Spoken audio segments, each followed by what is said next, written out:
All right. And then Why don't we an email? I'll Yeah. email it out.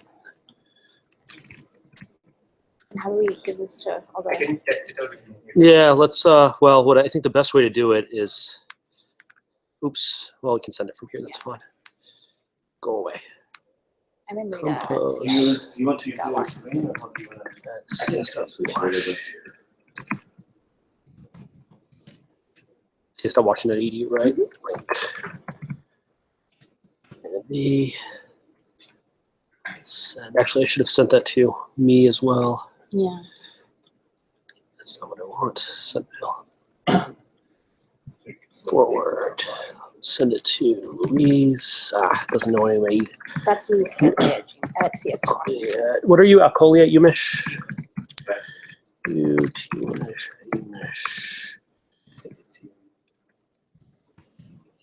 Louise.says it, right?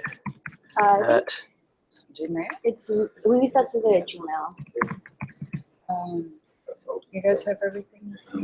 we'll find out. We just got our live streaming broadcast up. Yeah. Hi, how are you? Good to see you. Good to see you. Thanks for coming. Thank you for coming. You doing okay, chat likewise? Well, we'll see you in the afternoon. This is the afternoon, right? Yeah. All right. Oh, it should be fine. Can this? Is it? Zero viewers. 0 viewers. Wonderful. There is a lag. I can see. That's fine. Yeah. Lag is fine. I mean, it's delayed. It's not surprising. Who do we send it to? Anyone and everyone you can, right? Do you have? We need to get Lazowski to send it out. He actually. Oh, and Adrian said that he would Who sent do it? like the Guys? social media. Adrian will do social media stuff. Oh, so can you send the link to Adrian then? Okay.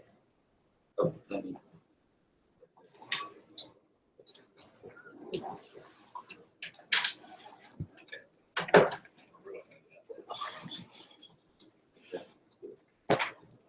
Is this on? Hey, Phil. Hey, good to see you. Thanks. Made it out. Yeah, we're out here. Yeah. Long ride, but see how it goes. Great. Yeah. You're open an hour. So. Okay. Should be able to hold up in the morning, in the afternoon. We'll see. Yeah, exactly. Yeah. Although you're not coming from as many time zones away, right? You're 6 or so. Yeah, it cut 3 hours out of the time zone, but it doesn't have too much. Closed power. Great. You know what? It could be that these phones. The other day I used this in a place that had multiple of these. They might have switched my Transcript talk. They might have switched my Did any radio. successfully download the proceedings onto the Mac? Anybody download the proceedings onto a Mac? You're gonna have to talk to your laptop. Do you have one of these? Okay, so you know what? Are you also gonna There was your one laptop? conference where they had Yeah. two and they That's video simple. switch my radio. Hey, how are you? The rest of the Chef.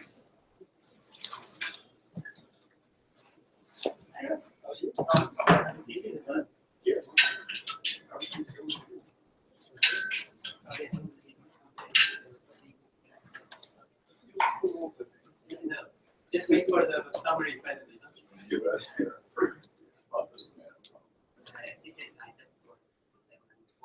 and now we need to do some stuff.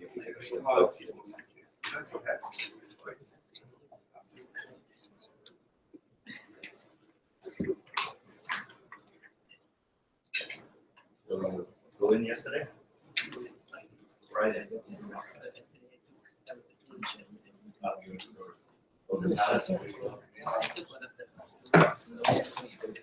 Yeah, I'll make sure.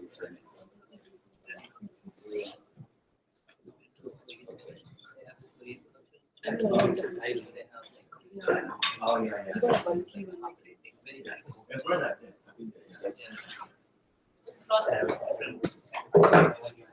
Oh, and you do.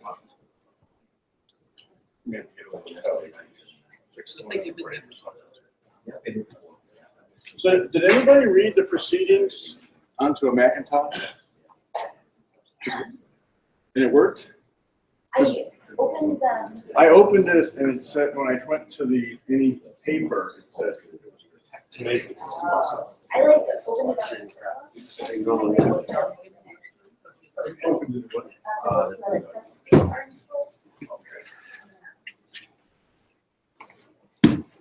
Stupido thing. Stupido thing. Yeah, like that's not it. Looking, you tell Ethan to start. Yeah. The 5 minutes for the conference. Yeah. Sounds great. Yeah. Yeah. You have access to the bits. Yeah. Yeah. Thank you. Excellent.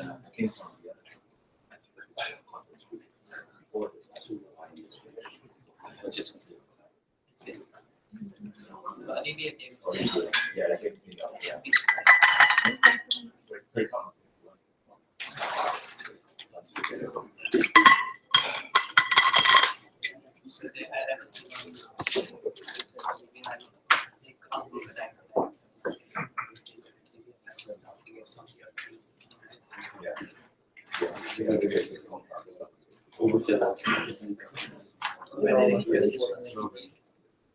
Which is probably not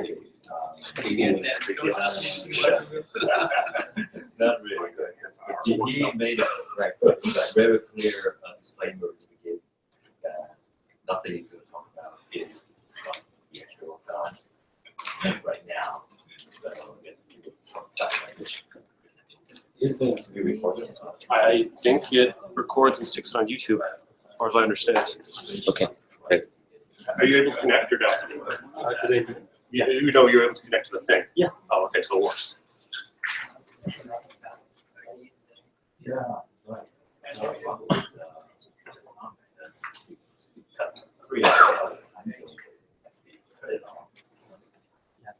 There is a small delay.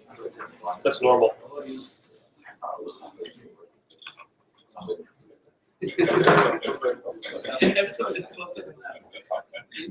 Switch the media.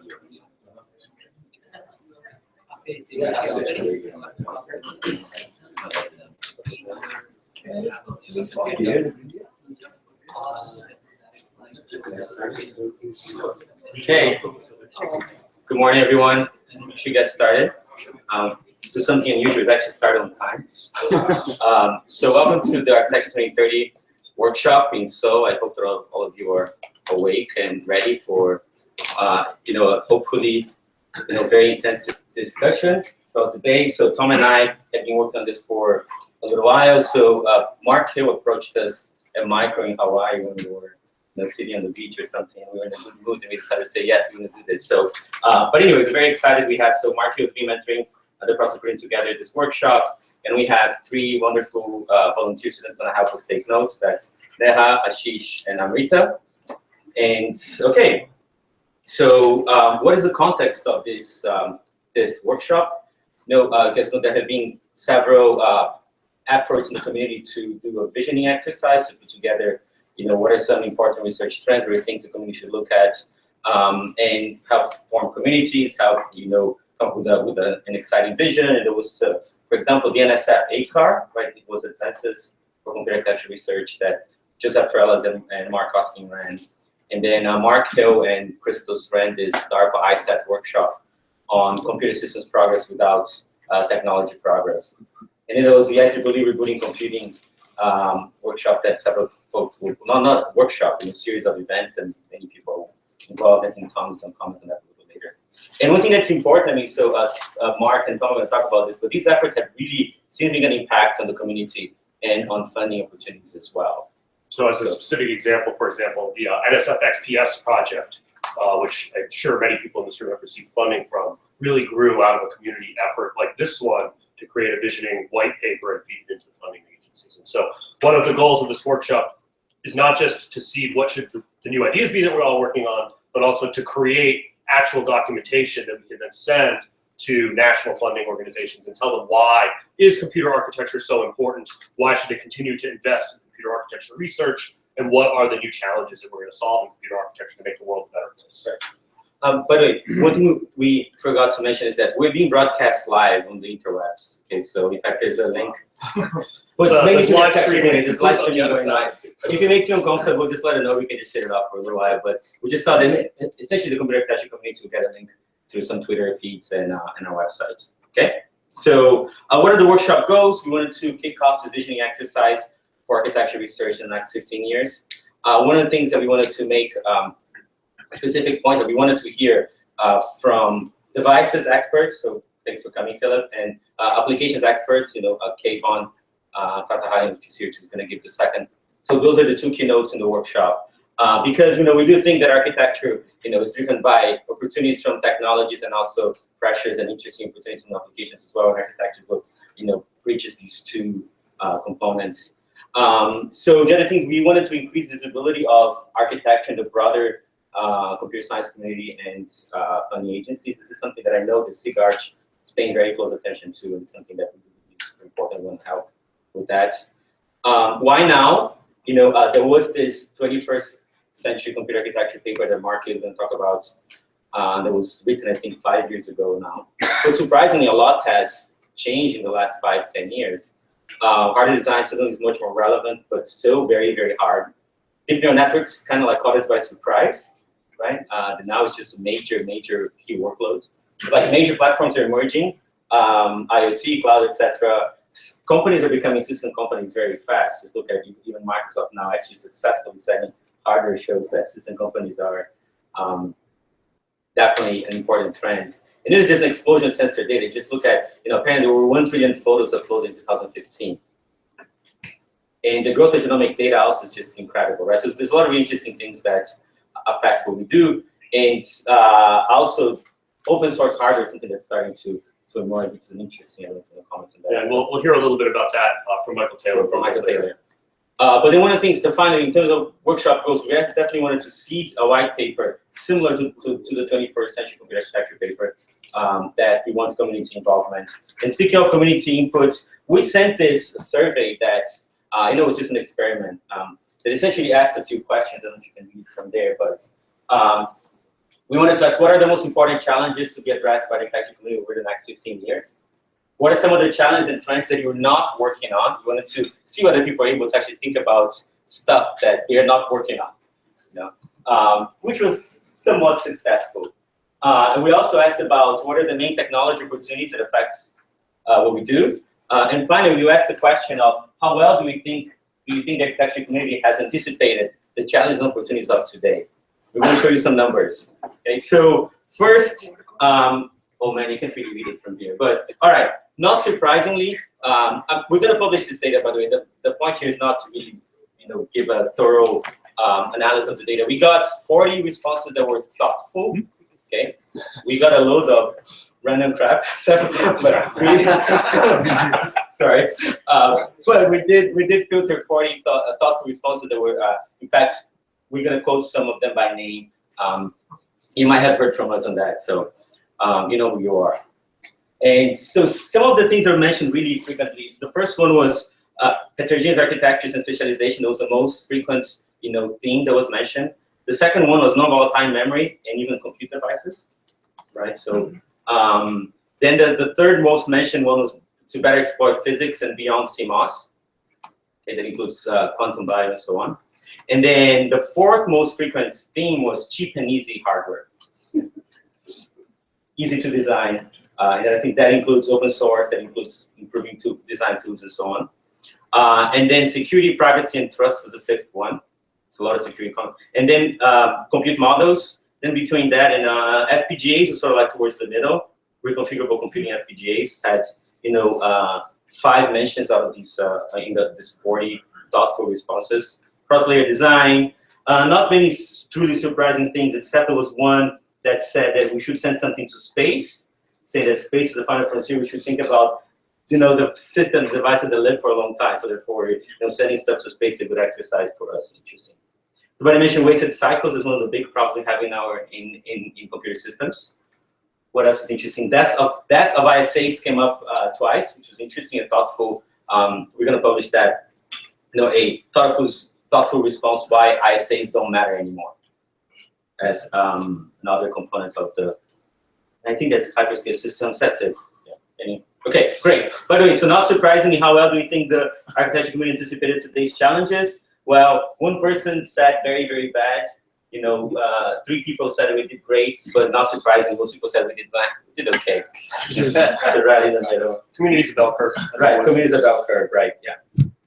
By the way, questions, just please do stop us. Here are the big things, just to summarize all of this, is that, making hardware is easy to design and write as software, and open sourcing was something that came up often. I think that's a big thing. So new devices, better exploiting physics and biology came up several times. A post-ISA era, post-Sinar, post-Moore, not surprising. Vertical integration came up several times. And then von Neumann's that long-lived von Neumann spatial architecture is something that was mentioned very, very frequently. Okay. But I just thought I would share very briefly an exercise that one of our students at UW did, is sitting right there, hi Vincent. He did this topic modeling analysis of architecture papers since the beginning. So for ISCA, Micro, and NASPLOS. All papers over all papers over all time in 2015. So all 3,700 papers published on HCM from ISCA, Micro, and NASPLOS in 1972, 2015, but no workshop papers. Some interesting trends here that, so orange is ISCA, this is just a paper count, and then gray is Micro, and blue is ASPLOS. Not surprisingly, ASPLOS is growing. There was this interesting peak here in 1992 that we don't know what happened. Does anybody with gray hair here remember? The 1992 seems to have had quite a few papers. Stuff happening then. What is that? There was a lot of good stuff happening then. I see, great. Curry, was There's that a lot of the, good stuff happening there. Curry, was that the year that the 25th anniversary issue came out? No, that came out in 98. Oh yeah, you're right. Okay, never mind. But I see. mean, I think one clear trend is, the community is growing and is continuing to grow. Right. That's right. What happened in 92 is Micro came back into that too. Yes. Oh, Micro came back from the dead. I see. Micro 25. Interesting. So yeah, the important point is that ASCO is growing, and then the community as a whole growing pretty fast. So some topics that clearly manifest in this model, things like quantum computing, DRAM, hard accelerators, network architectures, some neural networks, especially in the last couple of years. Die-stack memory, floating points, vector processing, VLIW, branch prediction. How did you get this, Luis? Is this manual or is this automated? So So it's manual, it's unsupervised, so you have to go through the top couple of proceedings to see what's about, but it also gives you a keyword list. right. Essentially, you see what clusters, and then for a cluster, you go and name the cluster. So Can I it's ask a quite follow-up different. question? How did you skim the early proceedings? Those are like bitmaps. So everything is OCR. I see. Okay. Everything was shared using technology for the service of technology. So a few things that is interesting to note here. Just a couple more minutes, and then we don't want to bore you with a lot of data. But this is one of the fundamental architecture research, like addressing register control. These are the terms That's back when we actually worked on building computers, right? Before 1982. And then right after 1992, essentially we have almost no topics that cluster around this. So microcoded machines, we stopped talking about it in 1990. And Shortly then, before that micro reboot, right? In 1992. That's when microcode died. stop mentioning it. No, it got renamed VLIW and RIPS. Right. Well, that's coming. So VLIW write issue processor had the peak in 1991 and then started going down. Support for ancient languages that includes Prolog, Go, Lisp, and so on. Peaked right before the 90s and then just completely died. I'm surprised we're not seeing scripting languages in Python here. So we should see an upswing here. But CISC versus RISC instruction set wars. This is when the RISC 1980 paper was published. This was quite a hot topic until early 90s, and then it died again. Branch prediction, that's a really interesting trend. Went up in to the late 90s, mid 90s, went down, and then went up again. It keeps has these things in that. I have two questions. Yes. Did you look at the diversity in terms of, are we seeing more incremental things? More papers on more incremental things? That's a good question. When was simple scale released? Who remembers it? What? 96. I see. The people did a lot of branch prediction research right after that. Look at this. So it's this little peak here. So Vincent, do you have any comments on are we diversifying from staring at the data? I think there's another graph that Okay. shows this, but so one comment on this branch prediction is that actually I think there may actually be a couple other topics on branch prediction, so that does not actually tell the whole story. But it tells you one subcomponent of it. I see. Yeah, but measuring diversity would be interesting. Within the papers of a cluster, how diverse is the set of terms getting more diverse over time? Is an interesting question, right? Yeah. So research areas that are trending now. Personal computing started in 2008 or so, going up, and then hardware security, so interesting, especially in the 2010s. Accelerators started actually interesting, started and kept like had this interesting cyclic behavior here, but now it's in definitely the upswing. So not And of surprising. course, Data center architecture. this year there's an enormous number of things, sort of the neural computing, neuromorphic accelerating, deep learning. Right. If we had neural I networks, suspect if we had just that, there would be a step function at this year. that's right. And if we had neural networks, it's probably its own category by now. Especially with 11 papers to this one. At this extent. So- Did you guys look at embedded? Did embedded come up? Maybe. Can't say. No, so I'll take that as a no. It did not bubble up as one of the ones that was worth building a graph. That's an interesting observation. So then there's the eternally relevant research, making sequential things faster, sequential process faster, something that seems to be,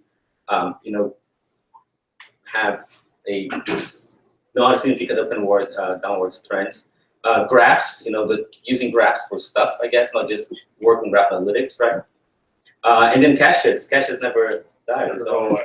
never go away. Yes, David. What's the units on the y-axis? So in the topic model, what happens is every document gets across however many topics you train, they assign the probability of how likely the document is about that topic.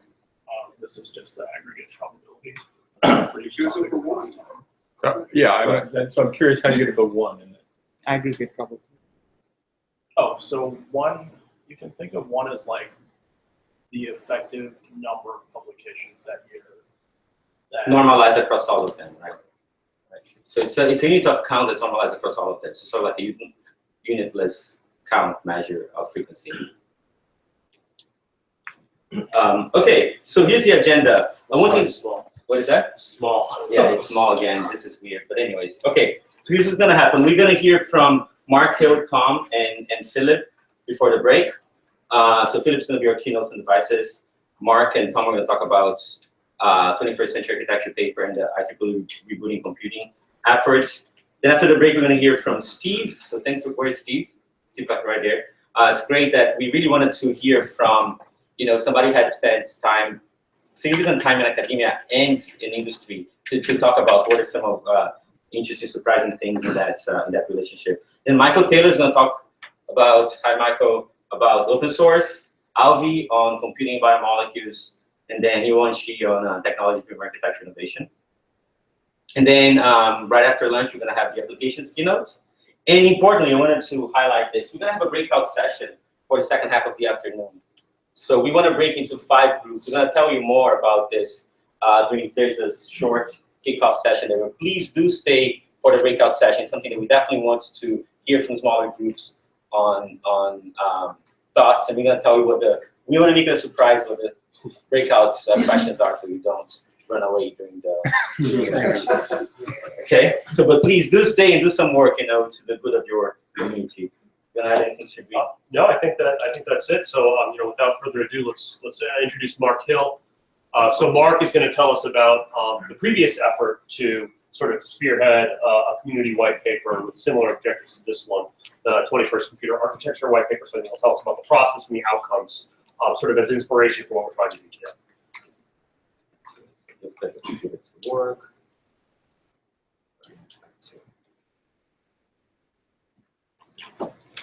And again, for those of people who walked in late, just be aware we are live streaming this event. So if you don't want to be, recorded out on the internet, don't make a comment. or we can just shut it off. Yeah, and if you need to make a comment that you don't want live streamed, please let us know. So for the people standing, there are seats here and here. Over there, you'd have to sit in there. Mark, very thank well. you. All right, thank you very much. So I'm Mark Hill from the University of Wisconsin, and as they said, I'll talk about this 21st century computer architecture thing. A lot of this is going to sort of be meta, right? It's not so much the content of the paper, but the process and the thinking behind the process, because I think that's very pertinent to the current exercise. And then I'm going to finish with a little bit talking about the Computer Community Consortium, which is an organization that catalyzes this across computer science very effectively, and we're being, other fields are seeking to emulate us. Okay, so this 21st century computer architecture paper came out in 2012, and it talked about how information and communication technology is affecting our world, that there are challenges to semiconductors, that computer architecture can do something about it, and pre-competitive research is justified. Now, one question was, any of this new? Was it even new in 2012? I had some grad students who said no. Actually, I would agree with them. It wasn't really new, right? And we're going to come, this is really important. Yet it resulted in over $50 million worth of funding in the United States. Not exclusively, right? There were other things, and you can't completely establish causality. People in China thought it was sufficiently important that they translated it into Mandarin and published in what I'm told is the equivalent of the communications of the ACM in China. And so it had some influence despite having nothing new. Okay, and so why? Well, this is, of course, my opinions here. It's because, in a lot of ways, it was new to others, right? You know, one science fiction writer said the future has arrived, it's just distributed unevenly. We know about what's happening in computer architecture a lot more than other people. And so even though this wasn't new to us, it apparently was new to other people. More importantly, I think it told a story that mattered to other people. I mean, people don't get really excited about things that we're doing for the benefit of computer architects, right? They care about the benefit of a much wider group. And so in my judgment, the task for these things to be effective outside of the area is that you develop a new to others message and you tell it as a story. And this includes why it's important. Like, if we can pull this off, you know, it's just that there's great awards at the Computer Architecture Conference. Why now? People are always find it more compelling if certain things have changed that make it compelling to work on something now. And, you know, do we have some ideas that might make a difference? On these workshops, we focus much more on that third point, and I think it's actually not the most important point. The others are more important, and having some credible ideas and maybe a taxonomy that people can organize them is more important than coming up with individual brilliant ideas which are not that understandable outside the community anyway. And so this is what I see as our task here. Okay, so back to the 21st century computer architecture. First of all, it argued that, you know, information technology, communication technology has changed our world. And even then, that was like sufficiently obvious that you didn't dwell on it. Secondly, we pointed out that this required innovations at many different levels, right? So nothing pisses people off more, because this is live stream, nothing irritates people more than trying to take full credit for something, right? And, you know, there's an effort across the stack to make things better, and we want to acknowledge that. But one of the key invisible enablers was semiconductor technology and computer architecture. People knew vaguely about Moore's law, which they took as completely technology, and they knew a lot less about computer architecture. And of course, this is by design, right? I mean, we were killing ourselves to improve instruction level parallels and make it invisible to software. And so we got what we asked for, and with little, not much recognition, because a software person through much of my career could conveniently ignore hardware and focus on what they wanted to do. Here was a nice graph that came out of some Stanford people arguing that the contributions to performance from architecture and technology were in the same ballpark, and you could quibble with it, but it was hard to look at this and say that, you know, architecture didn't do anything. Now, the fact that information and communication technology has changed the world is nice, but it's not very compelling because people care more about the future. So one of the key points we made is that there's much more coming, right? Personalized healthcare, which should not look like this. Computer-driven scientific discovery, and we've had very exciting things happen recently, like the discovery of gravitational waves. And by the way, there was another incident of black holes colliding. So 2 within a year or so, so I guess it's not such a rare event. Human network analysis, this was back in the NSA scandal. You can't read this, but the mother is saying to her son, "You never call, and the federal government will back me up on that." And there's many more applications that are out there, and the thing we have to recognize is that in the past, when we predicted what was going to happen, we predicted some things, but some of the most profound changes were ideas and things that we didn't predict. Now, one of the things we wanted to be humble about is that it's very hard to predict exactly which applications were going to be important. However, we could step back and say we could identify some of the characteristics that are going to be important with greater confidence than which applications. So it's pretty obvious that big data has really transformed things.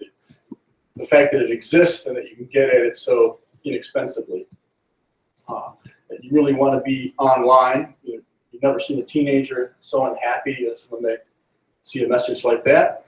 But there's Wi-Fi though. That's true. Sorry. Good point. And of course, we'd like these things to be secure and private. Right. And so the point we were making is that one of the key contributions to our progress in the past were these invisible enablers, and what's going to happen if we don't keep getting these cost performance gains. Okay, and then we pointed out that there are significant challenges to technology. I'm not going to belabor this because you're all familiar with it, that Moore's Law can sort of keep going for a while, but because Dennard scaling was gone and we can't just double the performance of, double the power that's used in a chip in any situation multiple times, that there's going to be serious issues. And there's a whole bunch of other slides, which I'm not presenting here because the story is familiar, and really my point is more the meta point here. And then we pointed out that there were a whole bunch of other challenges and opportunities with the technology, such as things getting less unreliable, communication energy scaling not as well as computational energy, and this conundrum that the costs of mass were going up so much that you'd like to have something once and use it in many different places, but on the other hand, to be energy efficient, you want to specialize. How do you deal with this dilemma? Okay, and so how should architects step up? And so the key idea really was to develop a taxonomy that would resonate with people outside of the field. And so we pointed out through much of the 20th century, we did a very good job. Like we built microprocessors for computers, and you didn't really care where that computer was. A lot of the innovations were instruction level parallelism, which was intentionally invisible. And we were dealing with technologies such as CMOS, DRAM, and disk, which were improving at rates that were very easy to predict. And so if you could predict the schedule of your project, you could predict how things were going to be when your project finished. We pointed out that things are changing, that when we want to design something right now, we're very sensitive to context. Are you designing in the data center? Are you designing in a laptop? Are you designing in a handheld, in a sensor? That's a first order consideration, not a second order consideration. And that security and providability and other abilities are relevant. Energy has changed from being an afterthought to being a first order design consideration, especially with the end of Dennard scaling. The technologies are no longer just linearly scaling, but we have opportunities such as near threshold and 3D chip stacking, non-volatile memory technologies, and that can cause us to sort of rethink how we partition computers. The process is actually still ongoing. And we argued that basically in the 20th century we were moving so fast that it made a lot of sense to keep things partitioned into layers. You focus on your layer, and there wasn't much ability to change the layers. I remember when you wanted to propose a non-binding prefetch instruction. People said, "Nah, I can't do that. That's too big of a change." We're definitely well past that. And of course, we don't want to get rid of layers because they divide and conquer complexity, but we want to selectively revisit them. Okay, and this was sort of this key taxonomy. Now, as computer architects, you look at this and say, "Well, duh, Mark, you really haven't told me anything." But I do think it was a great way to organize this for other people.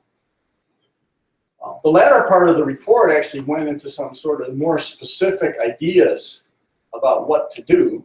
My take is that that was actually never read. That's an exaggeration. It just wasn't read that much, and it's probably important that it was there. But the content was sort of less important. And that's the kind of thing, it's on this kind of workshop, it's easy to focus on. You want to do, what's the key new idea there? And it's not as important as showing that you have your act together in a general way. And that we pointed out, even if we had some stuff in the back of the report, that the real innovations are TBD.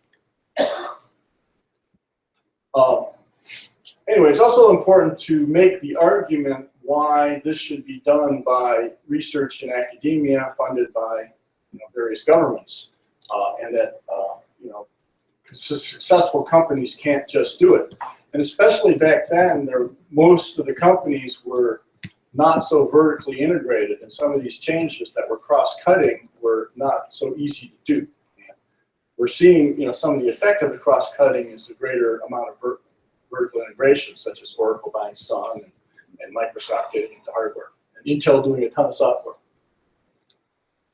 All right. I think the other thing, that some people may think is bad, but is actually good, is that this report corroborated some previous studies. There's an ISCA study, which I'll show you one slide from next, and then there was a previous National Academy report.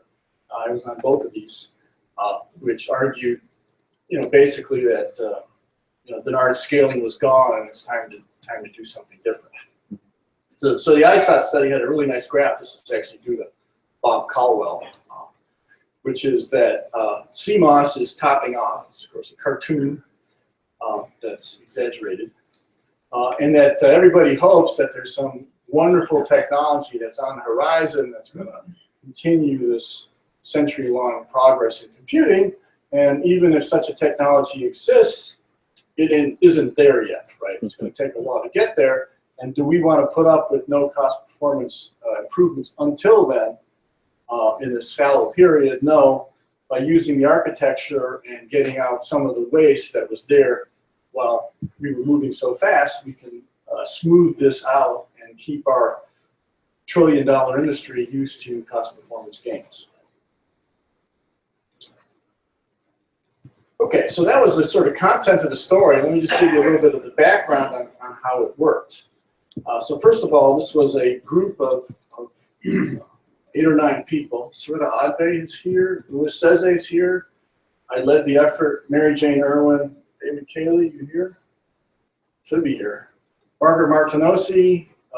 Joseph Torellis, I know is here. Tom Winich, David Wood, and Kathy Yellick. And this was sort of set up to be intentionally representative of sort of multiple constituencies. Like David Wood, you wonder why is there 2 people from Wisconsin? He was there not because he's a good computer architect, because he was SIGART's chair. Okay, you got to be a good computer architect to be SIGART's chair. And David Cayley was head of IEEE TCCA. So obviously this is not 100% representative of membership, but it sort of had some credibility in that regard. The other thing is we did put this paper out for comment to a broader group, and those listed in the black ink gave some comments. They don't necessarily agree with the report. This was done sort of really fast. CCC through Ed Lazowska sort of tasked us to do this in March. And we had a bunch of meetings, like once a week, phone meetings. And we produced the report in about 2 months. And that was because of the timing of the National Science Foundation. They had some interest that maybe they'd do something if the community could come up with a compelling thing. So there was a particular forcing function. But I should also point out that you can't just do a report and throw it over the fence and expect a lot of impact. I and others did a lot of selling of this, including outbriefs to the CCC and going to NSF and being on panels and various things like that. Because not everybody just goes out and reads these things. As Louis mentioned, I mean, if you just look at XPS, which explicitly names the study, is $15 million in the first year, in the second year, I don't know how much in all, but I was guessing 50 million is a conservative lower bound. And maybe had effect on core programs as well. And the way NSF works, by the way, is that they don't tend to get real excited and just dump a bunch of extra money in the core programs. The core programs stay static and maybe face a little cuts. But if you're not constantly trying to introduce some new things, you're going to be riding it into the sunset. Okay, I should point out that this study had a lot of context, including these two very nice workshops run by Joseph Terrell and Mark Oskin, and this paper. This is a slide that the CCC uses as an example of how to do things well. Okay, so just a final little advertising for the CCC, which I'm a member of. So the idea is that there's a whole bunch of communities out there. We're the research community, we know about us, but there's a lot of research funders, which we know about to some extent, and then there's research beneficiaries. And the three groups don't always sort of talk to each other. And the purpose of the CCC is to sort of catalyze people to talk to each other. And so they run various workshops, and this workshop is sort of unofficially run by the CCC. We didn't have to do too much paid travel for a couple people who are not normally going to ISCA. So going forward, the chair is currently Greg Haggard and then Beth Minot, and I'm the vice chair as of July 1st, and then I'm going to be the chair. So we have some chance for influence, but in general, I'm going to have to serve the entire computer science community. It's, like I said, it's been incredibly effective, in large part because Ed Lazowska is incredibly effective, and the rest of us are going to try to see if we can channel Ed Lazowska to the best of our abilities. But this is a part that, you can be part of this, and this is great that you're at this workshop. There's white papers and visioning and things like that. So in conclusion, when we think about doing these, especially ones that you want to influence others for funding, it's not so much about coming up with something, a brand new idea to us. I'm a little skeptical because a brand new idea to us is not really tested at all, right? So you want something that's kind of new to us, been tested some, and that we can explain to others. And it's really important to look at the benefit to others. And I think, going forward, in this paper, we can still mention the problem with Moore's Law and Dennard scaling, but that can't be the primary motivation anymore, because that was the primary motivation what will be 5 years ago when this study comes out. So with that, I'm able to take questions on either the content or the process of this white paper. Yes, Bobby. Mark, thank you very much for leading this effort. This was quite instrumental in sort of driving some funding and research. So the findings. Name and affiliation. Yeah, Bobby Falsafi, EPFL, alumni, Wisconsin. So one of the things that you guys found out and made a case for in this study is that everything is changing, and a lot of interesting problems are sort of breaking the boundaries and getting layers closer. That basically would mean for us as a community to be working closer with other communities in computer science to try to move forward. This is not just a funding problem. This is actually a vision and sort of like where we're going as a community problem for us, really. I mean, that arithmetic is still a conference that's around, right? And the way I see things, ISCA is going to be arithmetic, 10 years from now. So, and this is a great opportunity for this gathering as well. Like, as a community, we know where things are going. We need to work closer with other computer science communities. I saw a paper in Sigma that has circuits in it this year.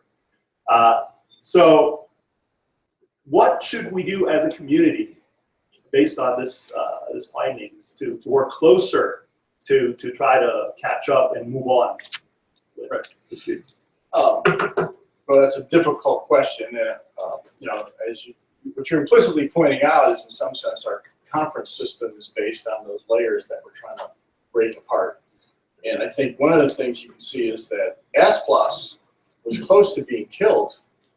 I don't know, was that 15 years ago, David? Yeah. And now it's, you know, roaring. And I don't know if I have any magic answers. I think a lot of us are working a lot more with other people. XPS, I think, even went so far more recently to almost require working across layers, which I'm not sure I completely agree with. But I think it's a matter of us just stepping up and working with our colleagues. And group efforts are really fun, where you bring in people that have complementary skills. I worked with like Jim Laris and Ross Bodick and people like that for years, crossing layers. But I don't have a magic answer. How long do I have here? A couple more minutes, but just wanted to bring this up that David just brought to my attention. So one of the points we're going to discuss in the breakout sessions is very related to that. So how do we, I don't know, spoil it too much. We thought about, you know, say computer architecture grand challenges that could actually involve other, that has to involve other disciplines as well. So We'll hear more on that after lunch. Serena, last question. Actually, so Sarita Arve, and I'm the current SIGA chair. Thanks, Mark, for casting aspersions on my talent as an architect. So I want to put a plug for the SIGA business meeting on Monday evening. This meta discussion, we are going to continue that. It's one of the items on the agenda. So I would encourage all of you to come there with ideas. And the goal would be, how do we set ourselves up as a community so that we can do these kinds of activities in a sustainable way and don't get caught by surprise. So the graph that Luis put up on, you know, where did we predict stuff and so on. I mean, we want to be at the far end. We predict everything really well in the future and get it across to the whole wide world in the future perfectly. So that's the goal of the SIGA, one of the agenda items. Great is shaking his head. Okay, so there's going to be a lot of Don't I time. get to answer that, Yes, even though there was no question mark? I didn't hear a question mark either, Mark. I'm sure you get Yeah, it. so I do think, yeah, anticipating the, well, first, the collaboration is good, but also anticipating things in the future. I mean, we've had we like, for parallelism, for example, there was a lot of people doing parallel work, including us, but it was a very small minority, and then it burst upon us. And I think, you know, power efficient computers was also a total niche thing, and it burst upon us. So, and I think both of those we could have seen coming, and people did see coming, and they just said, I see it's coming, but I'm still interested in this other thing. We want to do better, but I don't know if that's a community thing or that's an individual thing, optimizing for themselves. All right, thank you. great, thank you, Mark.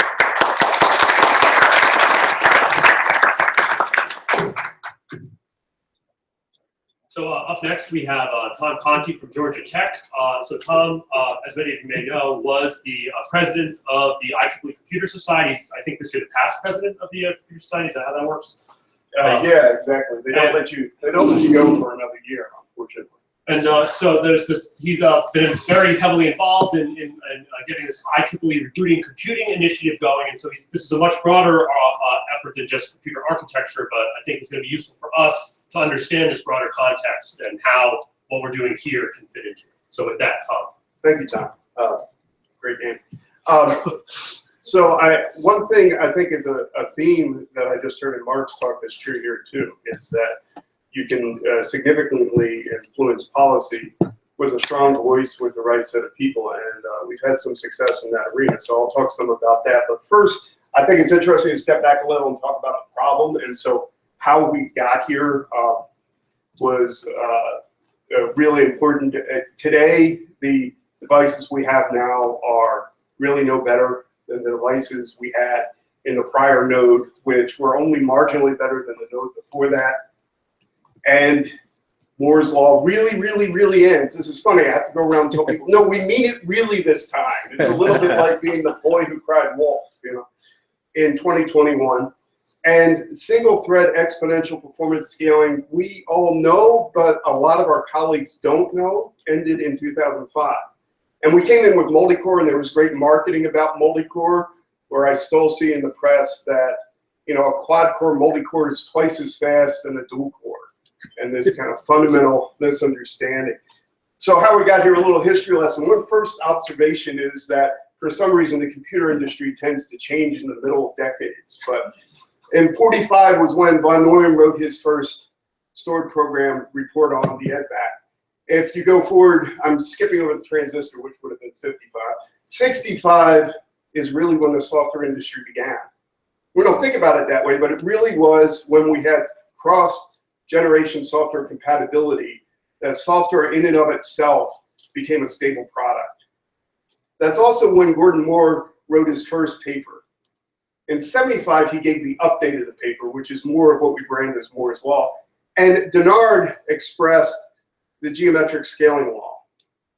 85 was key, and people don't realize this, but those of you who were in the supercomputer arena back then, and I was involved in that way back when, we started hearing about these things called killer micros. And what that meant was the microprocessors were achieving performance that we were building, of the systems we were building out of discrete ECL components and exotic stuff. And so what happened was high performance computing hitched a ride on Moore's Law. We said, well, forget that stuff. We're going to go with Moore's Law. In 95 is when we hit the first slowdown in CMOS logic. And this is a slide from Sanjay Patel, but I really like it. It shows the speed of a fan out of 4 inverter, and then the performance of Intel processors of various kinds throughout that decade. And so we made up this gap here using superscalar. So 2005 was when that ended. So it's neat that Intel were the bookmarks, because the first piece of that was P6, and the end of that is Prescott. And what did we do next? What we did next was multi-core. And multi-core makes a lot of sense for us as architects, but for software people, it's really horrible. And you don't get that. If you talk to a room of software people, they'll tell you, no, what we care about is delivering software that's high quality, that works, etc. And now you want us to think in parallel and do this? Forget about it, okay? Outside the national labs, it's not a big, happy thing. And I'm sorry, Steve, I'm sorry. All right, so here it is graphically. So this shows the number of transistors. This down here is when we went to multi-core.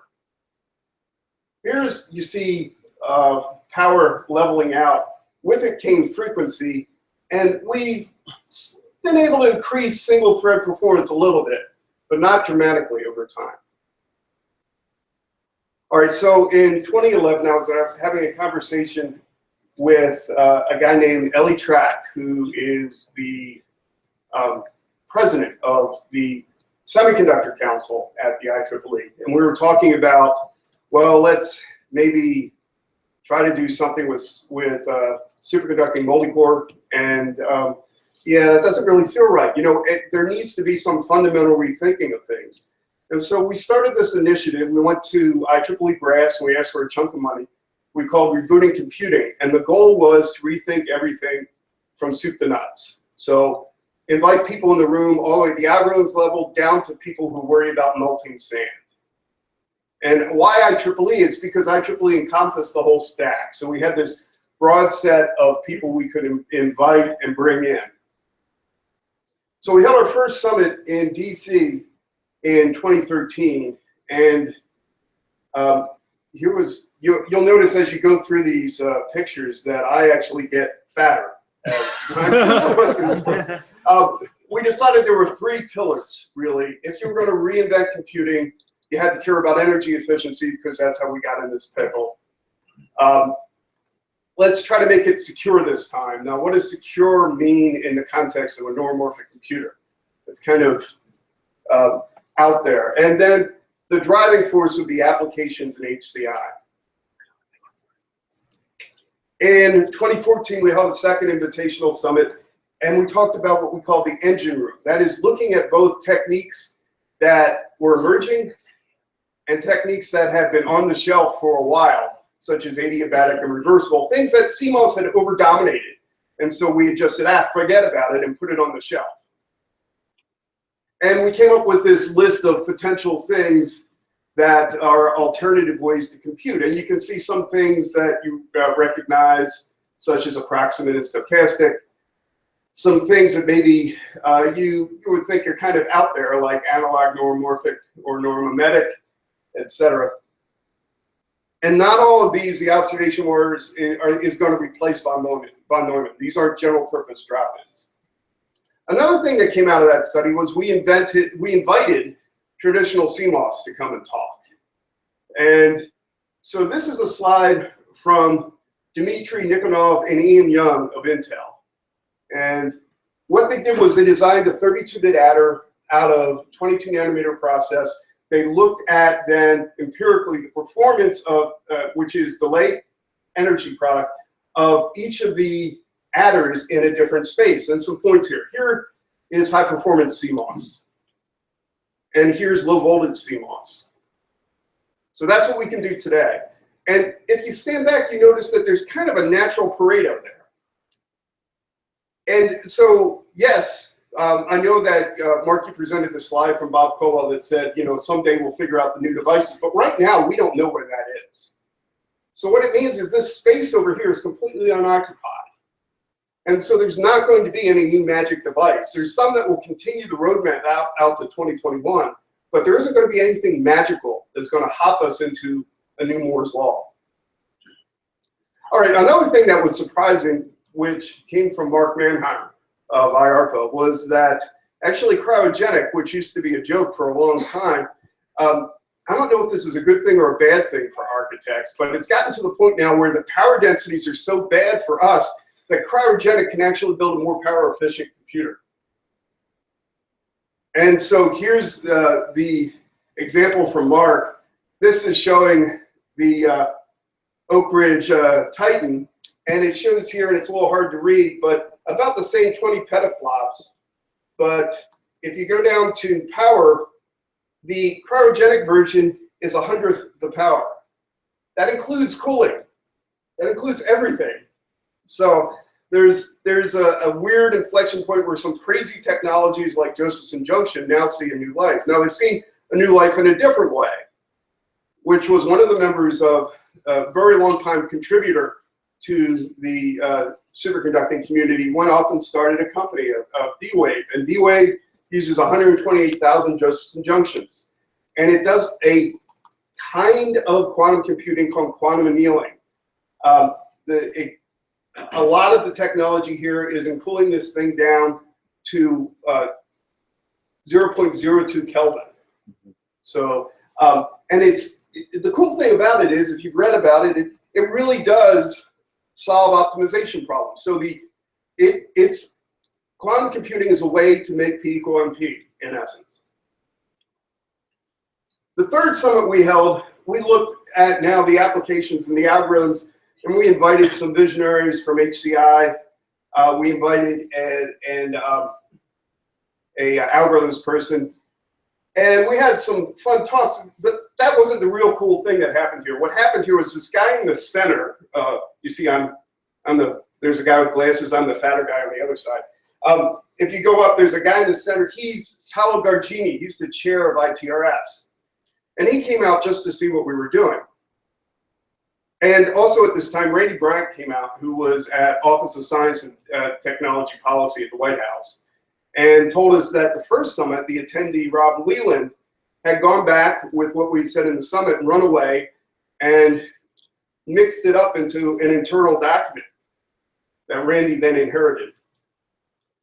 The one thing that did come out of this summit was this is the prevailing view of the people, what the future of computing looks like and where the problems are. We're architects, so we think all the way on the right of all these different computing platforms. But really the big problems are on the left. They're software problems.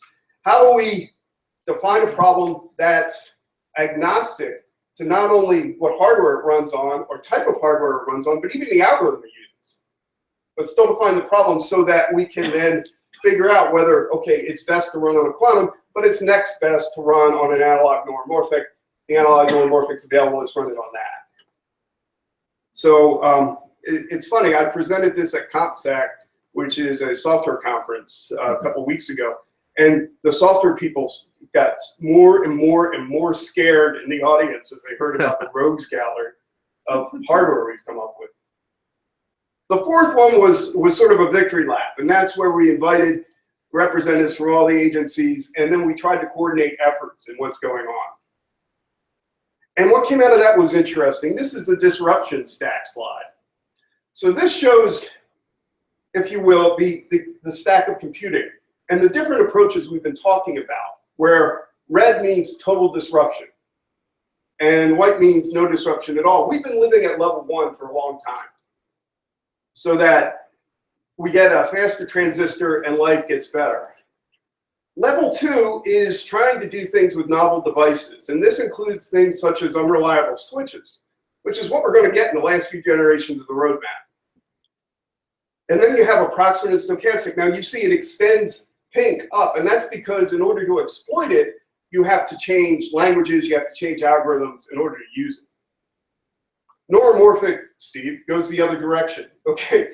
In order to run it today, we're running the disruption from the algorithm down to the microarchitecture. But in order to really exploit the opportunity there, we'll have to change things further on down. We all know that the power efficiencies of the human brain, this thing runs at what, 5 watts or something. The power efficiency of the human brain is far, far, far higher than we can achieve using GPUs.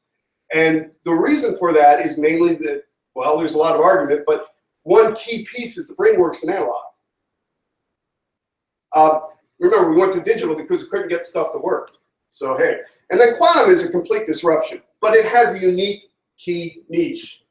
So what happened after this? So Rob Leland and then Randy Bryant and the rest worked on what was the National Strategic Computing Initiative. I mean, if you read this, it has 2 pieces. The first piece says, all right, thou shalt go build exascale. And then the second piece says, and it's really geared toward the high performance computing community. The second piece says, and then you're out of luck. And so exascale, we will appoint DOE and NSF, go build exascale. For the rest of it, for the out of luck, we want crazy stuff to happen. And so they picked some agencies you would not expect. They picked IARPA and NIST as the agencies that drive that. Paolo Gargini and I wrote something on how that interfaces with rebooting computing.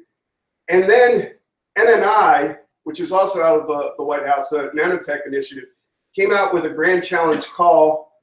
We responded to that with something we called Sensible Machines. This is the brainchild of Stan Woods. And anybody who was at ASPLOS, you heard Stan talk about this.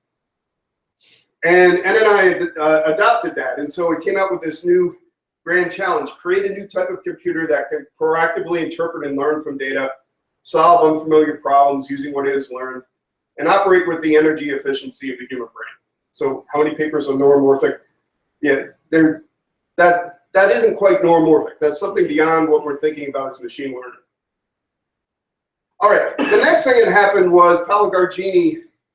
Let me talk a little bit about road mapping in the little time I have left and why it's important. Paolo Gargini was the chair of ITRS.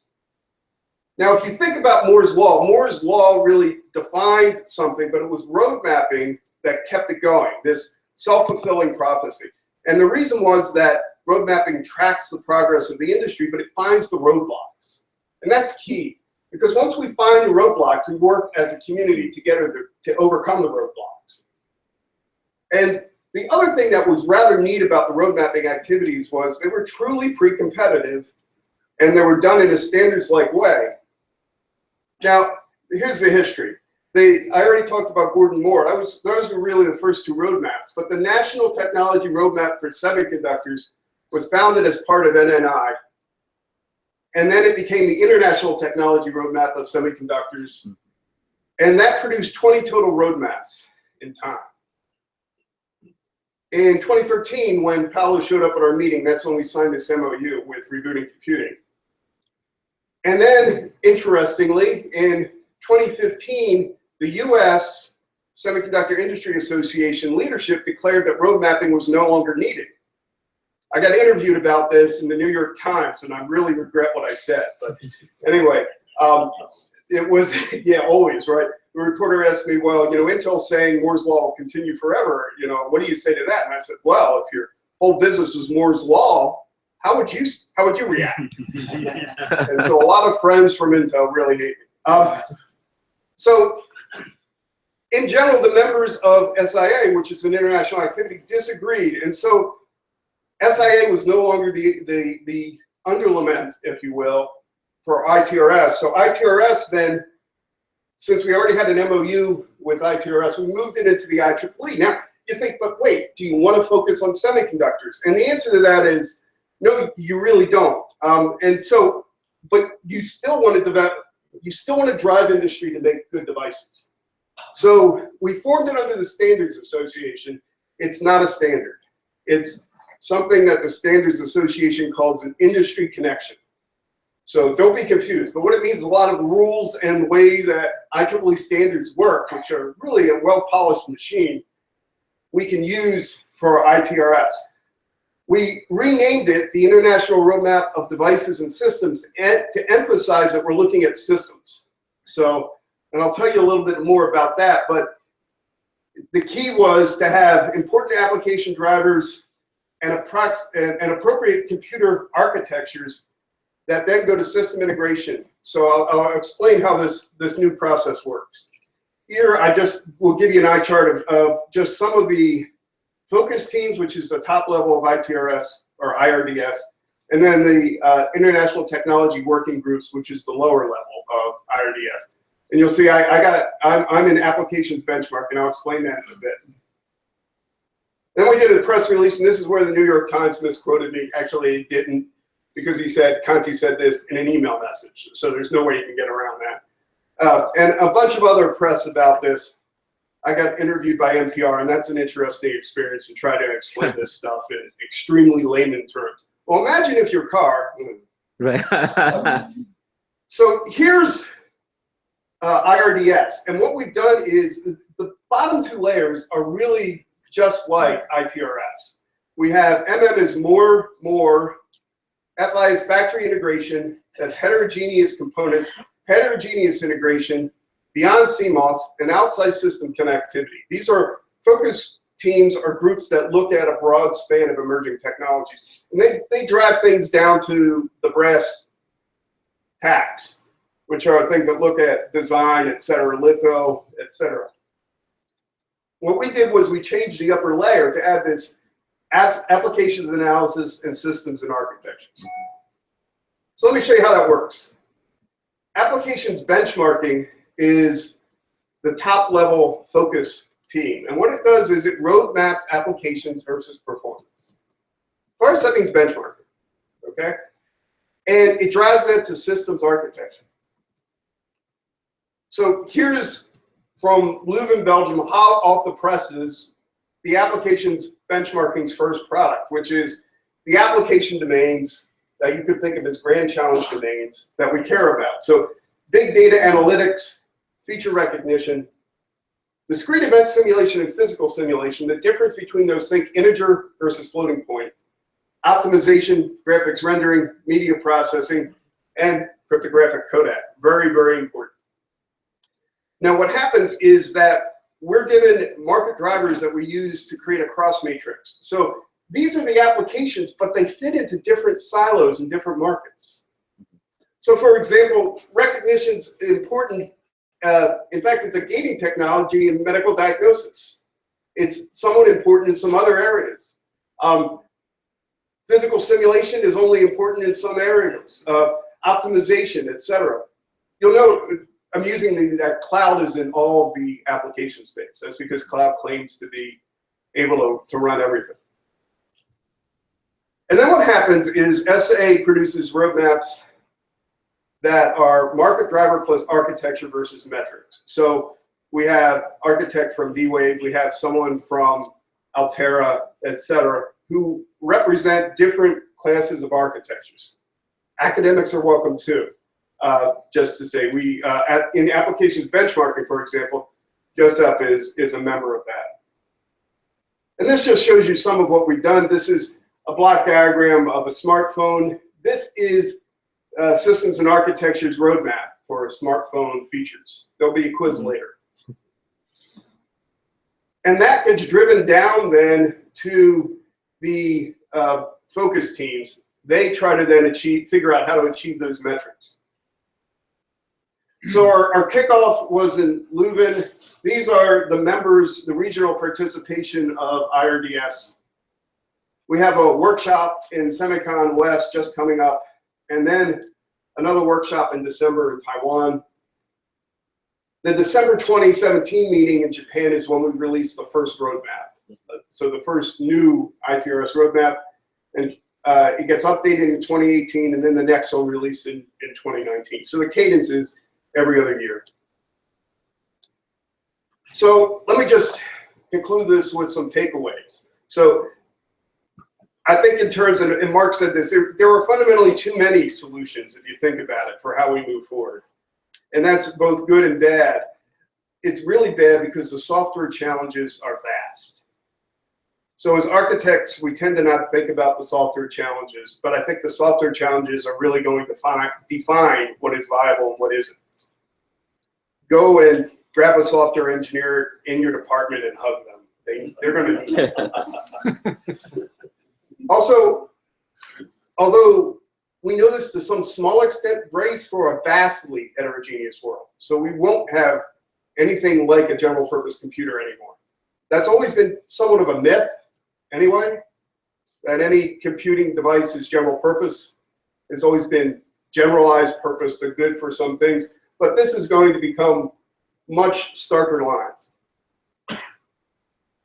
And then this applications-driven road mapping to the direct industry to produce the right devices is key. So for example, D-Wave could have gotten a lot further if the semiconductor industry, who's wandering around in the dark right now, was producing devices for D-Wave instead of D-Wave partnering with Lincoln Labs and doing it, you know, in a dark room under a hood at half a micron feature size. That's how far back things are right now. So the key is not only that things are going to change, but we have to change things up and down the whole stack. All right, thank you. Thank you, Tom. I'm slightly behind, but I'd still like to take one question. If anybody has a question for Tom. Is IRDS officially replacing ITRS? Yes. Okay. Good question. Oh, that's fantastic. Any other questions? Yes, question. Yeah, just something. Joseph Terrell from Illinois. I think having us to drive ITRS is a very good idea. The question here is we're going to have people from the device and the manufacturing side, as opposed to administration to application and so on. Have you identified those people who are willing to cooperate? So yeah, what we really are is ITRS with a new front end. So those people are coming over from the ITRS activity. And they include the same regional participants that we've had before from Europe, Japan, Korea, and Taiwan, for example. So they're there. They're really the reason that we rebirthed it, because, like I said, the US SIA, which has very few members these days, essentially said we don't need a roadmap anymore, and the committee rebelled. All right, let's thank Tom again.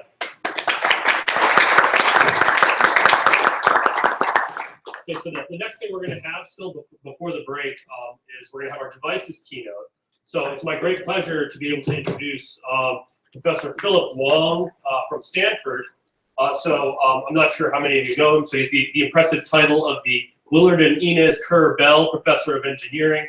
He's been at Stanford since the mid-2000s, and prior to that, he was a researcher at IBM T.J. Watson. He's been a leader in the nanotech community for a long time, working on novel kinds of devices, and more recently, topics that have started to show up in this conference, like how can devices impact neuromorphic computing architectures and brain-inspired computing.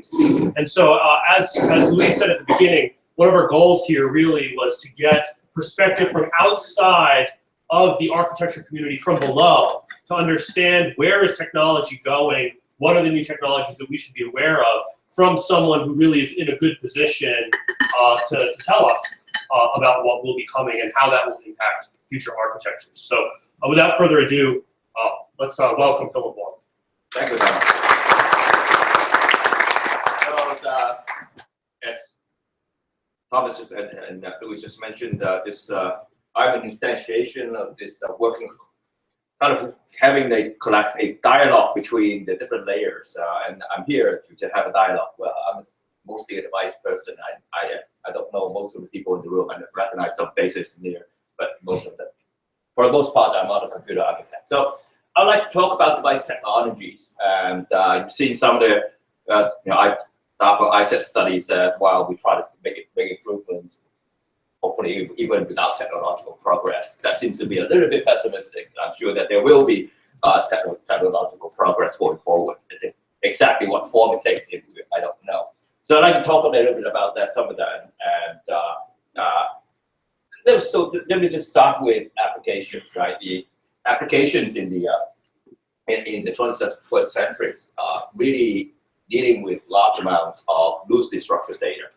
You all know them, that streaming video, we have them right now, natural languages, real-time sensors, and contextual environment, all these things that you all know about. And this shows up in all kinds of applications that we all care about, what we call abundant data applications, big data analytics, as well as real-time processing of data at the sensor front end. We like to talk about Internet of Things and so on, and we really need to process those data at the front end and not wait till you program to the cloud. But we all know that the computational demand really exceeds the processing capability that not only the processing capability of today, but the processing capability of tomorrow. Right? Just take a step back, and we all know that today's computing is really, especially for these kinds of abundance data applications, are really limited by memory bandwidth and memory access. By some estimates, this is a slide from my colleague at Stanford, Sebastian Ritra, there is a huge memory wall, and the memory access are taking up more than 90% of the execution time. A lot of things that I'm seeing at the bottom level, that is where basically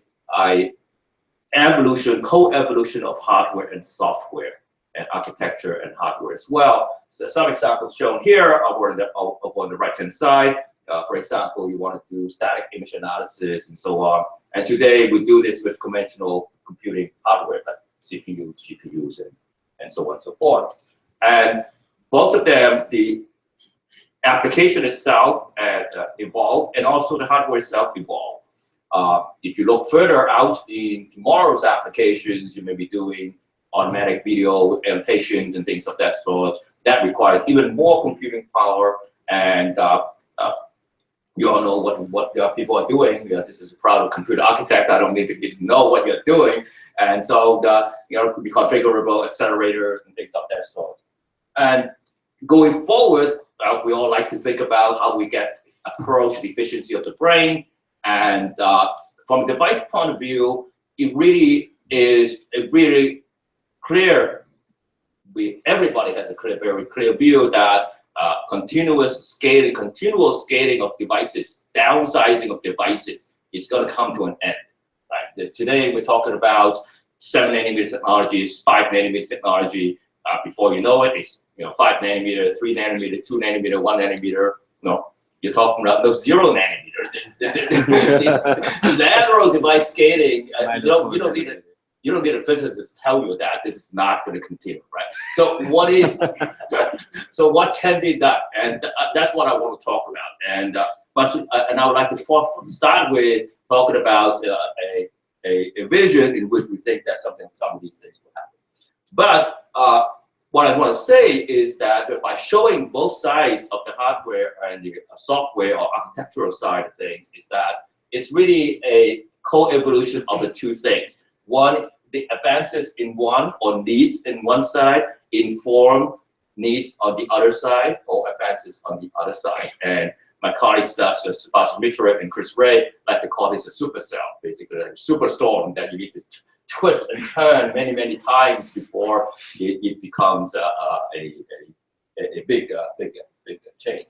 So let's start with something we all know, right? On the chip, we all know that there is a logic, and there's memory, there's wires, and today's chips are basically built on two-dimensional plane. On it, there are multiple levels of wires, but by and large, it's two-dimensional. But it doesn't have to be the case. You really if you think about what I just talked about earlier, that there's a huge memory wall, and memory are basically mainly off-chip, but it doesn't have to be the case. It is the case today because memory technologies have done or fabricated in a way that is not compatible with high-performance logic. So if you want really good logic, you can't build a memory side by side or one after another, or vice versa. If you want really good high-performance memory systems, you can't build it along with the logic technology. The only memory that you have with high performance is SRAM, and SRAM is already occupying more than half of the chip. So you can't build more SRAMs on chip to satisfy our needs anymore. So really, you need to have a situation where you have computation deeply immersed in memory in a three-dimensional system. So you would need to have computing logic in memory layers intertwined with each other and interconnected with very highly dense interconnections. I'm not talking about through silicon vias, which are micron sizes. I'm talking about nanometer scale vias that connects different layers. Now, you may ask, what's the difference? The difference is that you need to make sure the various layers that you layer together are very thin, because the size of the via is basically an aspect ratio problem. You have to put down layers, you have to etch them. If your layers are very thick, then you need to etch a very tall hole in a very deep way, in a very tiny diameter. So that's very hard to do. So in order to allow you to build very small via sizes, you need to bring the thickness of all the layers that you have to be very, very thin at the same order of magnitude as the size of the via you're building. So in other words, if you want to build, maybe 10 nanometer via, 20 nanometer vias with high density, you need to have layers that are no more than 100 nanometer, for example.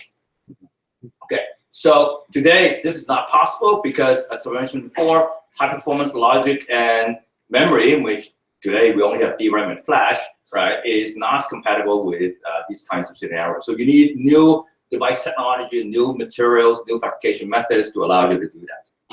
And somebody showed this White House announcement already. And in there, it says many of these breakthroughs will require new kinds of nanoscale devices and materials integrated in three-dimensional systems. And that's what I would like to tell you more about. Integrated three-dimensional systems. Of course, it would take a decade or more. Of course, today we're already too late for making impact in 10 years. So let's start with memory. Okay, and that's a little bit of a change because in most cases, you go to talk to device technologists and talk about technology advancement. They like to tell you about a new switch or better transistors, higher on current, higher speed transistors and stuff like that.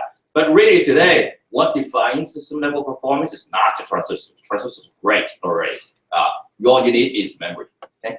So what's on the horizon in memory? There are tons of new memories. Some of you may be already familiar with them. Starting from left-hand side, spin transfer talk, magnetic random access memory, phase change memory, resistive switching, random access memory, RRAM, conductive bridge random access memory, CVRAM, and more recently, there's more new memories based on ferroelectrics. Now, these all sound like the alphabet soup, but I'd like to kind of show you some of them. Don't have time to go through all of them, but it will take another hour to talk about all of them. But I would like to show you some of them to show you the possibilities of these new memories. Now, none of these memories are in products today. Some of them are in very small scale products, like RRAMs are in very small scale microcontroller products. You could buy a Panasonic washing machine, it would have RRAM in it. And so, that's right, the washing machine. So And all this memory needs to fit into a memory hierarchy, as you know, right? And today's memory hierarchy was based on the existing characteristics of the DRAM, SRAM, flash, and hard disk drive that we all have, and they're organized in such a way. Now, these new memories does not have the same characteristics. These new memories are not a DRAM with a longer refresh time. They're not. They're something totally different. Or they're not a flash with a faster read-write speed. No, there's something else. So we need to really look at each one of them very clearly and separately, and looking into how these memory will fit into the whole system. So let's start with STT-MRAM. Something I don't work on, but I think it's quite interesting. STT-MRAM works on magnetic spins, and so you have two layers in here. They are a pinned magnetic layer and a free layer, and by passing a current through, you can flip one of the layers. You can think of it as flipping the north and south pole of a magnet, and between the two states, you have different conductivity. And the conductivity changes are very small. They're of the order of maybe 100 to 200%. Okay, so you may already know that some of you may work up with this STT-MRAM. They have very low programming voltages, less than half a volt, and at a system level, you can have a power supply of maybe like a volt or 2 volts or so. A few tens of nanoseconds read-write access time. Some can be even faster. Write current of the order of 10 microamps or so for a feature size of about 45 nanometer. Almost infinite endurance. The magnetic stuff don't degrade. However, it is not infinite endurance. Nothing in this world is really infinite, right? So the endurance come in when you have this tunnel barrier, which is shown this lighter color on the left-hand side. The tunnel barrier, when you tunnel a lot of currents go through that, the tunnel barrier may degrade. But the endurance cycles that people are measuring are of the order of beyond 10 to the 12, 10 to the 15. So that's really good. Typically, people use it at one transistor, one magnetic tunnel junction transistor, magnetic tunnel junction, MTJ, which is about 6 square. And it's today, from an experimental demonstration, scalable to about 20 nanometer or so. And doesn't mean that it cannot be scaled further, but the experiments is at that point. So with these kinds of characteristics, you can imagine that they're fitting somewhere in between the main memory and the SRAM cells, or maybe some have even proposed to replace the SRAM as well. These are non-volatile, so this is good. You take off the power, it stays there. So if you look at the papers from the ISCA, from sex community, they have papers like these ones shown in here from Toshiba, showing that you use the STT-MRAM as the cache, and that's because they are non-volatile, so you could reduce the standby power significantly, and that's how people are envisioning it. You may want to ask, why hasn't it arrived? Why can't we buy an Intel chip with STT-MRAM on there yet? Maybe I'll be proven wrong very soon. But the reason is several-fold. From device technology point of view, the current is still very high. By tens of microns, the current is still high. The power consumption is high. However, there's hope. There's new physics being discovered almost every day. I talk about this spin transfer torque, STT-MRAM, right? There's other ways to write them, for example, using spin Hall effect.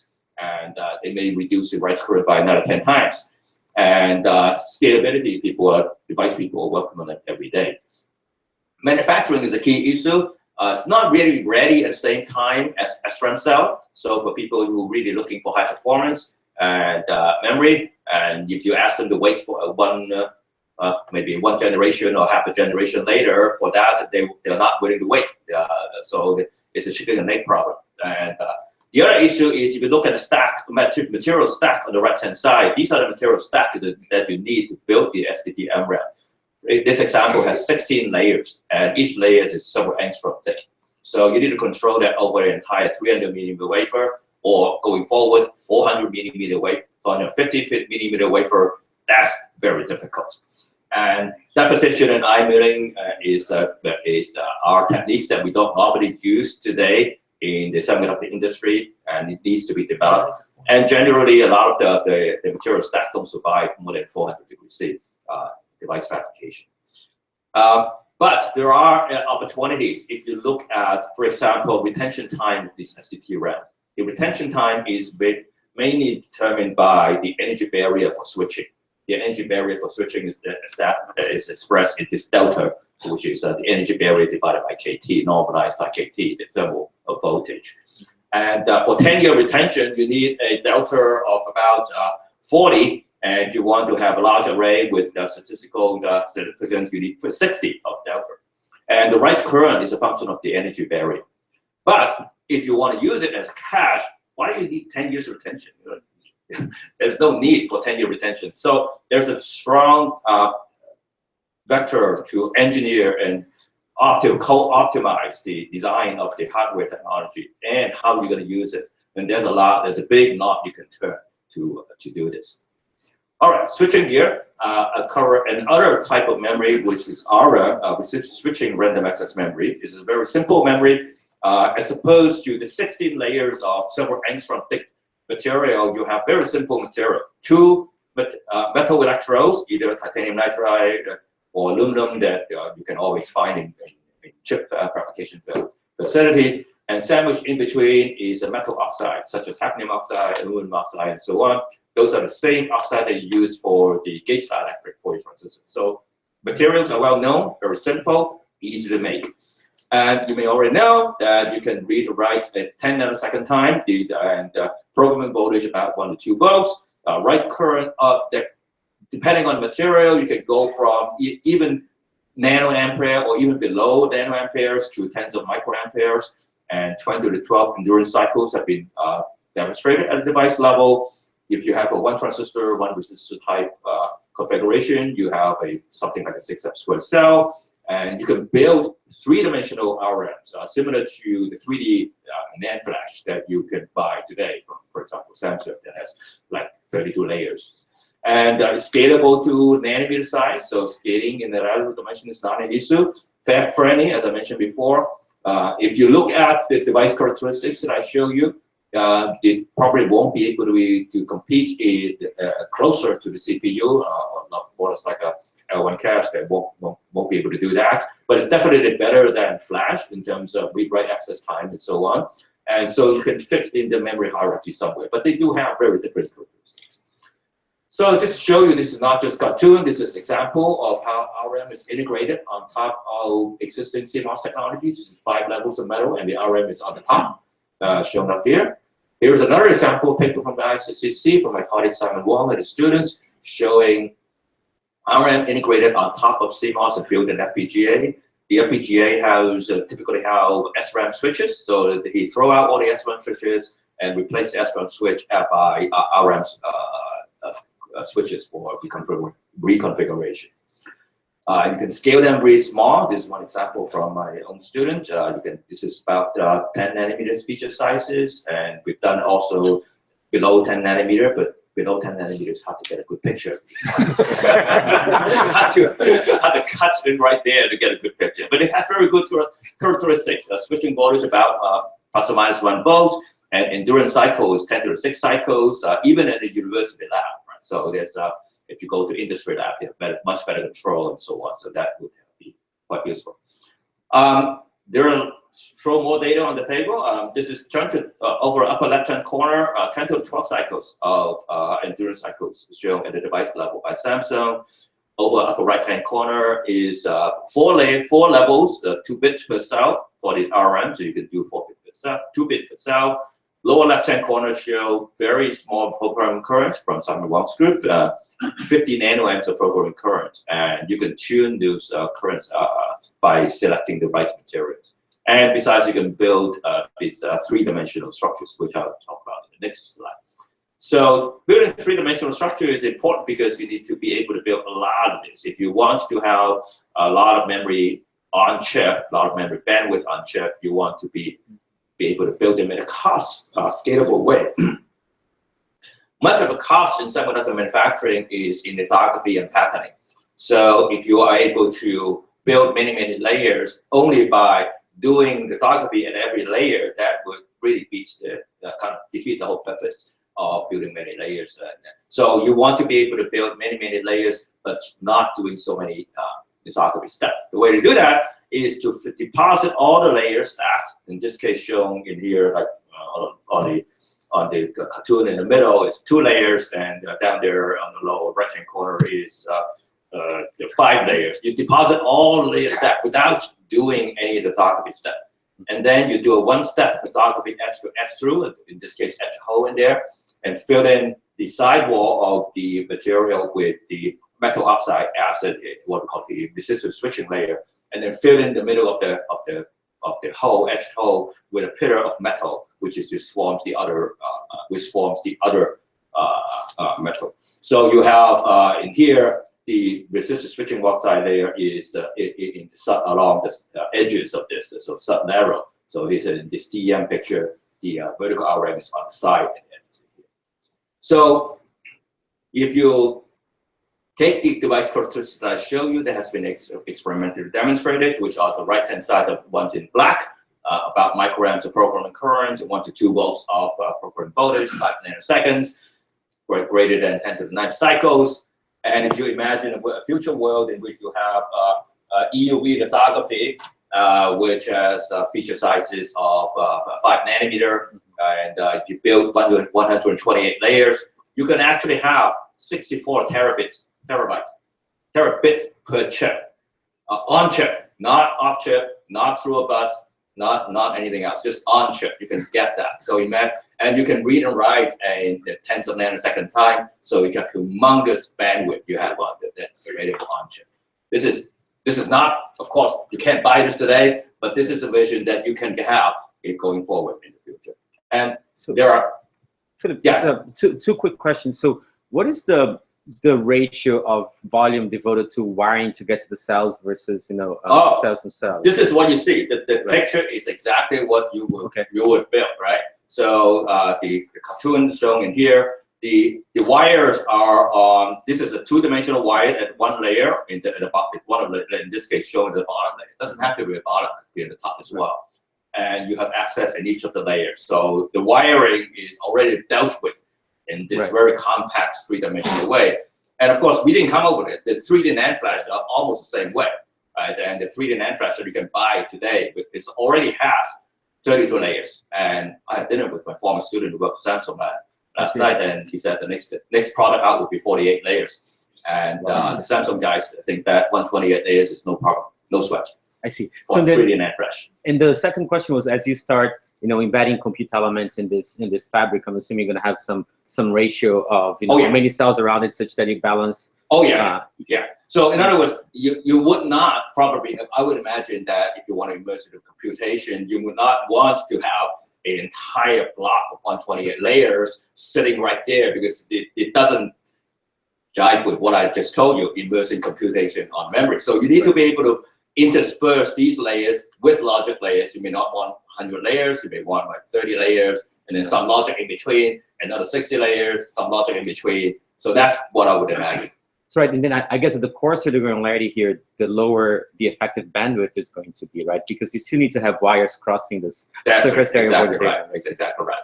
So so some device numbers in here shown on this chart. On the y-axis is write energy, so that the device people like to talk about energy, and this is write time. All almost all the devices that I just told you. For example, STT-MRAM occupies this lower write time space, whereas the phase change memory and the other memories occupy the longer write time. The good corner is older and the lower corner, obviously. And this is write any programming energy versus cell area. So if you think about scaling, you're going on this direction. This is cell area in nanometer square. So this 10 nanometer. This is 10 nanometer square in here. So it does scale down for STT-MRAM, and for phase change memory, the programming energy scale down with the area because of the physics of which they switch. And so as you scale down the device size, you get better, smaller energy. However, with the RAM and the CBRAM, they are all over the place. They are almost independent of cell area because their physics is such that they are more filamentary conduction between two metal electrodes. So they don't depend on so much on the area. So so this is based on the device physics. All right, so got done with memory. So I now want to talk about logic. right? Logics, these are the options that is on the table right now for almost all the companies. Logic switches for 10 nanometer, 7 nanometer, 5, 3, 1, whatever it is. And today we are talking about FinFET, right? And we're designing on FinFET for 10 nanometer technology to gate like this, and the fin is standing up like this, a source ring contact. This CPP is the contact to gate pitch, and that defines the contact to gate pitch defines the density, device density that you can have. The smaller, the better. And historically, in the industry, has been able to scale the contact to gate pitch according to Moore's law expectation. So you continue to get more and more devices on the same chip by scaling this contact to gate pitch. Now, scaling this contact to gate pitch has two very important ramifications. One is you need to be able to reduce the length of the gate. We all know that the length of the gate is important, but to maintain the electrostatics of the device, they need to maintain the off current, not to make it go sky high. You need to make the body of the channel very, very thin. And today they're of the order of 20 nanometer or so.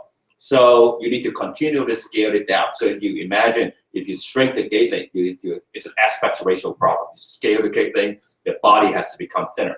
Now, as the body becomes thinner, we got problems because carrier mobility, the speed at which the carrier will go across from source to drain will be great because there are more surfaces. The carriers are closer to the surfaces, more interaction with the surfaces, so carrier mobility goes down. So as you shrink the gate length, body thickness doesn't come down, currents will come down because the transport is bad.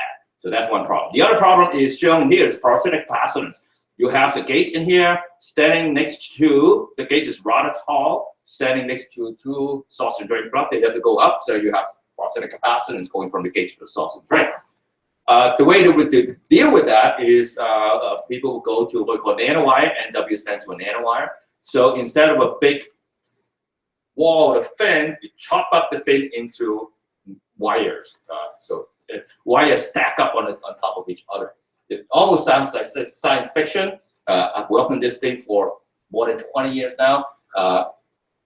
20 years ago, people don't already have this vision, but we don't know how to build this. But now we know how to build this thing.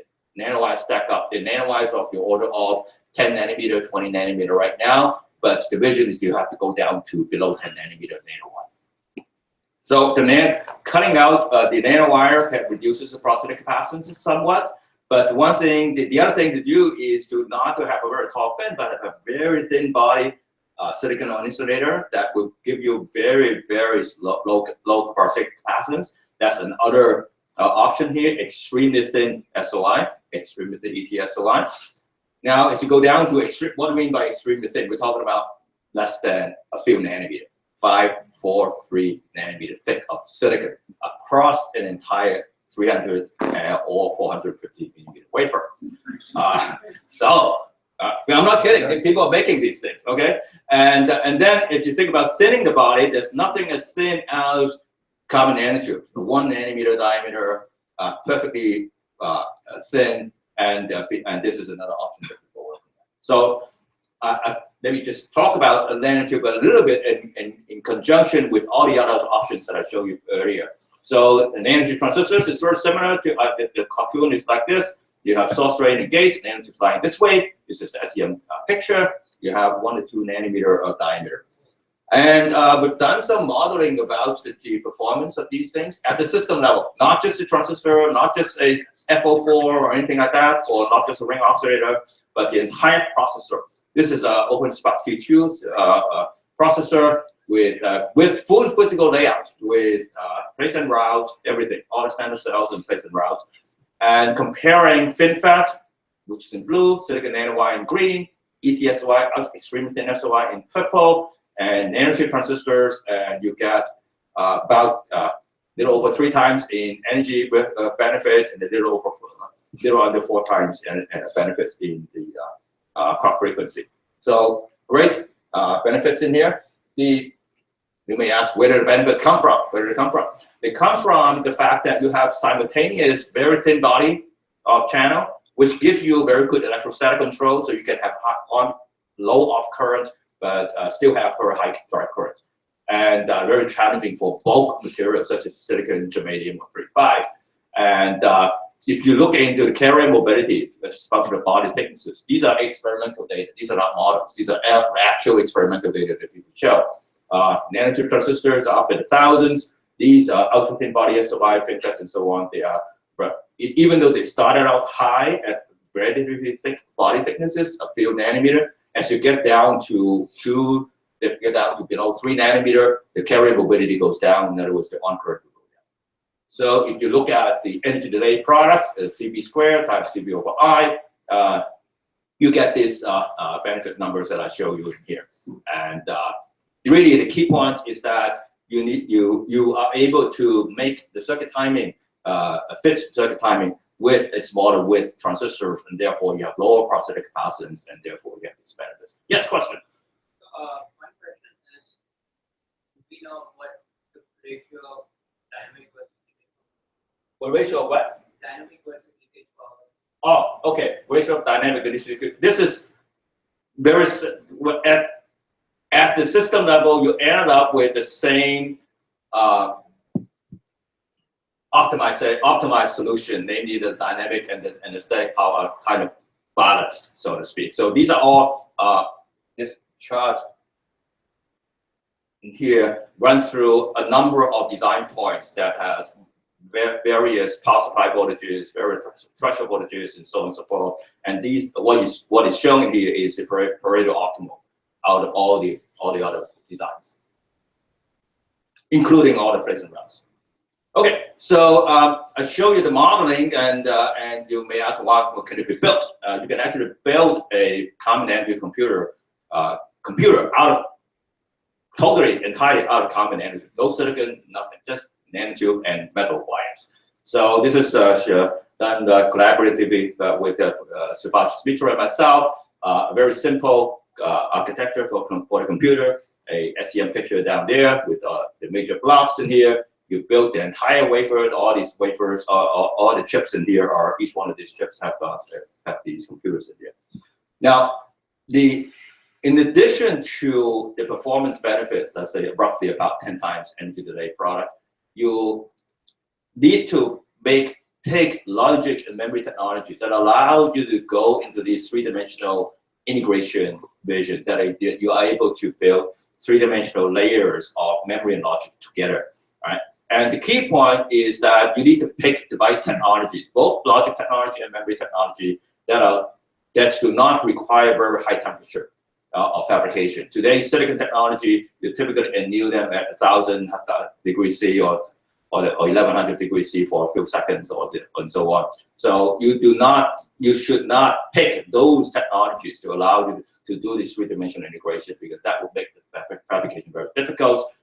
Fabricating one kind of device will kill the other kinds of devices. So what I'm showing you is one example, but that's not the only example. But I'm just saying that a general principle is you need to decouple the high temperature processes from the process of making the three-dimensional layers. For example, we grow the nanotubes at a high temperature, 900 degrees C, transfer them at low temperature, 120 degrees C, and further process on them. You can do the CNT transfer, design a circuit, passivate it, build layers, and then fill all the layers, because the layers are thin. These are only metal layer and a very thin body nanotube transistor. So you can build nanometer scale vias and then do the CNT transfer again, and you can repeat it many times. This shows a 3-layer integration on the lower pictures in here, and 3 layers are built. Yes. What kind of yields did you get here? Do you have what kind of yield? Yeah. Well, in university, actually, okay. Yields are pretty good. And if this one in here, okay, in this one wafer, we had tested on the wafer 400 chips, right? And 19 of them don't work. And the reason it did not work was because the lithography went bad. We were in university, right? So some litho didn't come out, and not because the nanotube. Right. Yeah. I understand. Right. So the yield is actually pretty good. So, and that has to do that you need to do this by coupling design with technology, by knowing what the issues about the fabrications are, and you try to design around it. Okay. So, okay, just to summarize, wrap up on the transistor side, you go from, if the transistor people like to think of it in terms of going from a 2D structure, to the dimensional geometry of the device, to a 3-dimensional geometry, like a FinFET you see here. This is the real picture is out there, the really tall fin in here. 8-nanometer fin, this is about 30 nanometer tall. So 2D to 3D device structure. And these are also to these nanowires on the 3D device structure. And because you need to really manage the parasitic capacitance, which is the parasitic capacitance today is more than 50%, going up to like 60–70% of the entire capacitance of the device. So parasitic capacitance is really an issue. So to do that, you probably need to go back to a 2D structure in here because of you need to manage the capacitance. And from a global point of view, you go from a 2-dimensional integrated circuits to a 3-dimensional integrated circuit. So what we envision is something like this: a skyscraper, right, with multiple layers of logic devices. I show you nanotube transistors, but there are many other things that if you go talk to the device people, they have a whole conference about these things, about these thin layer material, what we call 2-dimensional FETs, 2-dimensional layers. These are 6 angstrom thick 2-dimensional sheets of channel materials. So, so layers of these computational logic and layers of memory. Here I show MRAM, magnetic memory, and the 3D resistive memory. I show it at the top here, but it doesn't have to be. It could be anywhere, it should be in any order, and connected with very dense, ultra dense layers. All right? And besides, and on top of that, you can still build this on top of a silicon substrate, because the lowest layer, you're not under any constraint. You can still build your conventional stuff on the silicon layer. Of course, you cannot forget thermal solutions, which I show in this orange block in here. The thermal solutions are quite important. I'm not expert on thermal, so I can't speak to that. I have colleagues who are experts on these things, who tell me about their thermal solutions. Good. So, question yeah. and a comment. So first, my comment is that this is a very appropriate venue to be giving this particular slide. But my question is, can you say a little bit more about what these thermal layers are, how thick they are? Oh, this thermal layer has to be very thin, because you want to make connections between the layers, right? It has to be very thin. It cannot be micron thick.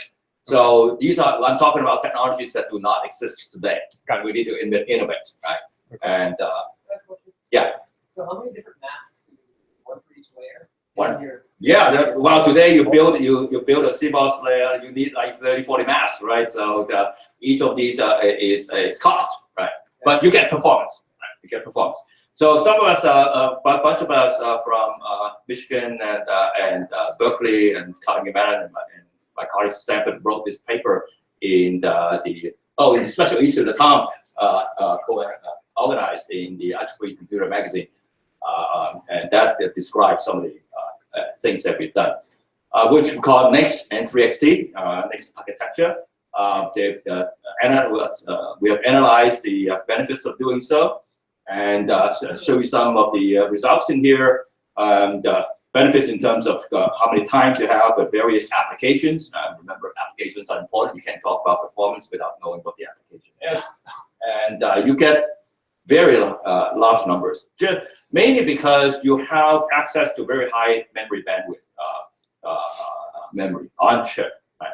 And if you look into what the details of which, I won't have time to go into that. I want to go and talk about something else after this. If you go look into the details of it, you are able to basically reduce the time and energy that you spend when the processors are idle, waiting for stuff to come, and because you have memory bandwidth. And versus, for example, if you build this on a DRAM stack with 3D TSV, you would have limited benefits. You still have benefits, obviously, but you will have limited benefits because the amount of layers in TSV is still very small. All right. So what I want to say is that in these nano systems, in nano engineered, what we call nano engineered computing systems, you really need to have an end-to-end approach, starting from applications, what you want to do, how you build your architecture, how you want to mesh in your memory with the logic together, and you can actually build these nano systems at a very rudimentary level today. Here's I show another example here. We have 2 million nanotube transistors on the top layer, and 1 million bits of persistent memory.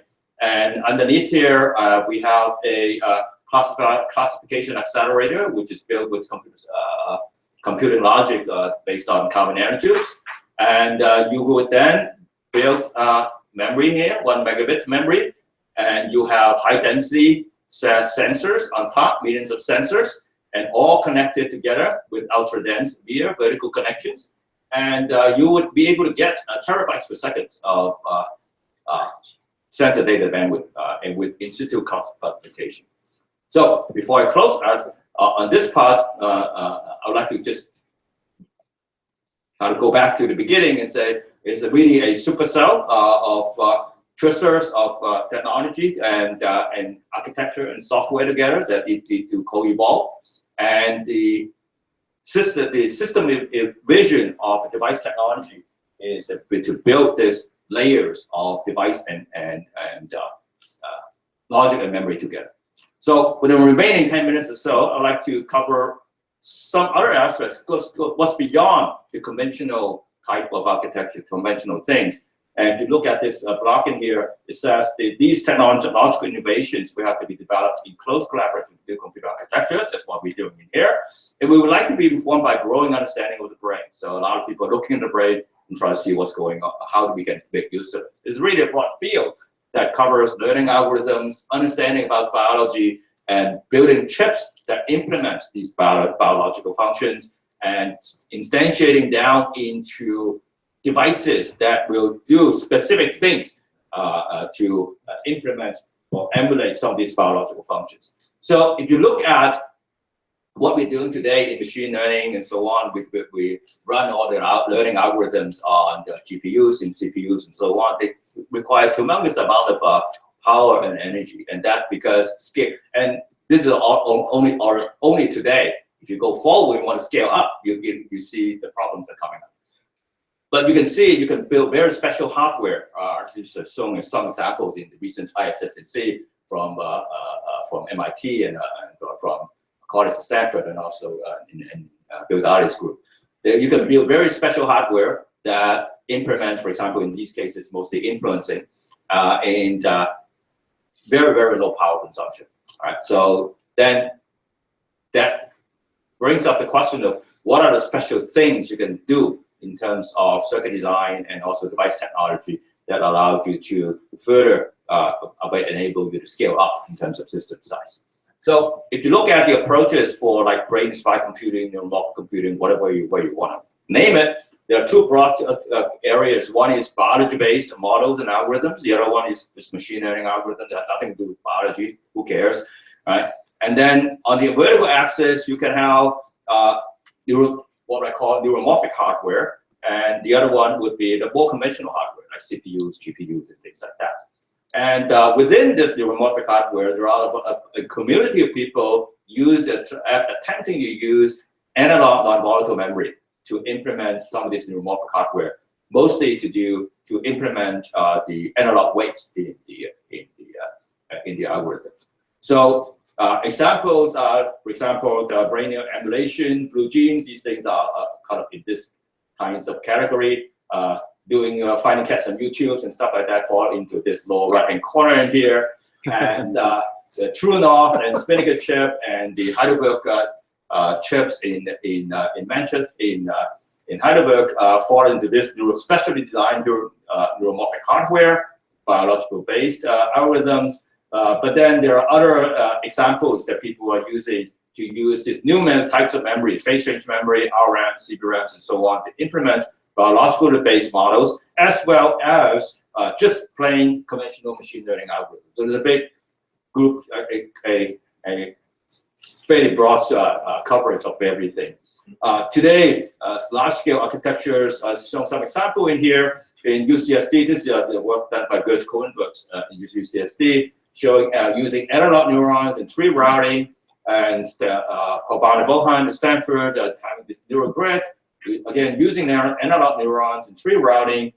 True North have digital neurons and mesh-based routing, and the Spinnaker chip has digital neurons and mesh-based routing. Routing, I call out the routing because routing is really the key for many of these architectures.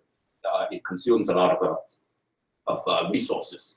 In terms of synapses, most of the chips, right, large scale chip, I'm talking about really large scale, not really large, but larger scale chip from device guys' point of view. But the UCSD chip is DRAM off chip, so is the Stanford Neural Grid, they are off DRAM off chip. True North is SRAM on chip, and the Spinnaker chip, some are SRAM on chip and some are DRAM on chip. And of course, when you have SRAM and DRAM, you have questions about scalability, area efficiency, and things like that you already know about. So from the device guy point of view, then one would say, okay, what about bringing in some of these non-volatile memory that I just talked about earlier in this talk, and try to implement these things in these analog ways in these new memory. So I show here 3 basic kinds with the new pictures in here: phase change memory, resistive switching mechanism, access memory, and conductive bridge memory. And these non-volatile memory are analog programmable and scalable to a few nanometer, as I showed you earlier. And it can be stacked up in 3D because to fabricate these devices, you only need to go to very low temperature. These are of the order of 200 degrees C and below. Right? So there you can stack them on top of CMOS, as I showed you before.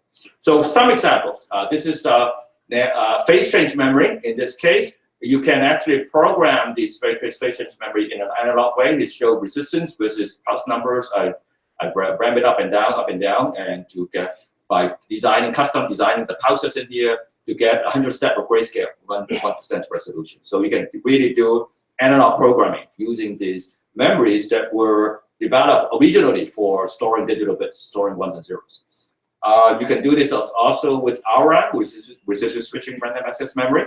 So here is resistance versus pulse number, the same pulse that you put in to change the resistance. You can see it gradually go up. Now, interestingly enough, this because this is a filamentary conduction in here, a chain of oxygen vacancy makes the conduction in here. This filamentary conduction causes this fundamental physics in here causes a lot of variations. If you put a pulse in there, you can see this data going on. This is not measurement noise. These are very high current, so it's not measurement noise. These are intrinsic stochastic switching. So I'll come back to the stochastic switching part a little bit later. And so going back to the analog programmability, you can use it, but you can custom design your programming pulses to make it emulate the biological behavior. One of the behavior that people like to biologists have found is this spike timing dependent plasticity, in which the weight change is dependent upon the timing of arrival of the 2 pulse spikes they're coming from, pre-neuron and the post-neuron. And there are various kinds of STDP kernels that you can implement. The graphs you see in here are actual experimental data from phase change memory, from doing these pulses on a phase change memory, showing that you can actually do various kinds of STDP kernels in here. And you can have various time constants, various curvatures in here by designing pulses appropriately. And you can show this weight adaptation that is saturating, which is actually happening in biology as well. So you can have these nanoscale electronic synapses that emulate biology. I mentioned about stochastic switching, which is quite interesting. And if you try to switch and resistive switching RRAM, going from high resistance to low resistance state, and if you put a programming pulse that are very close to the switching threshold, then the switching probability is stochastic. It's shown here going from low high. It's changing the programming voltage. You can see this is 14% success rate, 40% success rate, 76% success rate. So you can use these percentages as to emulate this grayscale, and you can also use this to escape local minima in a gradient descent type algorithm. And so here show more data showing a color plot of the pulse width, the pulse height, and the programming, which we call set programming probability. So you can use these characteristics to some advantage, for example, in gradient descent to get out of the local minimum. I talked about 3-dimensional memory earlier. So here's show example of doing what we call vertical in-memory computing using this 3-dimensional architecture. This is a paper we just talked about at the conference right before here, a few days ago in Hawaii. So here's a 3D memory in here with the resistive switching elements on the side with a common pillar, right? Remember the pillar that that you drill through. There are many layers, right? So it's common. So two observations. One is that you can exploit this through the third dimension in two ways. One is when you view it horizontally, you can take each of the layers as one of the neuron layers, and all these resistors will be the weights that are connecting the neuron layers. You can use this. You can map this 3D architecture into a conventional neural network layer by layer. Or you can take it in a vertical view, and each of them, one of this pattern can be used in some interesting in-memory logic computing kernels. And one of the things that we've been looking at is hyperdimensional computing, in which, along with John Rabai and Bruno Oshausen at Berkeley, you take input data and project it to a large number of random vectors, and to make it errors resilient, and then you would use this three-dimensional layer to do in-memory logic computation and then influence it. So one example of what we do is that in a vertical pattern here, by using very simple programming pulses between the layers, you can do a bit computation right in the memory array without reading out the bit or writing the bit at all. So without even knowing what the bit value is, so you can just do bit computation.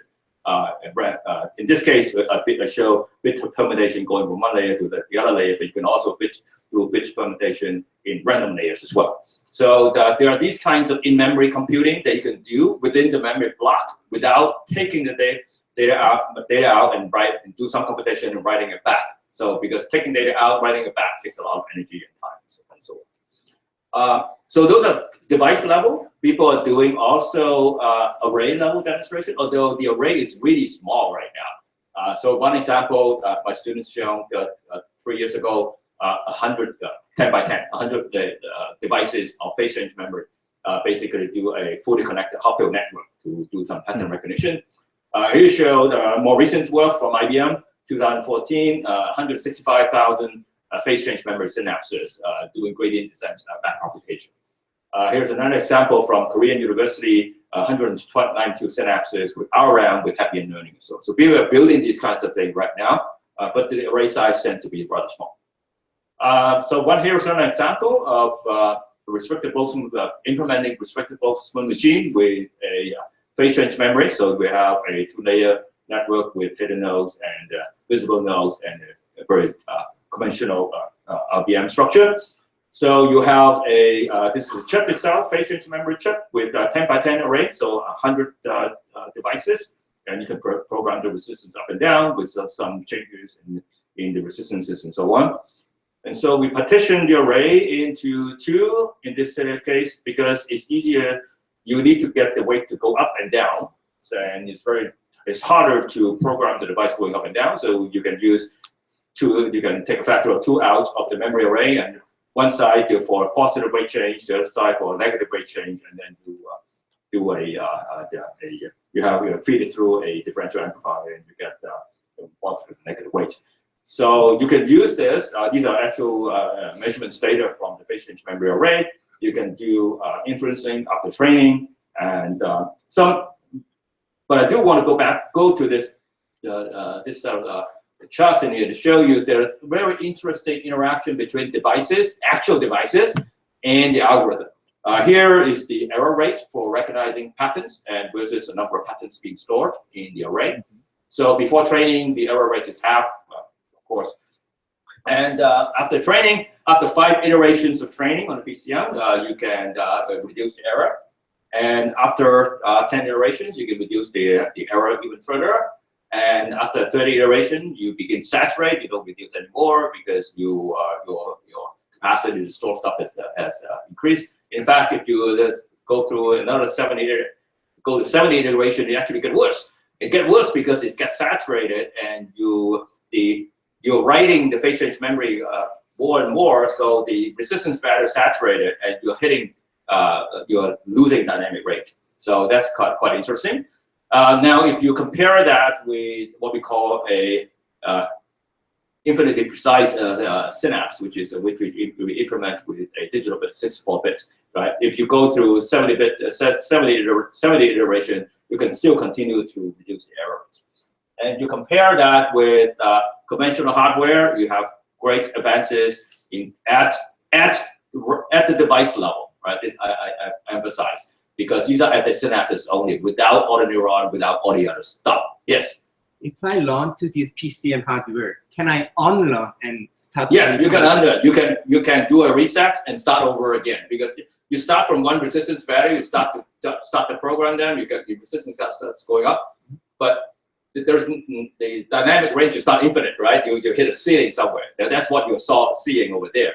And when you see that you're hitting somewhere, you can globally reset everybody and start over again. So just wrapping up in here, in this kind of using analog non-volatile memory, programmable memory for implementing some of these machine learning or biologically based type models, there are many open research questions. Number one is, as I showed you earlier, we're able to show basic functionality, but we have not yet been able to show metrics such as performance per watt, performance per meter square, and variability and reliability and all these stuff. We are not able to show that yet.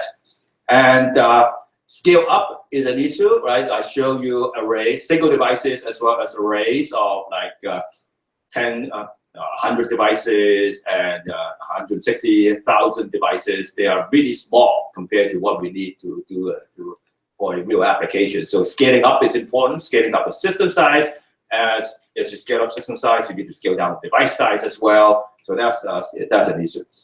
The role of variability, and these are being studied right now. Many papers are in the device community studying variability and how real device variability, not just imagine Gaussian distribution or something like that, but real device variability, real measured device reliability.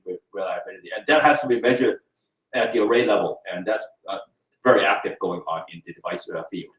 And fan in and fan out is important because we still don't know how to route these things. The real biological neurons have 10 to the 4 fan outs, right? We still don't know how to do this, and that's an important problem.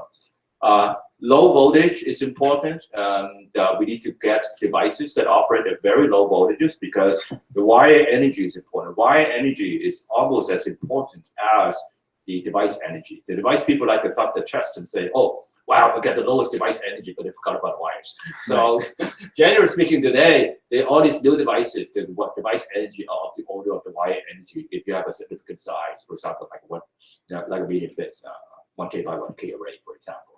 So you need to find devices that go to even lower energy, and therefore the wire energy will go down too because it's CV squared for the wire.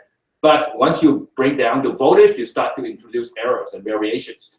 And how do you deal with that? Or maybe you can use some learning algorithm to deal with that. And that's a lot of interaction of both the learning algorithm and the devices that we need to figure out. Stochastic learning behavior is quite interesting. And some of the devices are intrinsically stochastic. So that's great, right? So we don't need to introduce stochasticity.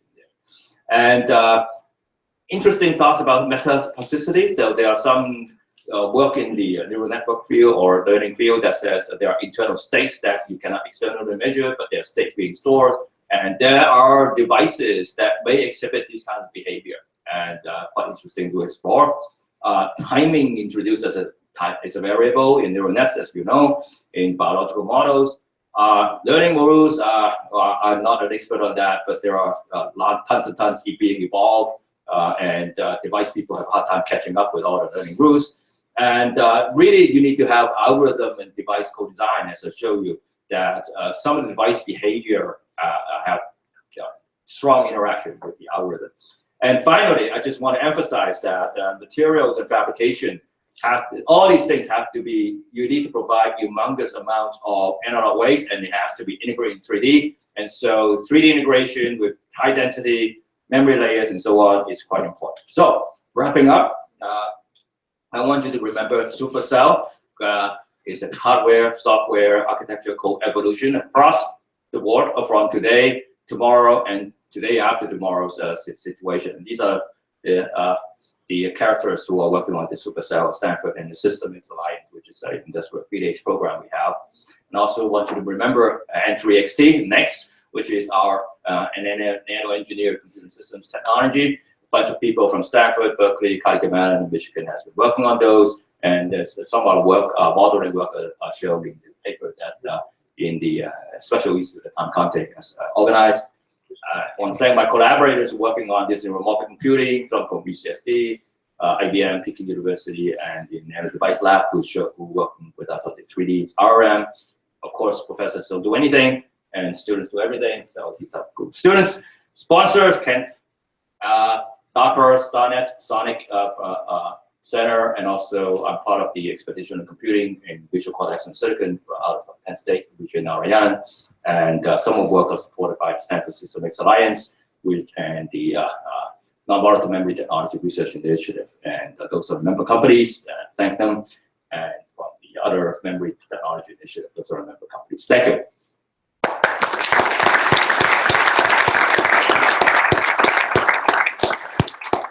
So we are a few minutes into the break, but we should take some questions and yeah.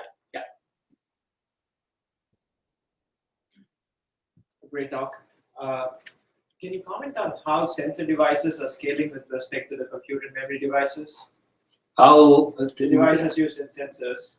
Like devices using sensors? Yeah. Oh, sensors generally don't scale, so to speak, or don't need to scale, depending on the sensor, right? If you have a gyroscope, then you need some mass and so on and so forth. You scale the gyroscope to 0 mass, then you have nothing, right? Right. So the sensor is a different problem. The sensor is an issue of heterogeneous integration, how you can integrate the sensor fabrication technologies with what you do in the computation. Today, the sensors are by and large developed separately from the computing platform. But if you go to the device conferences and so on, you can clearly see the vectors are sensor people like to integrate stuff and as much as they can. And the sensor information today, they're mostly raw information, but going forward, it will be less about raw information, but more about information from the sensor. So that means that you need to have a sensor and the computing on the same chip. David? David Wood, University of Wisconsin. Great talk, lots of things to think about. One question, I was trying to put together your talk with Mark's talk. So Mark talked about the need for architects to look across layers of abstraction.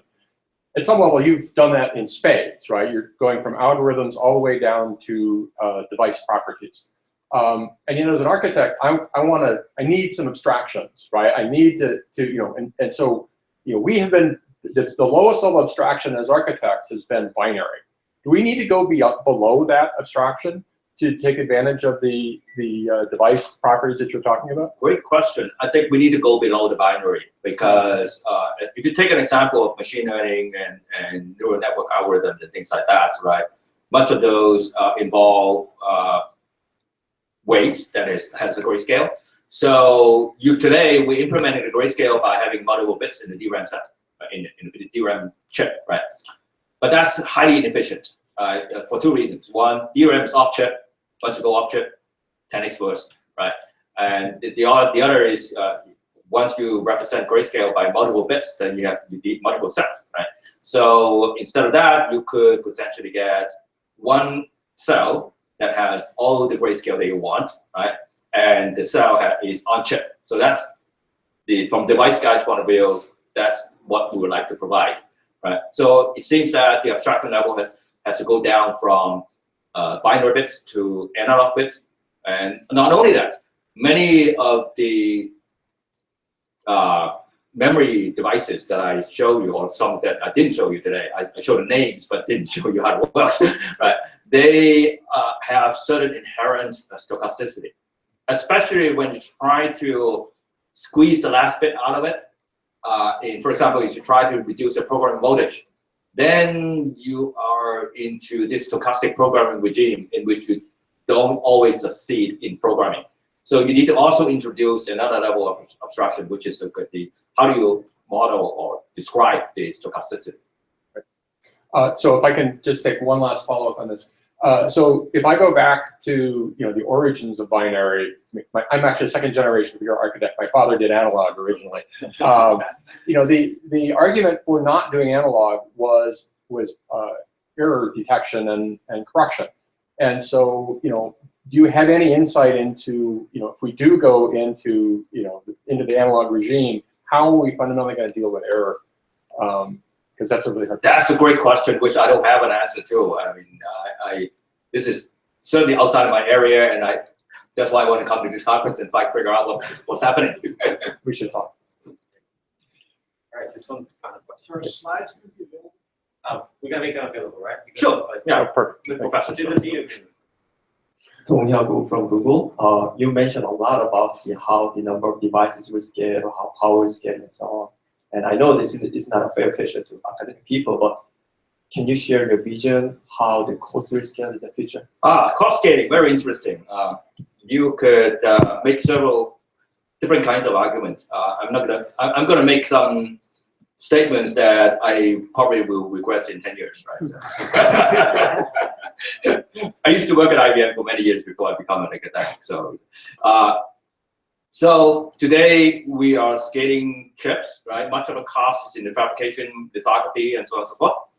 And a lot of the cost also is in use and developing new tools and new technologies. You go from 90 nanometer to today's 14 nanometer technology and so on. There are many new elements: strained silicon, high-k metal gate, FinFET, and so on. At each generation, you spend a lot of development cost into developing these things.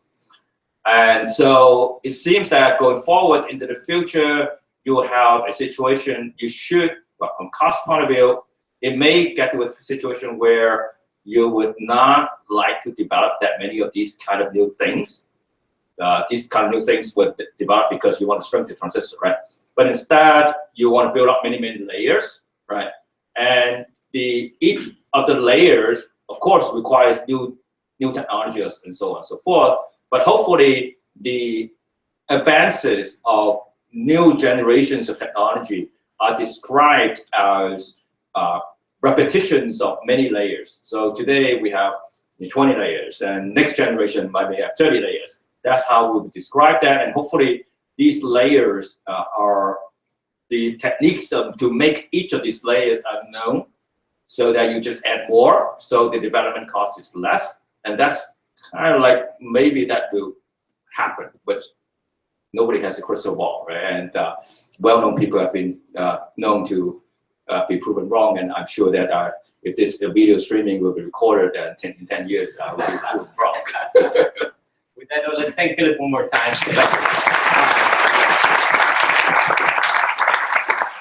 So we did need to a break, but I think it was worth it. So we'll start again at 11 o'clock in 15 minutes. Okay, so go get coffee. I think coffee is available upstairs, and be back here in 15 minutes. Okay, thank you.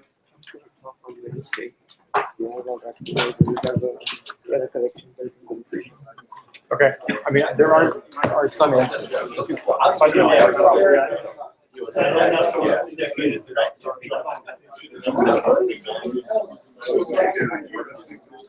haven't started yet.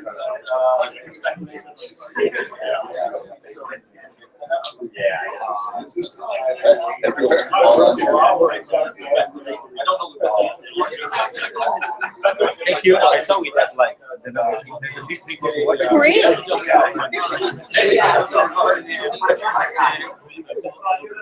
All right. See a picture in there.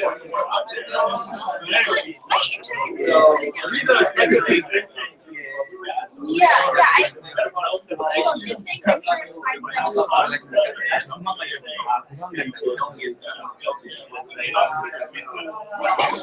I'm sure a lot of yeah, I think it's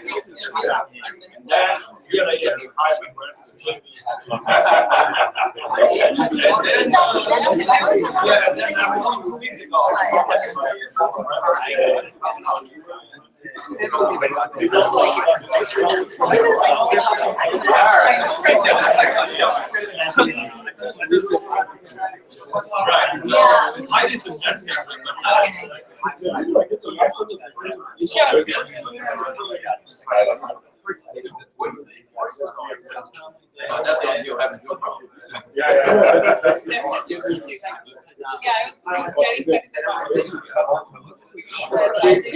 Innovation there is not so much the memory. Definitely. Yeah, I'm sorry, I was like.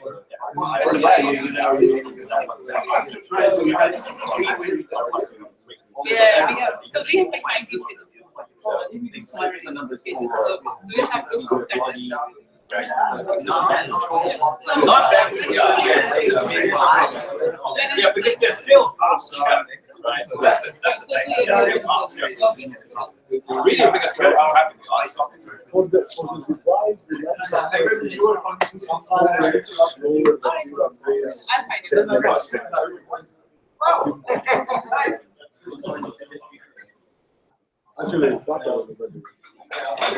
that's a great step. I'm sure that gets people to think about, hey, new memory can actually happen, right?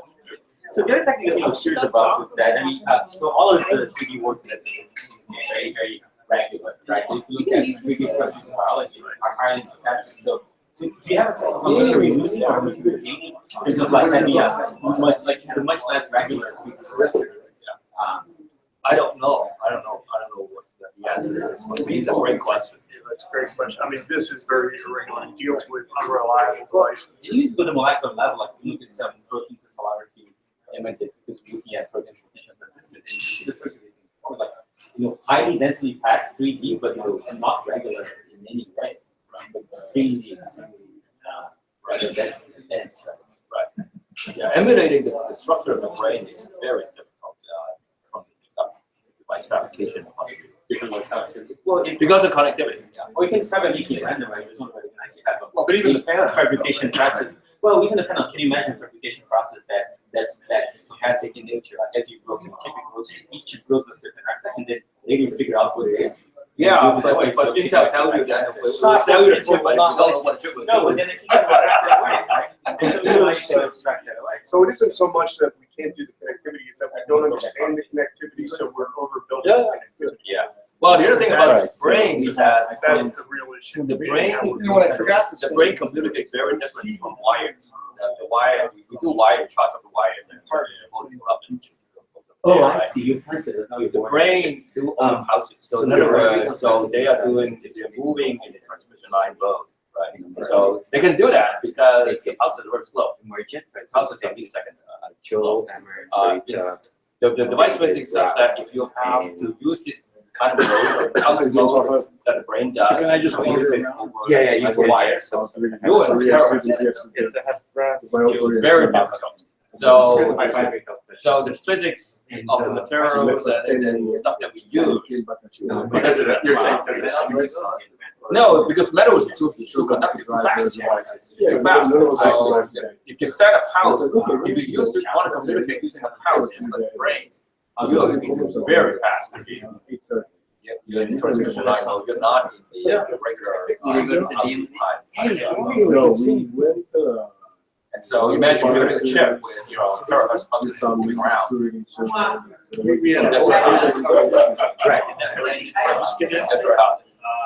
brain can do it, get away with it because the ion channels are very slow. We could use the wires, but we define, if you want to have my mind set, and then build something like that.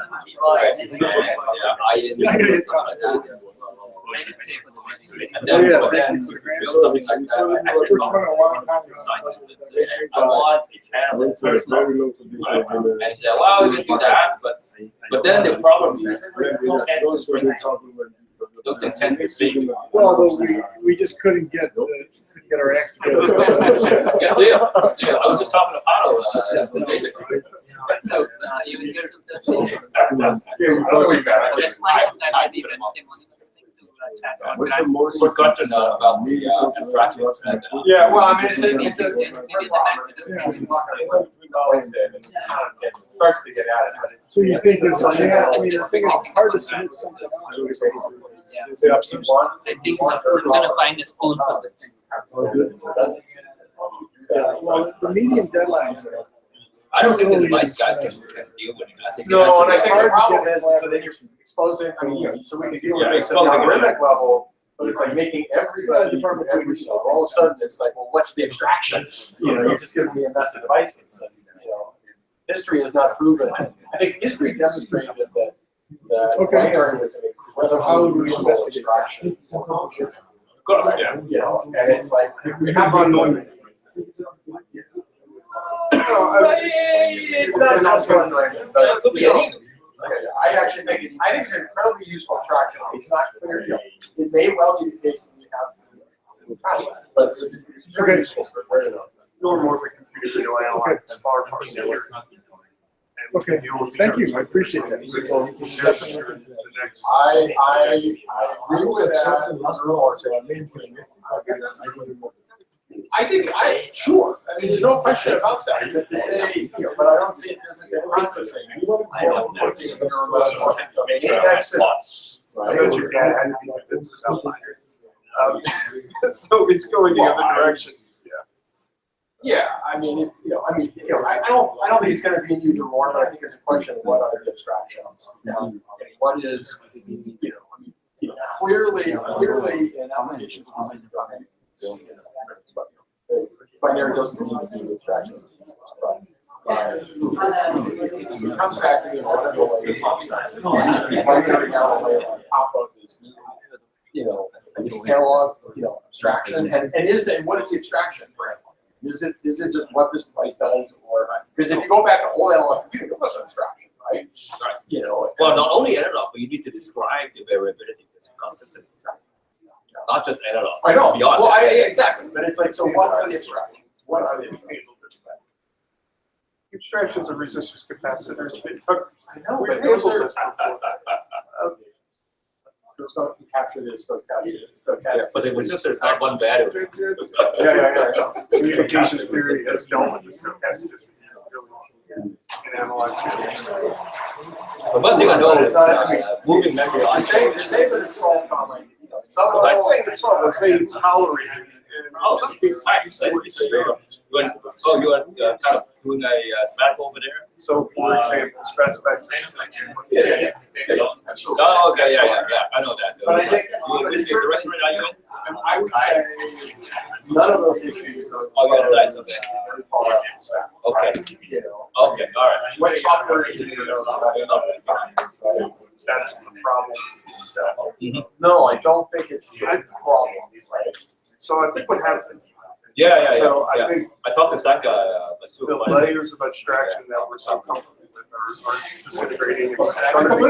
There's going to be a period of uncomfort until we find the new ones, but we're not going to find the new ones for a while. So the next generation has to deal with the discomfort. And I think it means we're going to have to be a lot more flexible. Well, actually, I mean, I agree with you, disagree with you. I mean, I think what's going to happen in the interim is within the device community, no. That's what accelerators are all about. What accelerators, you can talk to some, common CPU or whatever, that runs based on. Not at the moment. Abstractions. And then, Not at the maybe we'll have a better abstraction. I think it has to be integrated.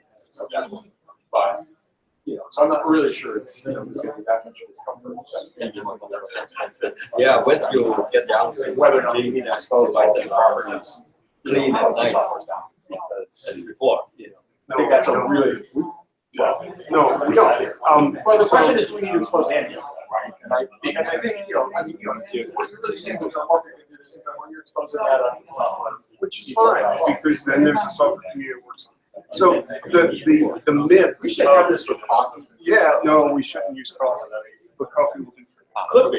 Yeah. I think it would be start with that, all right? Just completely not just a start. Hi. Hi. Yeah, a bit of walk. Hi, yeah. Oh, hi, yeah. Sorry. 可以。我们这 system experience 就发挥的。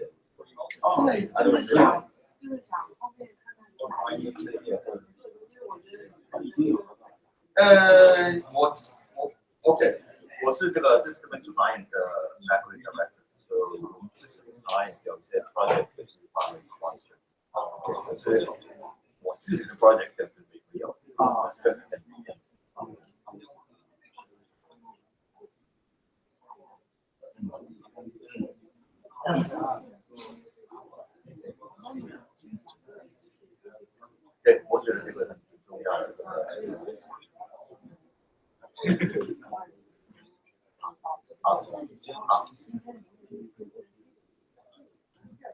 没有没问题没有问题，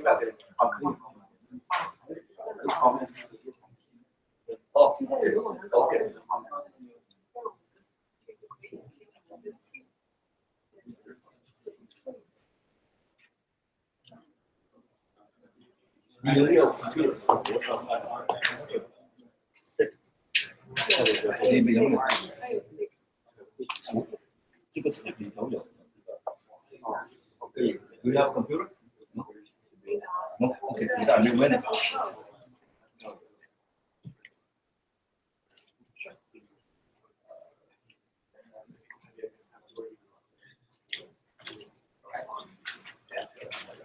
This is based on 深圳哦 ，OK， 我虽然去过深圳。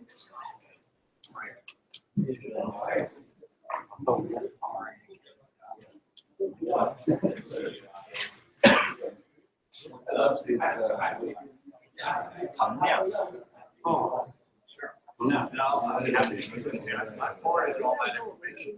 I didn't know that, but they said that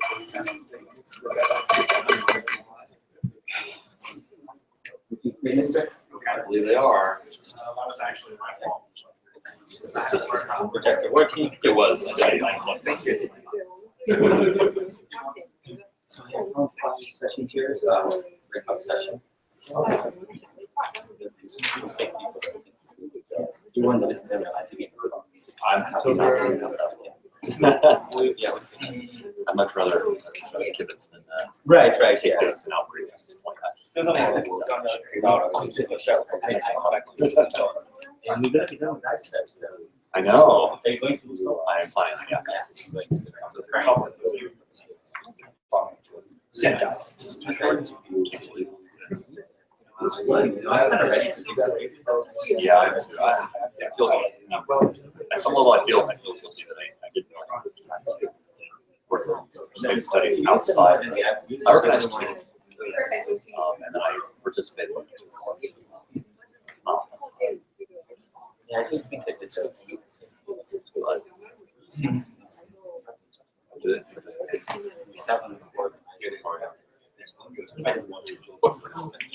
but it was fun. We are actually close talk at 7 years ago. Sorry, hold on. It came out of the base. So it's been kind of working. IR was yeah, was interesting too. I learned something that I didn't know is an IR. I felt like the program managers might want to, they might race to start a program, but once one program starts, so like, I think there's a good way to couple. They'll actually know. So when that basically install it, but faster together. I was very interested in if they heard that.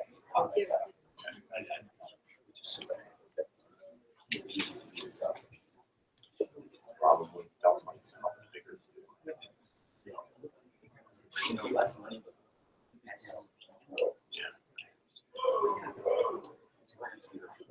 Yeah, I know we're going developer too. We'll start to develop Thompson. Good question. Oh no, we're going to develop now.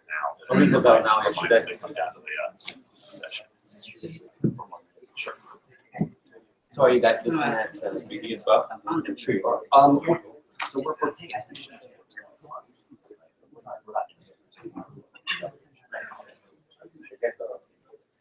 on. It's been and so on.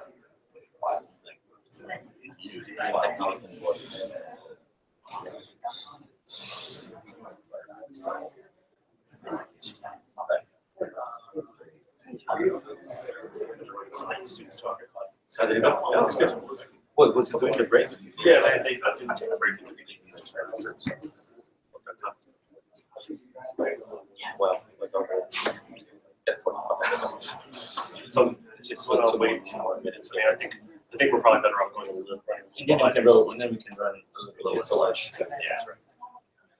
Lunch those two. Yes. So I think that was a really good start. People so much. Okay. Almost look at the studies. Right. I tried to do meta.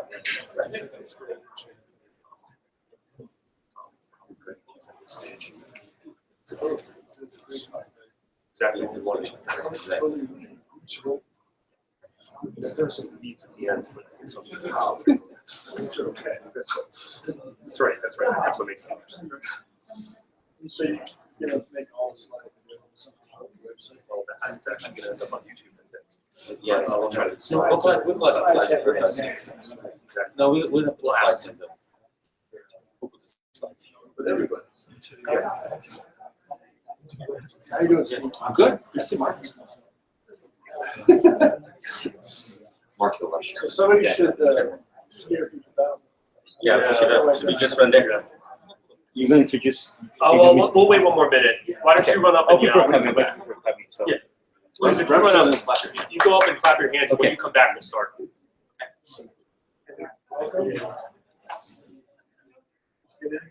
Yeah, I was here earlier when you were speaking. I just wanted to relay the fears that it's okay to use those that Tom had. Right. There, I could just. It's important to let the speakers know. Maybe the slide's different. And I know there's somebody watching, somebody complaining about the contrast on the slide. Oh, really? Definitely people watching.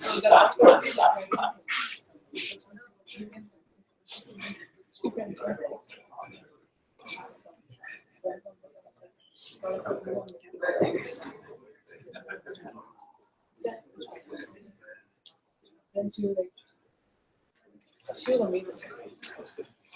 Comedians are all in the wrong spot. I don't think anybody really cares, but I like to down on the comedian. That's the median of this is 99% of the So we need to fix that. But she handled questions really well. Yeah. I mean, when I liked her attitude.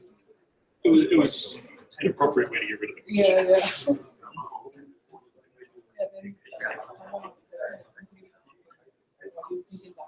We'll get going here in a moment. Just waiting for them to announce upstairs that we're proceeding.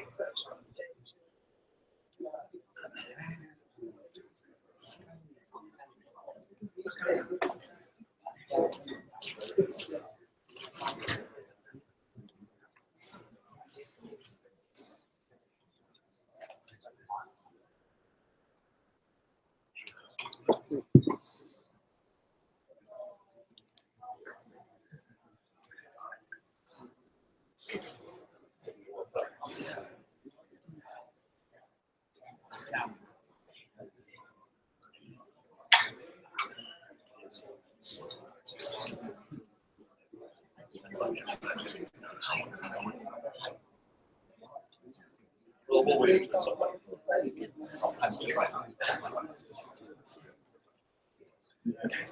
All right, so why don't we go ahead and proceed? So welcome back everybody to the second session of Architecture 2030. So just so people understand how this section is going to work, we have a series of much shorter invited talks on a variety of different topics that are all related to sort of research vision or, again, these themes of sort of pushes from above and below in the system stack, and also sort of how should we ensure impact from the research we're doing and the work we're asking the funding agencies to fund. And so along that vein, we've asked Steve Keckler, a former academic who's now a senior leader at NVIDIA. He's the vice president of architecture research at NVIDIA. We've asked him to come and give his perspective, having sat sort of with both hats, an academic hat and an industry hat, on what is the intersection between academic and industry research, and how do we ensure that the investments that our national governments are making in academic research actually end up having real impact on products. And so with that, I'll ask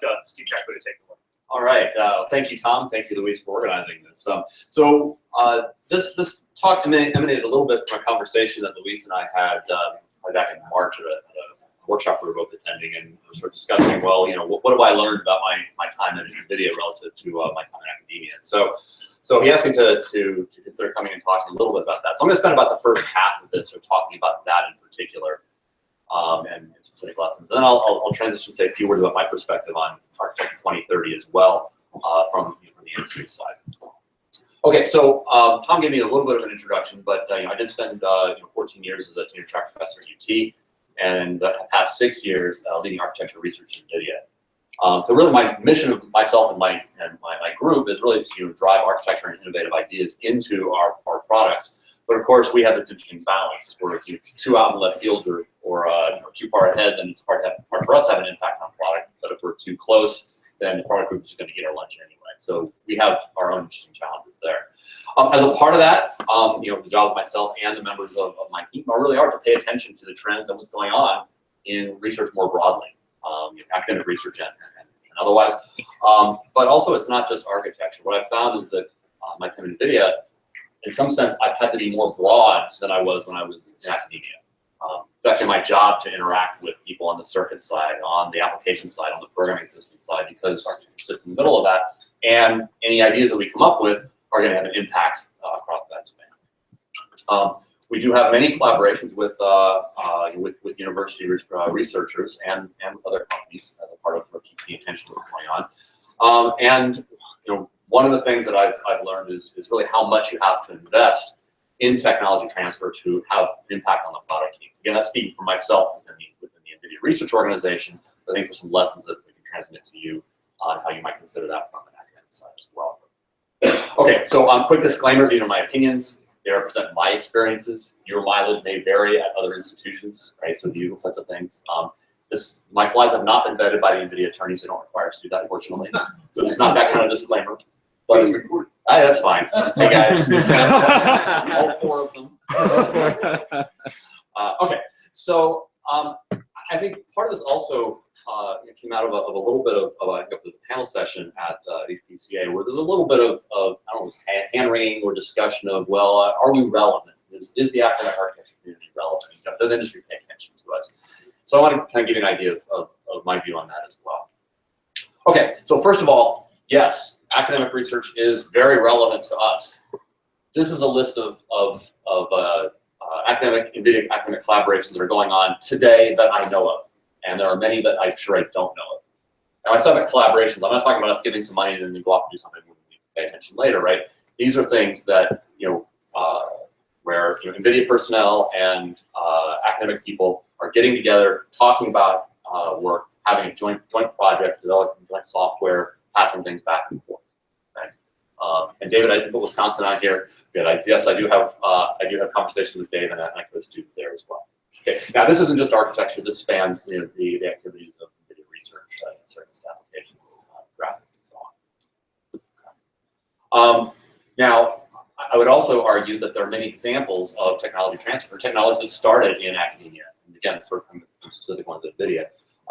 Current NVIDIA architectures have been dramatically influenced by the range of academic research on streaming processors from many years ago, right? And that has had incremental influence. CUDA really came out of Brook at Stanford, right? So how did that transfer? Really, that didn't transfer to papers. It transferred because Ian Buck came to work for NVIDIA and brought that with him. So that's a recurring theme or lesson I will come back to. Things around cuBLAS and cuDNN, the libraries for linear algebra and deep learning, and then even the deep learning frameworks. We've been interacting quite a lot with people developing this framework to make sure that our products fit into those things. There's a whole ecosystem that, in some sense, academics more broadly can drive that industry is now tying into. And there's a lot more stuff in the pipe that I can't tell you about. Things that are having direct influence. Okay, so let me sort of go to a few observations that I've had over this time frame. So the first is the technology transfer gap. So first of all, there's a small gap between the work that my team does, product team does, right? It's amazing. We work very hard to actually develop the personal relationships, develop the credibility.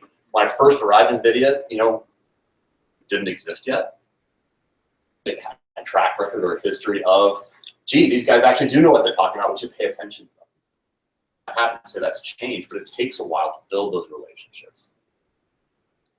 And that manifests in a whole bunch of ways. But another sort of aspect of that is that it's easy to kind of get an idea to the 5-yard line, or to get a line into a product. And transfer, even with their when they're in within an organization.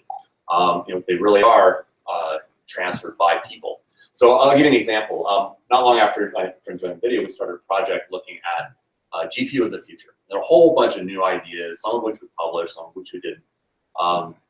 And that we're really kind of looking at a different way of building the GPUs.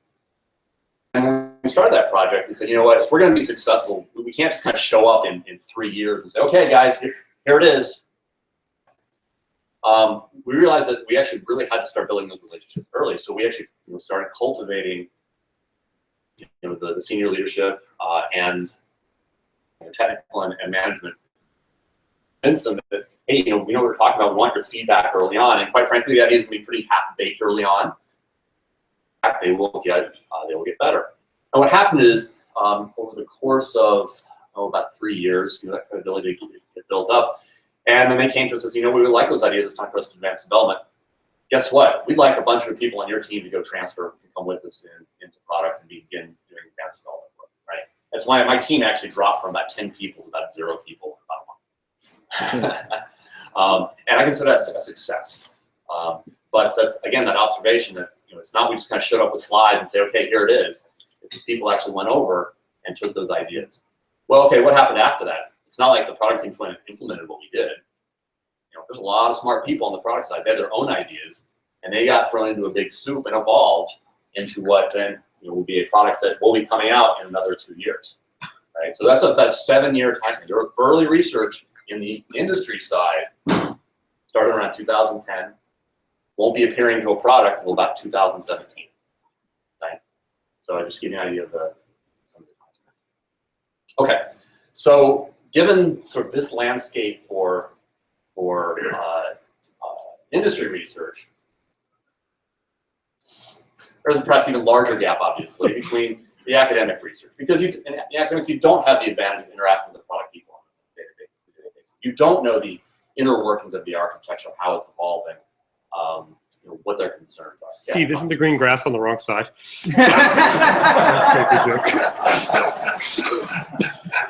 Green is for money.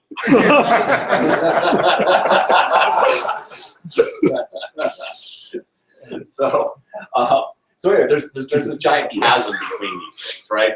And so the question will come, how do you have influence, right? Well, the influence doesn't just come from writing the paper. The influence comes from some of those things that I was just describing, building those relationships. Now, you don't necessarily have to go build a relationship with all the product people. The industry research people can be the conduits for that, but it takes time. I'll come back to it. Okay, so observation 2, academic papers. Yes, we do read lots of them. I did not read this one. I just thought it sounded nice. Lots and lots of papers. Myself and my team, we participate in the program committees. We come to conferences. We read a lot of these papers, and read them because we want to know what the interesting ideas are out there, and then try to internalize them in some way. We also engage quite heavily with guest lectures, intern talks, hosting student sabbaticals, all that kind of stuff. So I would argue that there's no institutional ignorance of good research. Okay. That's broadly speaking.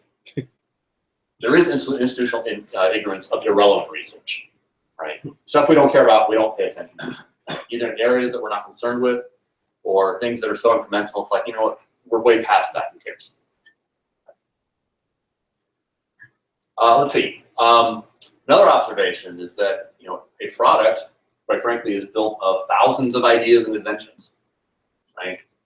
And any one idea and invention is not like the world's greatest thing, right?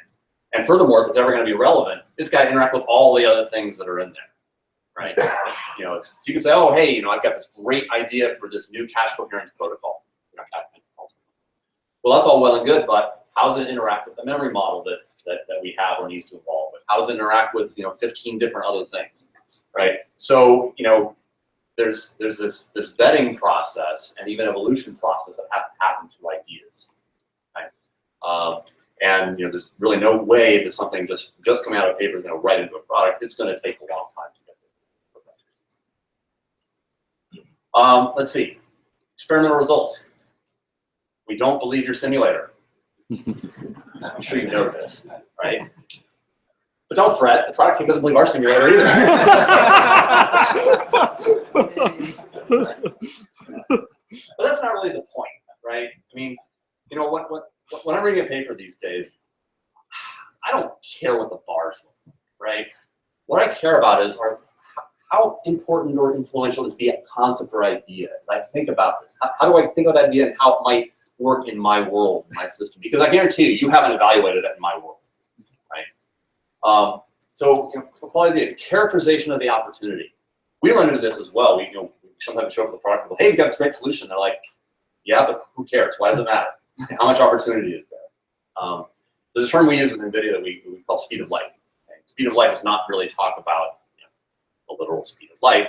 It's really what's the best possible thing that could happen, right? Or the best possible outcome for a particular design aspect. And the question then is, how close are you to that, right?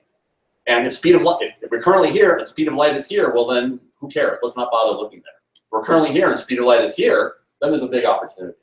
Characterizing those opportunities are really useful because they point out places that we ought to be thinking about that. And then some insight into the range of solutions. Point solution isn't terribly useful, but say, okay, these are the parameters, these type of things you need to think about. All of those things cause us to think about the concepts in our world. And then, I will tell you, good ideas will get re-examined in the context of, product roadmap. To be honest, if there's some idea that we like, and we say on the research side, we'll probably bring it in, we'll experiment and look at it and say, oh, okay, we need to do this and this to it. And the product folks, they get a handle and say, well, you guys didn't think about this, now let's, let's do it some more, right? So it's a long process. And I guess the last observation I have here is that many times product can be ahead of academic research.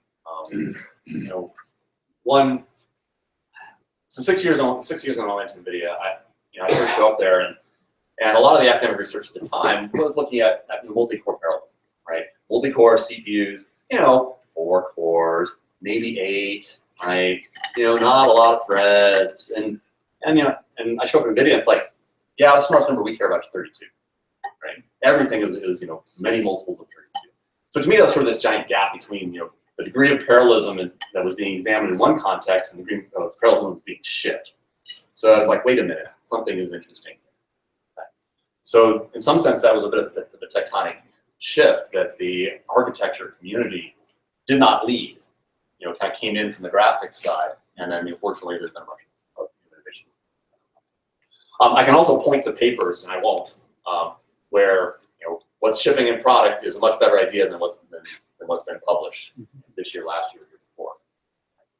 In general, those things are around sort of incremental areas, right? Oh, a new algorithm that does this. Well, if you're comparing your algorithm, I'll pick on things that I don't towards here, but if you're comparing your algorithm to the best that was implemented in GPU sim, well, yeah, of course it's going to be better, right? But of course, what we've been doing for the past 6 years is also better. So, I think you kind of need to pick your battles appropriately if you're going to have it.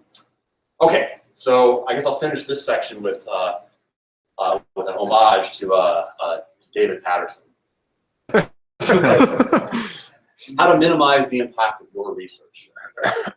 All right, so well-trodden near-term areas. Please, more papers on work scheduling. I want to see lots and lots of those. Optimize your research for maximizing paper count, right? Count. And there's lots of things you're not doing with your time allow you to have better impact. Don't develop any direct relationship with research or product, right? Yeah, doesn't matter.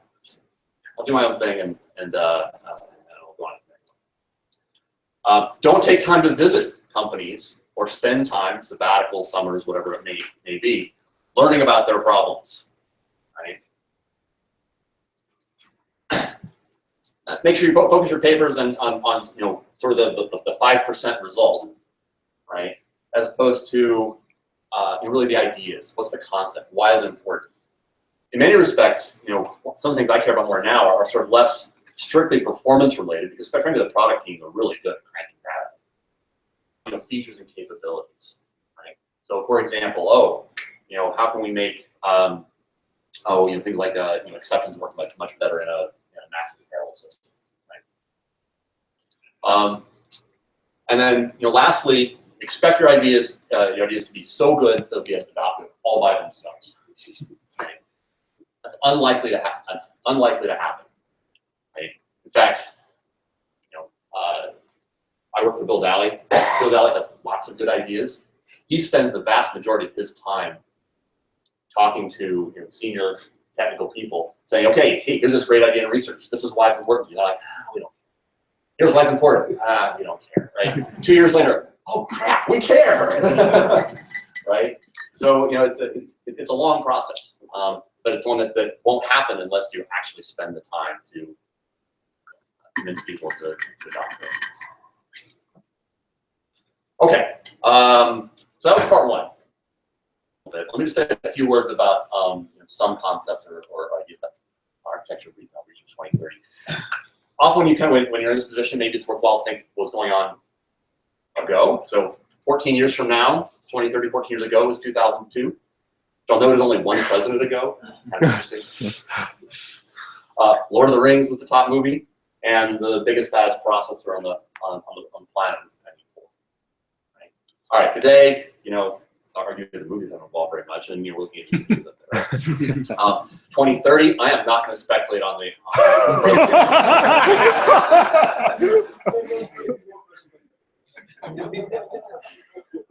Don't want to go there. Don't get me started.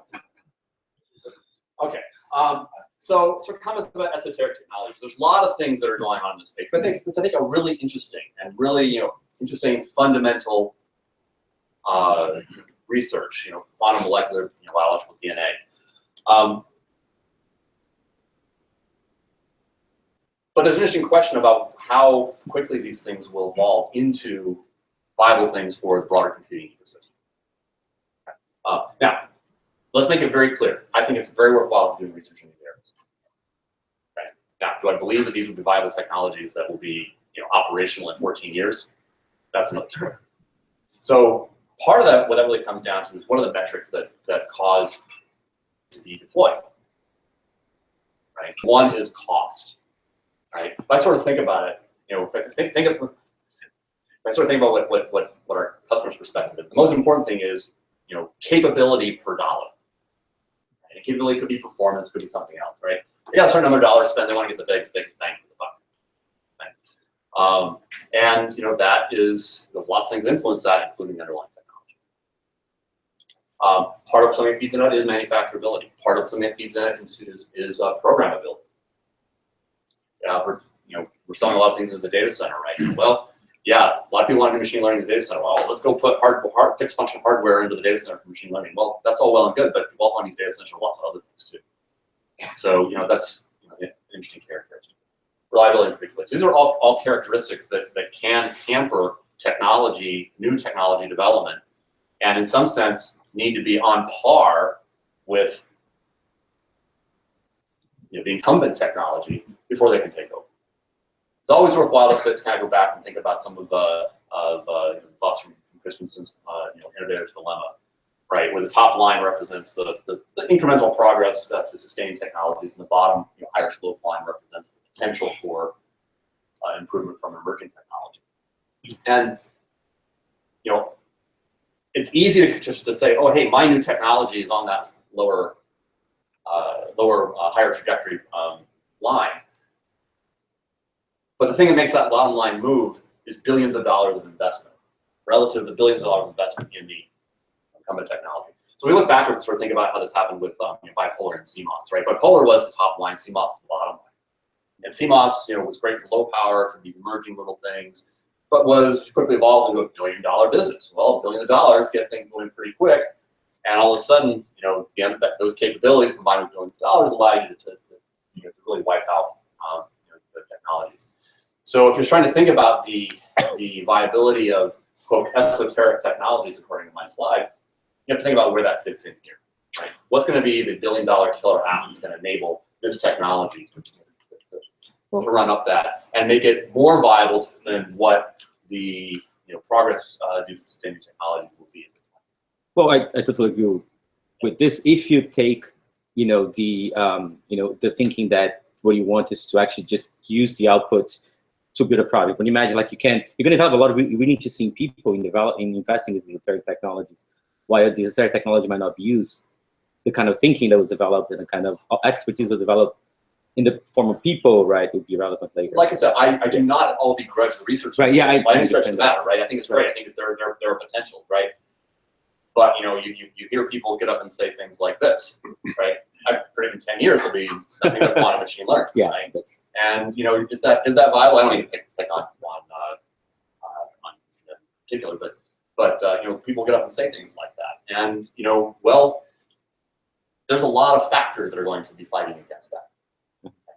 And maybe there'll be great learnings there will then apply to other technologies, right? Which I think is why there's lots of it's useful to have these things soon. If you're asking me to predict what's going to be happening in 14 years. Let's see. I think another thing that ties in here as well is a lot of people have been bemoaning the sort of death of new chips or new chip startups and things like that. And I don't know. I think the slowing technology really ought to just open up the architecture landscape. And if you look at, for example, the computer vision and machine learning space, there's a lot of new companies in there who build chips, right? And that goes a little bit in the face of the complaints of people saying, oh, we don't have any new chip startups. And I think there's some technologies that are being developed that will make this even easier for people. Okay, so quickly, some predictions. So 2030, I don't think there'll be a wholesale replacement of CMOS and its direct derivatives. I think a lot of the stuff that Dr. Wang spoke about earlier are what I would call direct derivatives of CMOS and silicon technologies. I think there's a lot of room there. I think there's a lot of room for packaging, circuits, software, a lot of things that will keep us moving, right?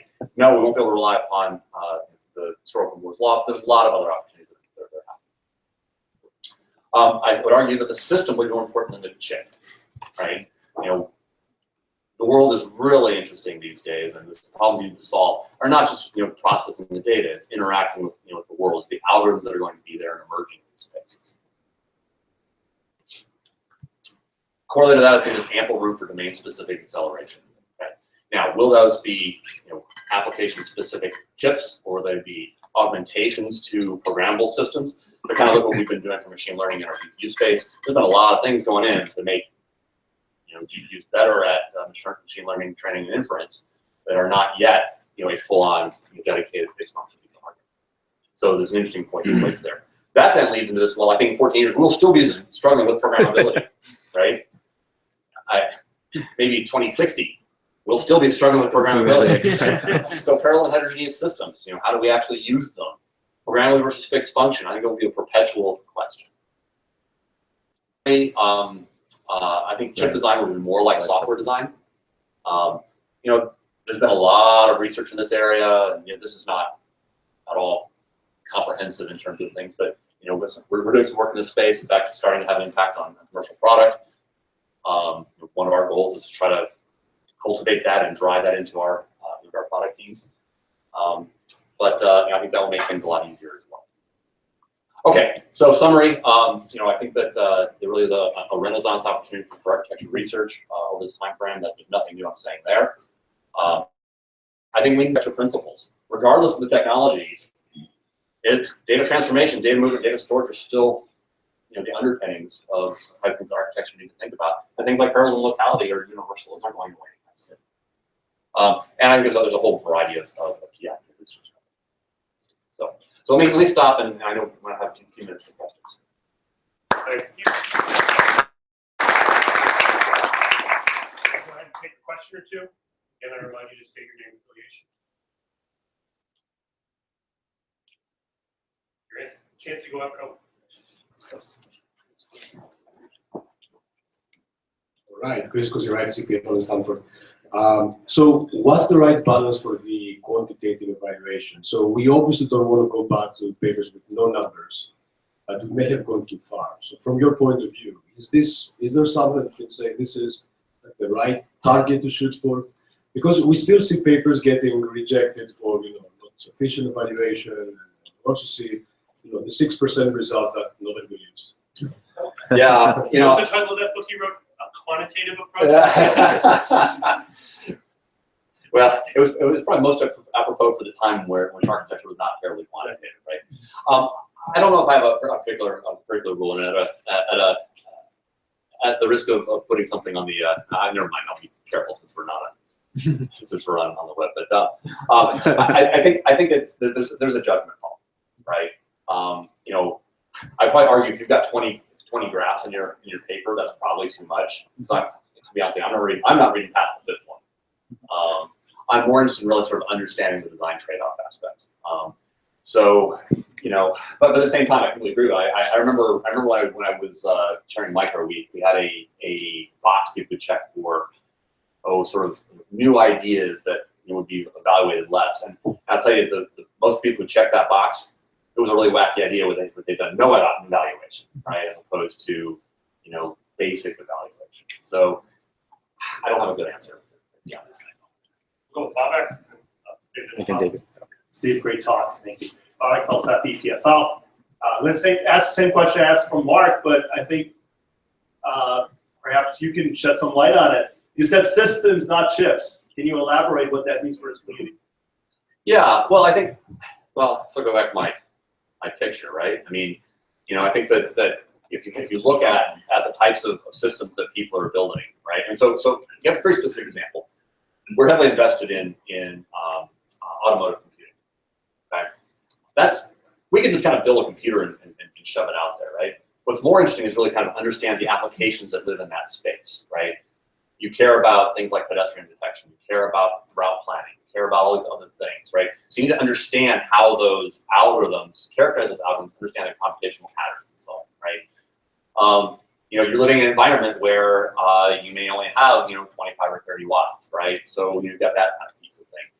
You've got then you have a whole range of opportunities. Is this something where it makes sense to go thinking about a specific accelerator for part of the space, but guess what? It's not just doing k-means, right? We're trying to do this whole pipeline, and k-means need to just be a small part of it. So that's kind of the thing I'm trying to talk about. David, and then Tom. Yeah, David Wood, University of Wisconsin. I just had a quick comment coming back to Christos's point about the evaluation. We had a paper a number of years ago, some of you may have read, on multicast snooping, and that paper was notable because it had no execution time results in it whatsoever, which we actually saw as a shortcoming, but that's what we could get in time to submit it. And I remember Bill Daly's reaction to the paper where he goes, "This paper is really great. I really like the evaluation," because all we had were counts on how many invalidations were going to be sent compared to broadcast snooping. And he says, that gives me the insight on how that, how much less traffic, and I can use that for my models to estimate what the performance is going to be, because my network is going to be completely different than your interconnection network. So right, yeah, I think that ties into this characterization of the opportunity aspect. And Tom, and we have to move on. I'm going to disagree with you, but you probably know I would. I agree with most of your conclusions about the future, but if you go back to the inventor's dilemma, and you use the example of bipolar versus CMOS, and I was there. I talked about that, how HPC all of a sudden, Killer Micros, they just jump on bandwagon. What happened was the existing technology lost its glamour, and the inventor's dilemma is reliant on this idea that everything evolves. But if you grab an evolutionary theorist, they'll tell you we're not getting evolution. It doesn't work that way. It's not gradual improvement. It's punctuated equilibrium. And there are periods of discontinuity. And so I believe, and you said 2030, and I agree with that. 3D, according to ITRS, is predicted, if we go to 3D path, to be 2032. So, all right, that pushed it out a decade, okay? But still, we're in a period of step function, I think. And I understand why you're making money, and what the heck am I doing? But still, I think I'm all about cold shower root canal. And we are in a period right now where everybody needs an image. It was actually Paul Simon originally. Anyway, God rest his soul. Anyway, we're in a period where everybody needs to be shocked into the discontinuity that's happening, and researchers in particular need to be planning past that 23. All right. All right. Great, Thank you, great. Steve, Well, let's again. thank Steve again.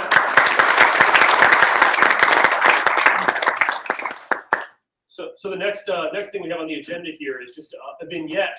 I would characterize it as on open source hardware. So we have Michael Taylor from the University of California, San Diego, who's been doing a lot of work on open sourcing some of his board designs and other things to try to work on this ecosystem along with others. And so he's going to tell us a little bit about what's going on and why we should be paying attention to this. Michael.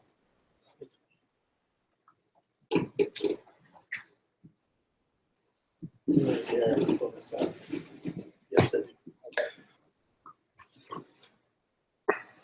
Can everyone hear me? Yes, I can hear you. Okay, so I'm going to talk a little bit about open source hardware, and this is certainly not authoritative. These are just my own opinions. There are a lot of people working now in open source hardware, and this is just kind of my own way of connecting into the architecture community. So in many ways, I feel like this is the fate of computing today. It's basically determined by a small number of companies, Intel, ARM, Samsung, Apple, and they're sitting up there in their castle deciding what to put on their SoCs. Sorry, NVIDIA as well. But they're not down in the castle, they're hanging out with the ISCA people, as Steve was saying. And we're like, we got these great ideas, and then these companies are like, we'll get back to you, right? Especially Apple. God only knows what's on an Apple SoC, right? So, why is this? And actually, I thought it was really interesting because I think I have like 8 bullet points and Steve had 5. And I don't know, Steve and I were in offices next to each other, and I think our brains may have been quantumly entangled. So the first reason, though, is our fault. Our methodology is pragmatic but broken. Okay? So this is the code that runs ISCA papers. And it says, repeat modify C simulator until performance greater than or equal to 10%. Or a simulator bug happened in my favor. Or I overtrained on the 10 benchmarks that I used. And all of these things are basically driven by pragmatism. We have finite resources and so forth. So it's not like we're intentionally doing it. Oh, and there's an assertion at the end, which is it would really work in hardware. And then on the power side, it's even worse, right? Assert, we use Big Pat, and no space to describe anything I did with Big Pat. So, okay, so this is probably the most egg on our face. But there are a lot of other reasons why our ideas don't get adopted. And Steve mentioned this, the stuff works great in your model, but doesn't work so great in their actual details of their implementation. Maybe you didn't cover all the important problems that we did to cover. And then, sometimes you work on something really far out there, it's a little bit much to expect Intel to switch the core duo to your new way of doing out of order. So it may take a little time for that to happen. And along those lines, we kind of have this problem, which is that, we're getting to these more advanced nodes and they're getting more expensive and they have to amortize all the costs over a huge number of users. And so if you come up with some cool new domain-specific accelerator, they're not going to put that on that SoC. Because most of the customers are not going to be using that for this emerging application that hasn't been picked up yet. So there's a kind of a chicken and egg problem. There's also the last mile problem. I think actually Steve was mentioning this as well. Your idea is great, but you may actually be the person necessary to bring it to the what is it called? Not the finish line, the goal line. Yeah, football, right? So, and then the other thing is your paper is kind of this maybe it really is the best paper in all ISCA, but nobody would know it because they all have about 10% or maybe it's 2x or whatever. Everyone has a precious pearl in ISCA, and it's really hard to figure out exactly which ideas are going to have legs. And then the other thing is that I believe it is true that a smaller and smaller number of commercial architects are kind of steering the wheel, and there's sort of just less time to figure out, to throw our ideas. So actually, it's funny because in Steve's graph, he had a picture of 2 cliffs, and I was like, damn it, he has the same graph, and sorry, YouTube, for swearing. He has the same graph, and it looks cooler because he has this chasm. And then I looked at the bottom, and the chasm was between him and the other people at NVIDIA, and I was like, holy crap, this is, I'm talking about the chasm between my simulator, to my ISCA paper, that's not that far. But then from ISCA to Intel 7 nanometer process, shipping 5 million units, that's a really big gap, for us to be crossing. And maybe there's a different way to do it. And so here's a different kind of tech transfer pipeline. Imagine a world in 2013, 15 years from now, where we have these kind of community-supported open source cores that are our community's idea of kind of the best implementation that we know that's not, trade secrets, of each of these things, an out-of-order processor, multi-core GPU, whatever it is, neural net. And, so these are kind of like the Linux of each of these classes of computation. And we, the world as a community is, crowdsourcing improvements to these implementations. And so we could prototype our ideas in these, neo superscalers that you can actually tape out. And then, with just using the prototype, you can do your ISCA paper. And then if you really believe in the idea, you could actually integrate your idea into the open source infrastructure, whatever that entails. And from there, it doesn't go directly to Intel. It goes to all of these, random chips that need the little thing you have. Like, oh, I have a quadcopter, and I really like to use a neural net accelerator, and I noticed this one is available on open source. And so, boom, there your design goes into a quadcopter at 65 nanometer. Or maybe it goes into Samsung TV, or last Christmas, this talking toy at 90 nanometer. And then, after you've, bounced around in the minor leagues, maybe the major leagues will pick you up and you'll charge them a licensing fee, right? Or maybe, with what happened with IBM and Linux, or IBM dumped their OS and went to Linux, maybe what will happen is that, eventually Intel decides to move to the community version because they don't want to spend the time to maintain their own, out-of-order superscale. So I'm going to switch gears a little bit and now talk about a different facet of open source, which matters a lot to me. As a professor, I think I see the students go through my class and I say, what is our hardware workforce going to look like in 15 years? So there's some good news, which is in my class, it's gone from 30 to 400 students. But man, computer architecture is hot, right? I mean, but it's a required class. So actually, the problem is, the students are actually coming up and saying, hey, which chapter of Patterson-Hennessy covers apps? Like, huh? Right? So, they don't want to design hardware company. NVIDIA is not stodgy, they're like in the middle. They want to start the next Instagram, right? And I think attracting the best talent is a really serious problem for the vibrancy of our hardware industry. Now, if you thought I was kidding about the apps thing, look at this. Okay, once again, referring to Patterson and Hennessy. So on the left is editions, essentially editions 1 through 4 of Patterson and Hennessy that have a picture of a real hardware abacus. Okay, on the right, it's not a picture of an abacus; it's a picture of an iPad running an abacus app. Right? So the apps are really in the kids' brains, and Patterson is a genius, so he picked up on it. So I agree with Steve that there are interesting startups happening, but I don't know if there are a lot of people working in those hardware startups collectively. But the number of basic starts has really dropped off, and a lot of it has to do with the cost of designing chips, which open source really has a lot to bear on.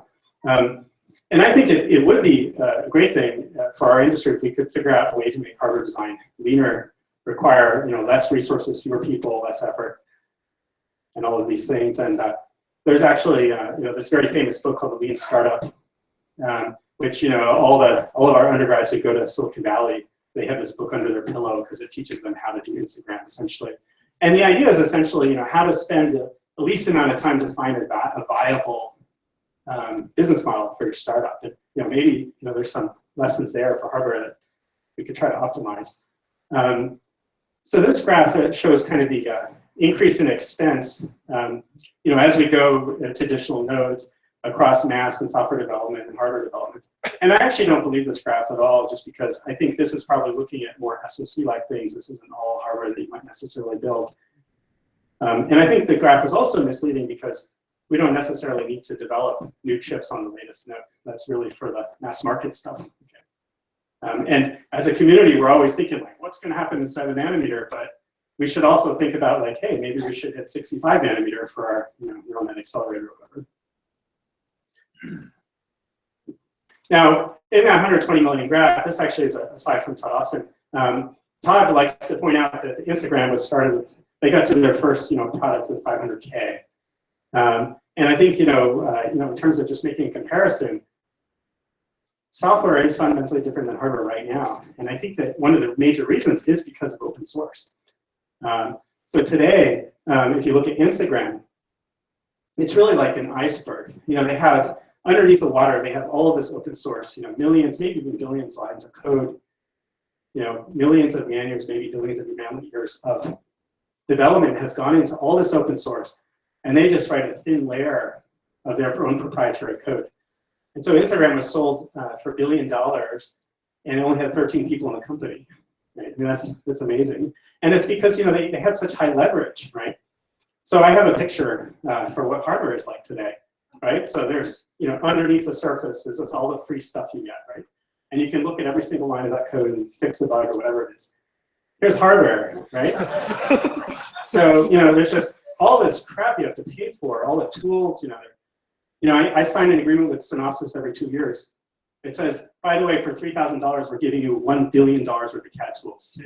And it's true, like in my research group, I had more, you know, licenses than most companies, you know, most semiconductor companies. It's crazy. And so, you know, of course, for academics, we get a lot of stuff for free, but, you know, little companies and startups don't get that stuff for free. And, you know, they're paying all the way up. And then at the very top, you know, is your secret sauce. And so, you know, that in terms of, you know, just the leverage, we have almost no leverage going on in hardware right now. And this could really be fundamental in changing the vibrancy of the kind of ideas that are getting generated in practice. So here, you know, I'm just showing, like, you know, with open source, if your, you know, design is mostly, you know, baseline SoC that's not very different than SoCs plus some accelerator gadget on there, most of that cost you could get rid of. And if you consider, you know, not using 20 nanometer for your first chip and going back to 65 nanometer, you could get rid of most of the mass costs as well. And I'd like to kind of note that, you know, with post-NARD scaling, 20 nanometer isn't really that much better than 65. So you're not giving up as much as you might think. But, so, you know, in terms of hardware design, being a little more like software, getting to that Instagram vision so we can have our undergrads love hardware again. You know, I think creating open source infrastructure, you know, having open source cores and CADs and tools and test stuff, all the components that we have to pay for right now or spend lots of time designing would really enable things. Open source languages and libraries would be great. And ways, you know, that allow us to scale, you know, some interesting idea we have to lots of customers would be interesting too. So, you know, I think open source hardware isn't just, you know, free processor cores. It's also just like, you know, Linux started with GNU and GCC. I think we also need open source CAD to support that, and a bunch of IP cores like clock generators and stuff. So maybe you also need something like Stack Overflow for hardware design if you need to. Oh yeah, right, absolutely, right. Yeah. And also wonder whether FPGAs won't catalyze some of this, or you keep. In fact, I started seeing some FPGA questions on Stack Overflow, which says, you know, people. Oh yeah. No, I see a lot of questions for the RISC-V processor from Berkeley. I see a lot of Stack Overflow questions for that as well.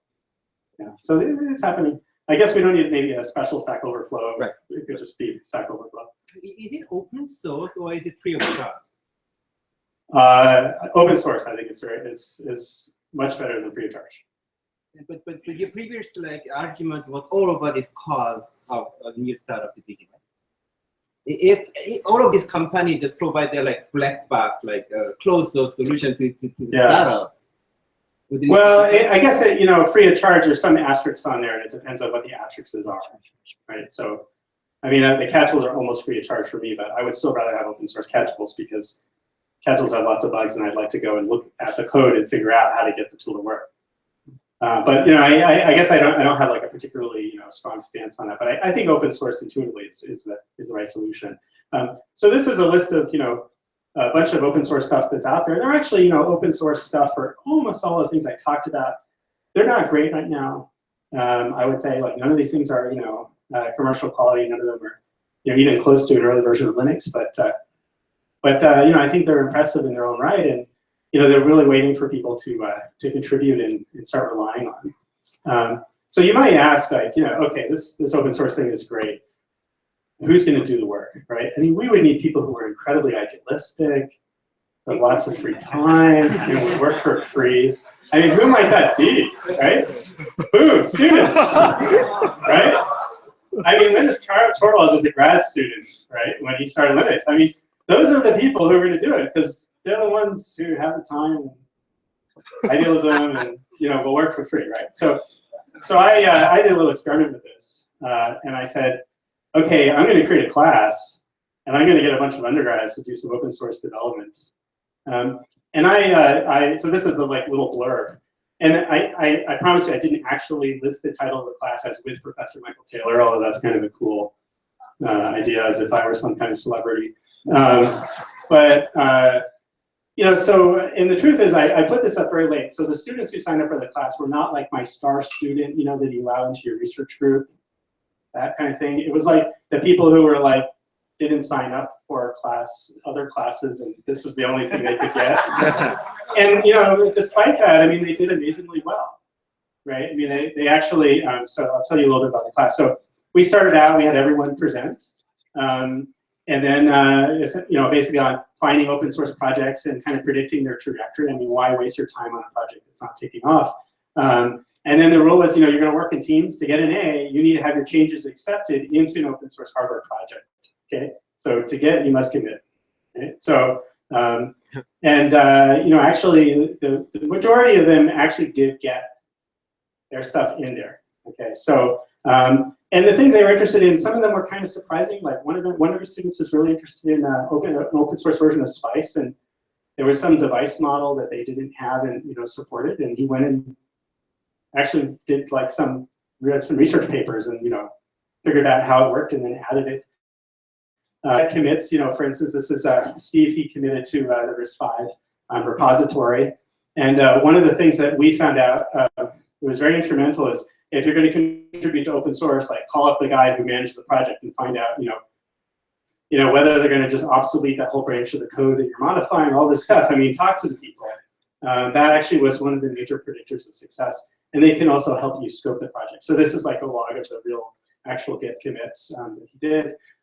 And actually, his modification was to add infrastructure to the out-of-order core to output traces that could be viewed in the Gen 5 infrastructure.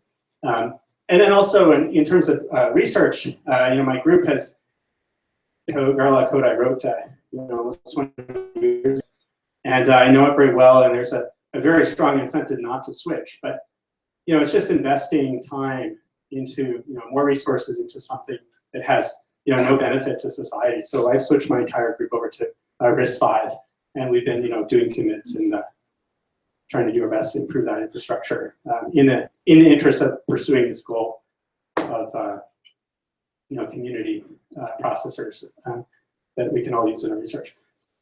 One of the other projects that I've been working on in my group is a bunch of infrastructure I call base jump, and the idea is to basically try to do a lot of the work that architects don't really like to do and don't have necessarily the skill set for doing. So designing a PCB is very different than writing RTL Verilog and figuring out packaging and writing all this FPGA firmware. We can do that, but it doesn't really, we can never write a paper about it.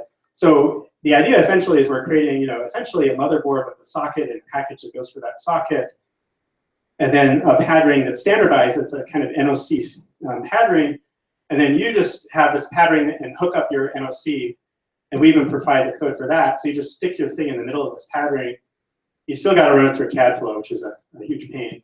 But once you've taped out the chip, then we have a route where essentially package with a consultant who designed 300 packages. We have a motherboard design that we designed, and then all the firmware that goes into the FPGA. So then it basically reduces the amount of effort for building a chip. You just have to focus on the piece of IP that you're adding in the actual silicon and not worry so much about the others. So we've actually had some adoption of some of these components. For instance, this motherboard that we have was modified by Dave Wenslow's group and was used for his Open Piton Core 25-core many-core processor, and then also is on that chip were also projects from MIT and Illinois. Kind of the neat thing about it, I guess, is I funded this off of a $69,000 NSF grant And these 3 projects are funded by DARPA, to the tune of God only knows how many millions of dollars. So I was subsidizing all of these DARPA projects with my open source. But that's the whole idea, right? So, and there are a couple of other adopters and other projects that are also using this infrastructure. So with that, I conclude my talk, but really encourage you to think about incorporating open source into your research and maybe using it as a way to bridge that enormous gap to 7-nanometer Intel parts. Thanks. Thank you.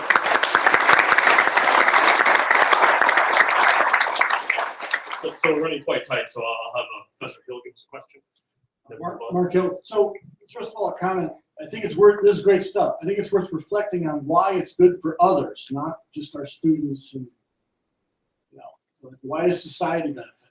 Second question is, what does the CAD community think of this, right? DEC's sort of in trouble, so why not? Why don't they embrace this wholeheartedly?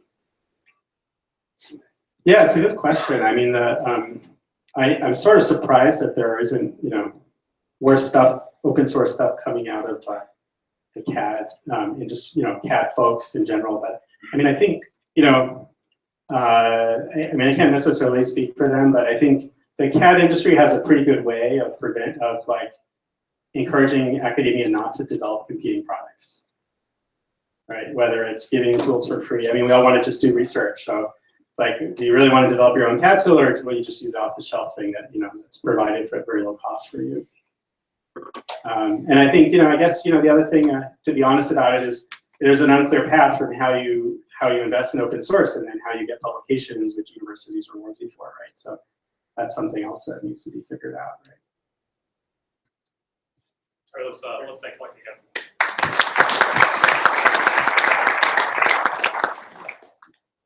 So the next speaker that we have lined up is Alvin Liebeck from Duke, and he's going to talk about some of the further out stuff that's sort of at the maybe past roadmap ideas that we'd like to think about. We've been working for a very long time with this collaborator, Chris Dwyer. Biological computing, biomolecular computing, and some of the things we can do completely with no silicon involved at all. And so with that, we'll hear from Alvin.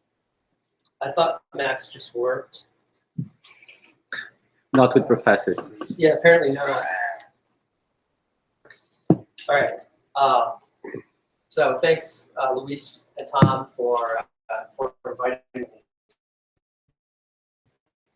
Where we're at. So part of my goal today is to introduce you to technology, but I've been working on it for a long time and it hasn't yet.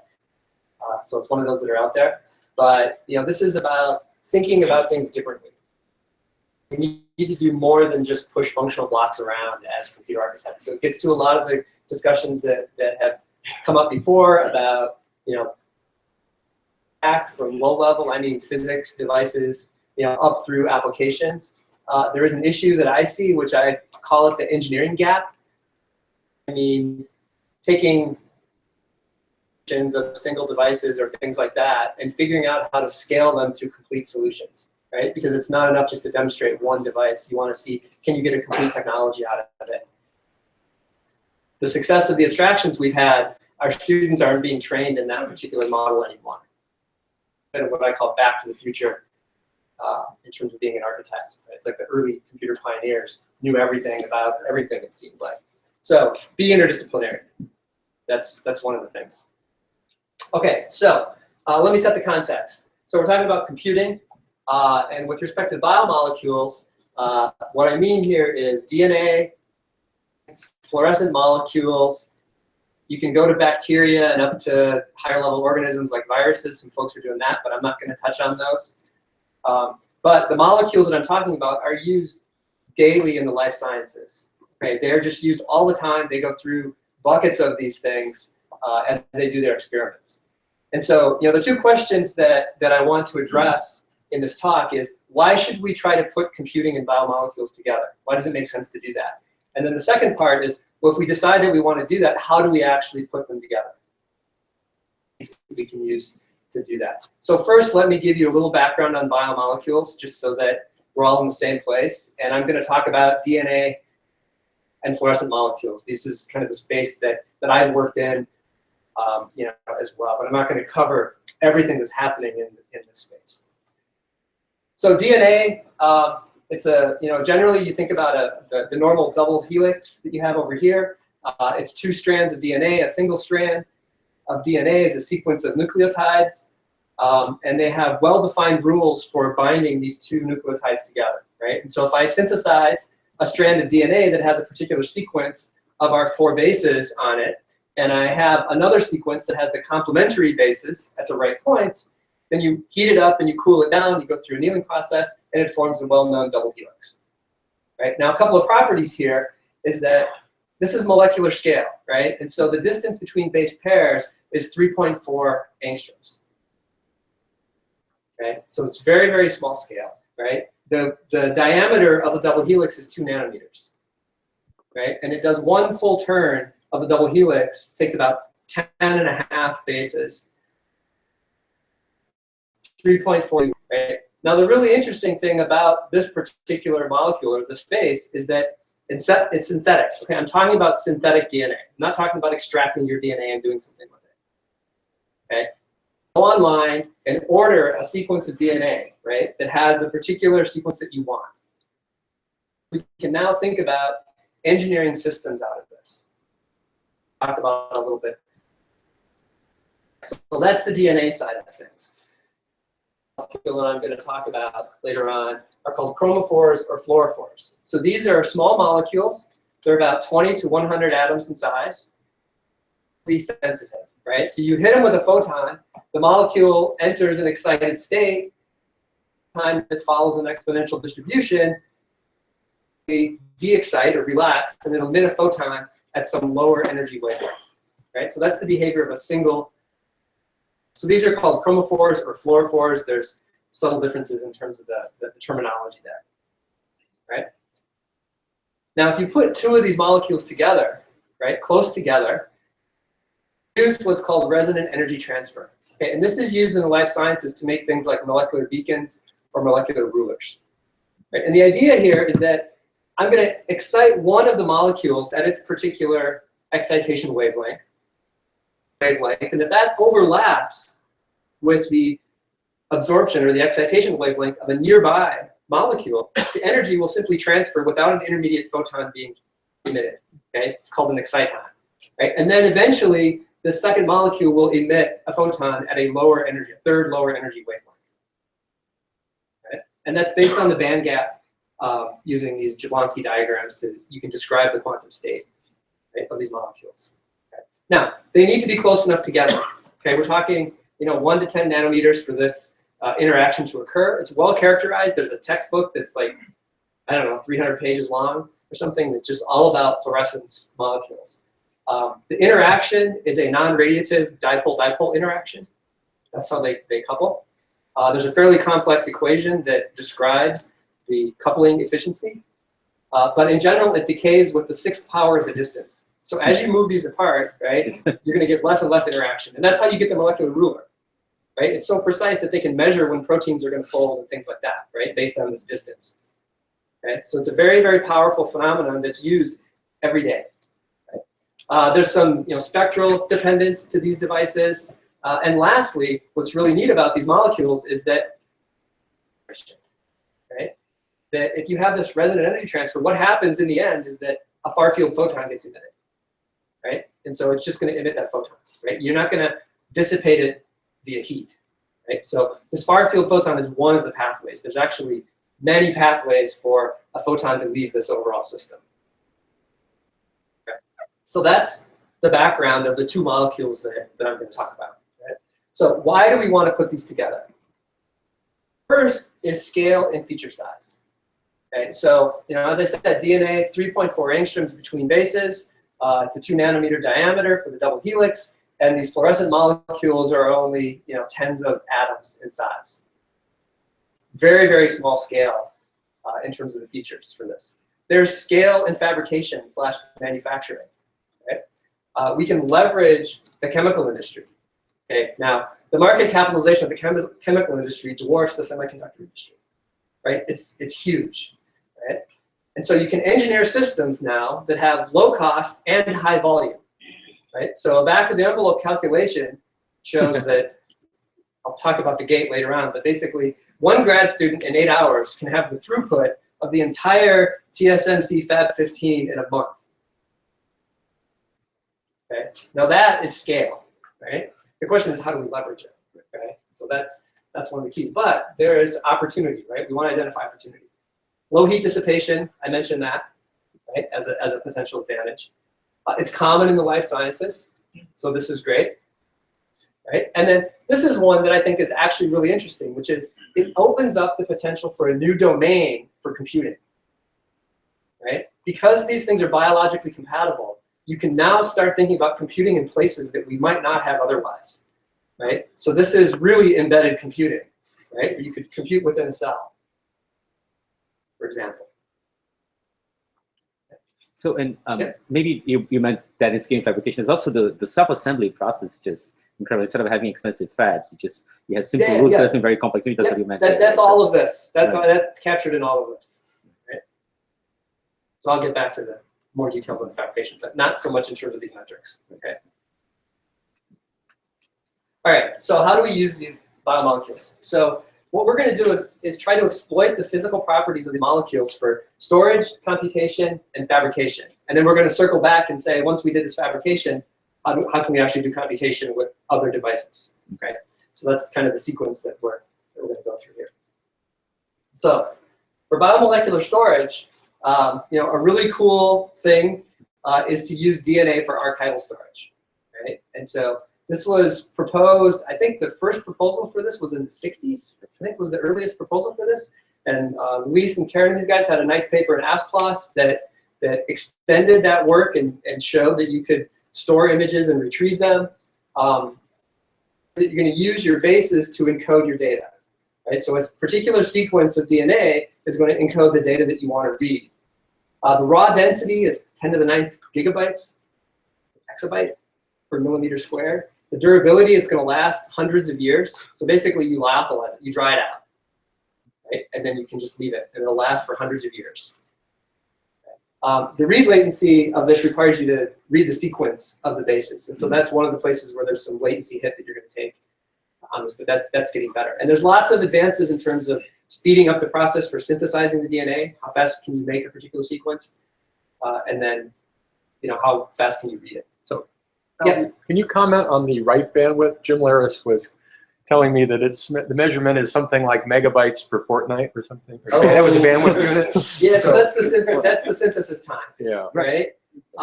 And so I don't know what the right bandwidth is. It depends on how rich you are. Yeah. So I'm interested in the long-term trend. No, the long-term trend. So no, yeah, that's it. Sorry. Right now, the throughput, if you were to just, the cost is about a megabyte, $1,000 per megabyte, and it takes about 2 days per megabyte from a single unit, single machine. Okay. But there's no fundamental reason why you can scale that down and get less material per molecule and more molecules at the same time. Because you have to keep in mind that these companies, they synthesize perfect DNA for the biomedical industry.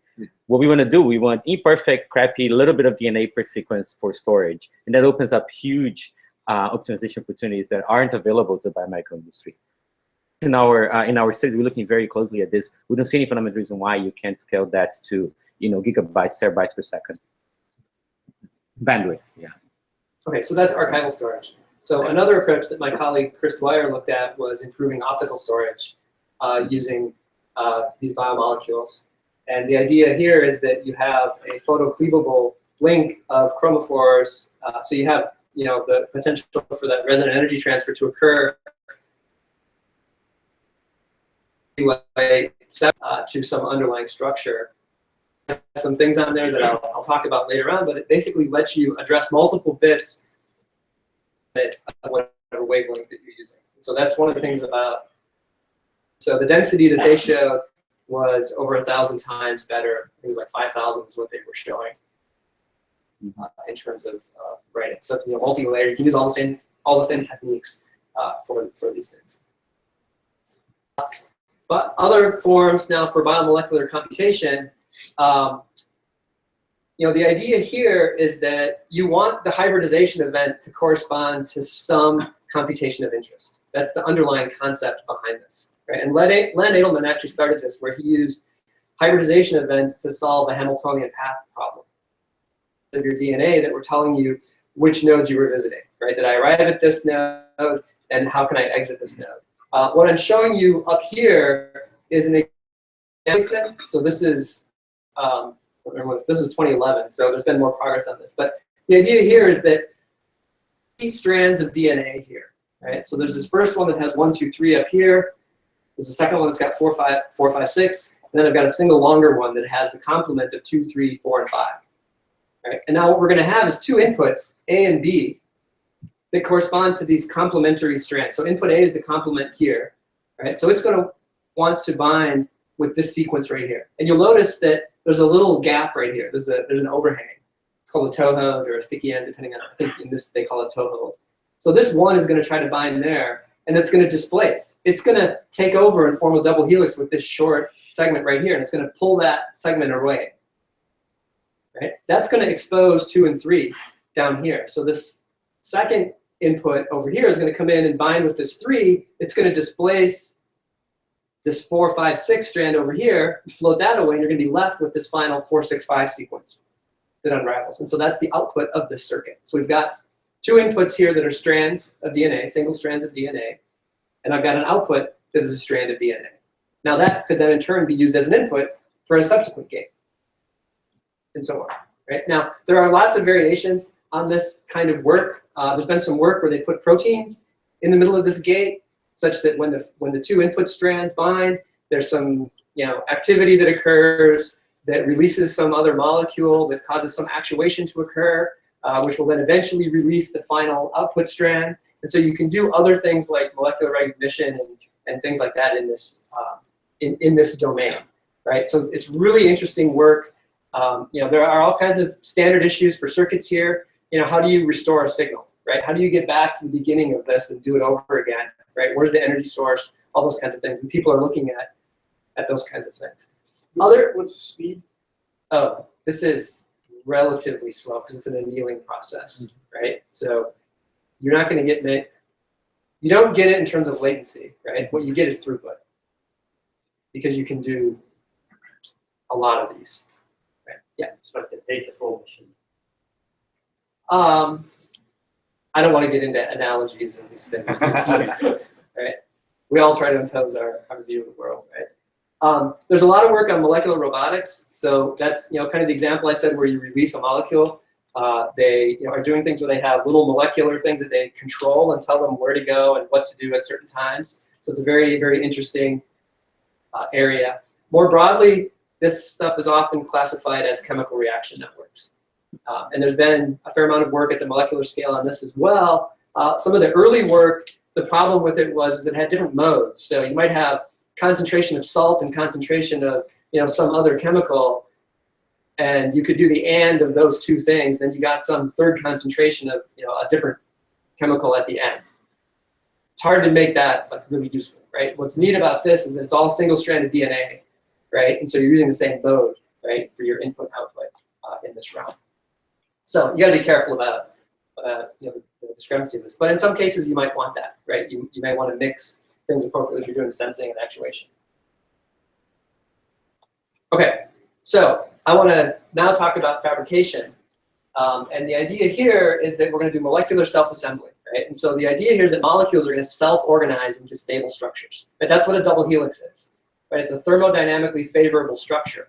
That's where you get the double helix, right? And so you start out, you have your well-defined rules, right? This is going to say that this pattern is going to merge, right? These are going to bind. That's the favorable connection right there. You put all this stuff into your soup. We were talking about soup before. And then you heat it up and cool it down, and you can do branding, right? Yeah. And you can make various things that are good, right? You can build structures, right? So now you can start engineering structures, right? So there's a whole field called DNA nanostructures where people are building 3-dimensional structures, 2-dimensional, 3-dimensional, all kinds of things, right? So the question is, what structures do you want to build? There's a big space on that. I'll tell you about a couple of them. If you can build these structures, then you can put other molecules on them, right? And they can be your devices. And so the question is, what devices would you want to put on these, right? Well, maybe we could put carbon nanotubes, or maybe you could put nanorods, or my favorite thing, maybe you put those chromophores down, right? And so we'll talk a little bit about those. And then, a lot of what I do, being a computer architect, is I try to think about how does all of this stuff affect the way that we design computing systems, right? So which abstractions you get rid of, how do you maintain existing abstractions so that poor software friends don't have heart attacks, right? Those kinds of things. So let's look at DNA for structure. So I'm going to divide this into two different categories. One of them is called directed assembly. The idea here is that you have some molecule that you care about, and you want to put it next to some other molecule that you care about. And the way that you do that is you functionalize your two molecules. That means you attach a single strand of DNA to each of the molecules you care about, where those strands happen to be complementary. So that means that if you then put them into solution and anneal it, you're going to get a double helix. That's going to bring those two molecules close together, right? And so my colleague Chris Dwyer looked at how you might do this with rods and ring-gated field effect transistors, and he developed some CAD tools and looked at can you actually design a processor that had this, where you built a cube and you were able to actually put circuits on top of it and things like that, right? So that's directed assembly, right? It doesn't have to be these particular devices. It could be other things. The other stuff that's received a bit more attention is DNA scaffolding, is what I'm going to call it, right? So some of you may have seen this. This is the work that Paul Rothman out of Caltech did. So this is one really, really long strand of DNA. And then he inserts very specific short strands that they call staple strands. And what he does is he folds that one really long strand of DNA into specified structures. And he did a lot of different structures. This is a small image. The smiley faces are a really good one. He's done North America, right? Lots of different structures in this space. And that's kind of taken off. Origami's been used. That's where the molecular robotics people are using that as an example. Some of the stuff that we did at Duke was a hierarchical approach. So we started with very small strands of DNA, and we wanted to do a multi-step process to build up to a larger structure. And so what we start with is actually a small structure down here, which is, we have even smaller ones of this, but we get a 4x4 grid that is 60 nanometers on the side. So what these images are here are atomic force microscope images, right? So they're height maps. So the DNA itself, this is your 2 nanometer DNA height, the kind of light gold, right? The really bright stuff on here is a protein that's 5 nanometers in height. Showing here is that we could pattern aperiodic structures, right?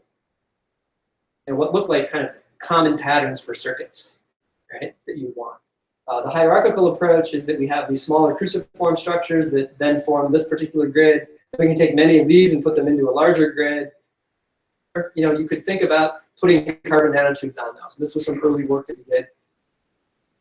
A castle in the sky a little bit.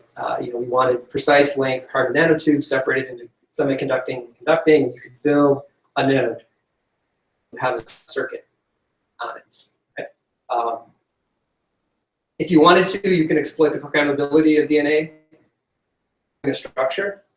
So we coined a term, we call this at-fabrication computing, so that while you're fabricating something, you're actually solving a problem. And then you could have active components on top of that to do other things. So that's one thing. This is some of the work that we did where we took one of our nodes and said, what if we just self-assembled the entire system? Right? We don't do any top-down at all. Everything is self-assembled. So we had some small-scale nodes, because you can't self-assemble really large aperiodic structures. That's hard to do. You can do big periodic structures. And then some other folks had done some work on building DNA wires so that you could, a couple of our grids, put them together. Some people did some selective metallization. The vision was put a whole bunch of these things down, dump them across your table, right? Let the wires grow, and then you end up with this arbitrary graph. And how can you compute on this? Right? Where you have lots of defects. Well, we did some self-organization. So we had self-assembly for the fabrication, self-organization within each node, and that let us build a SIMD processor. So it was a very familiar abstraction. How come I got the short end of the stick? It's okay. Okay, so I'm going to move ahead then. So the next thing is using those molecules, fluorescent molecules, right? And this is something where we're going to have resonant energy transfer happen between these two molecules. So you're going to excite one, resonant energy transfer is going to occur, the time when you observe this external photon, this particular distribution. It's a hypoexponential when you have two of these molecules close together, right? So what we just did by exciting one of these chromophores and observing the output of the second one is we generated a sample from this distribution.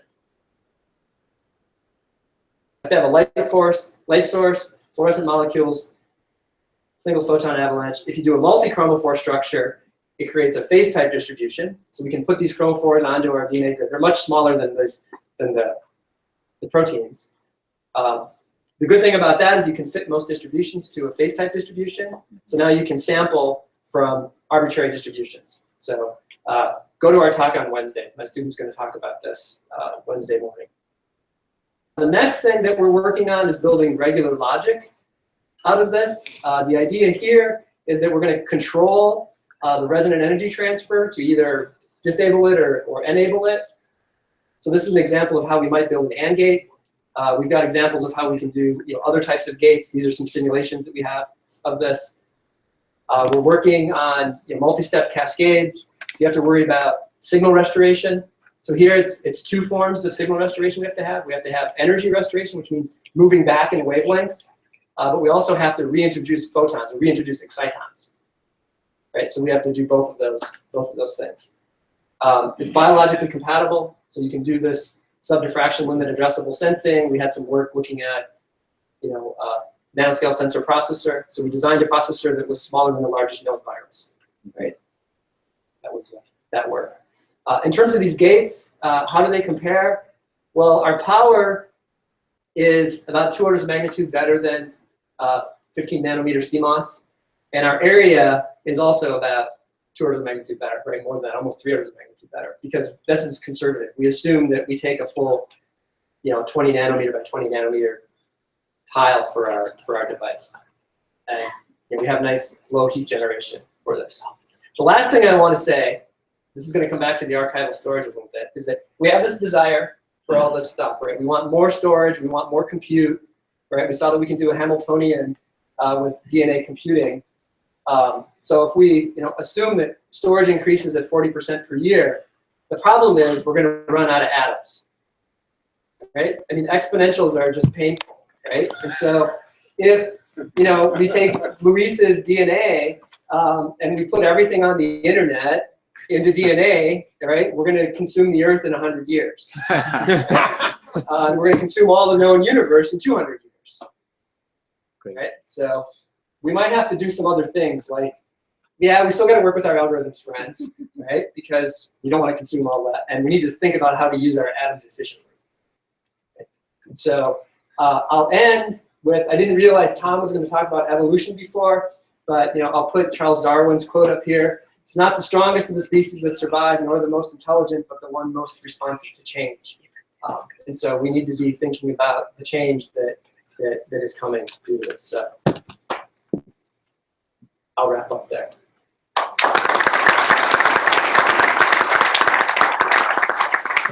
Just before we start taking questions, we're going to make some dynamic schedule changes. So we'll go ahead and actually take 5 minutes now for questions. So Okay. if you have anything else you'd like to say, or we can start off with Drew's question here, and then we'll shift through it.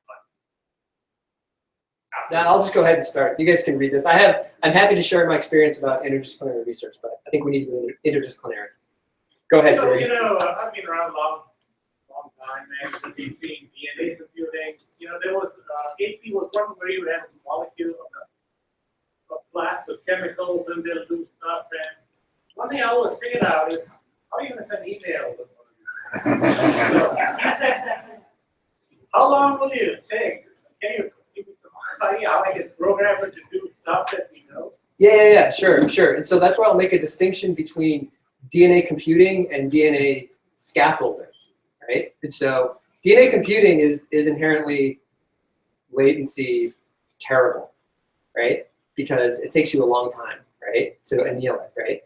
But if you're using it as a scaffold, right, then that's where you get at this, advantage of, scale and feature size, scale and manufacturing, that kind of stuff, right? And so you're putting other active components on top of it, right? So the limit is that this gives you the potential for a step function to move to molecular scale, or angstrom scale, right? Placing of devices that you care about, right? So then I'll build you an email machine, Barry. Yeah, it's like programming people are already scared that multi-core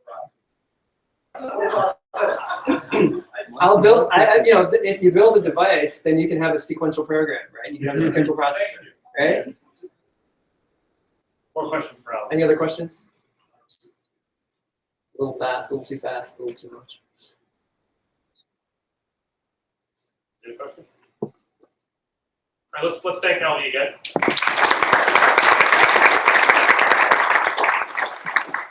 Okay, so we're going to make some dynamic schedule changes because we're running a little behind. So what we're going to do at this point is release you all for lunch so that we're not running late. We have one more talk that's scheduled for this session. So Yuan Ji is going to be talking about devices and future architecture, future memory stuff. We're going to shift that to after the second keynote. We're going to eat into the time we had for the breakout kickoff, so I don't think it's going to take us half an hour. So now we're going to be heading to lunch. I believe lunch is upstairs. I don't know. So where's lunch, guys? Is Gabe here? Third floor. Okay. I believe it's upstairs, but we'll find out if it's wrong. Okay. But in any event, it's not on this floor. Oh, it's on the third floor. Okay. So down on the third floor. We're going to resume at 2 p.m. with the second keynote. So you should be back in this room at 2 p.m. 2 p.m. And for those on the live stream, we're going to cut the live stream off and kick it off again in an hour and a half. All right. Thanks. Do it. Of course, yeah. No problem. Okay. So you're gonna leave this here? Or no, I'm gonna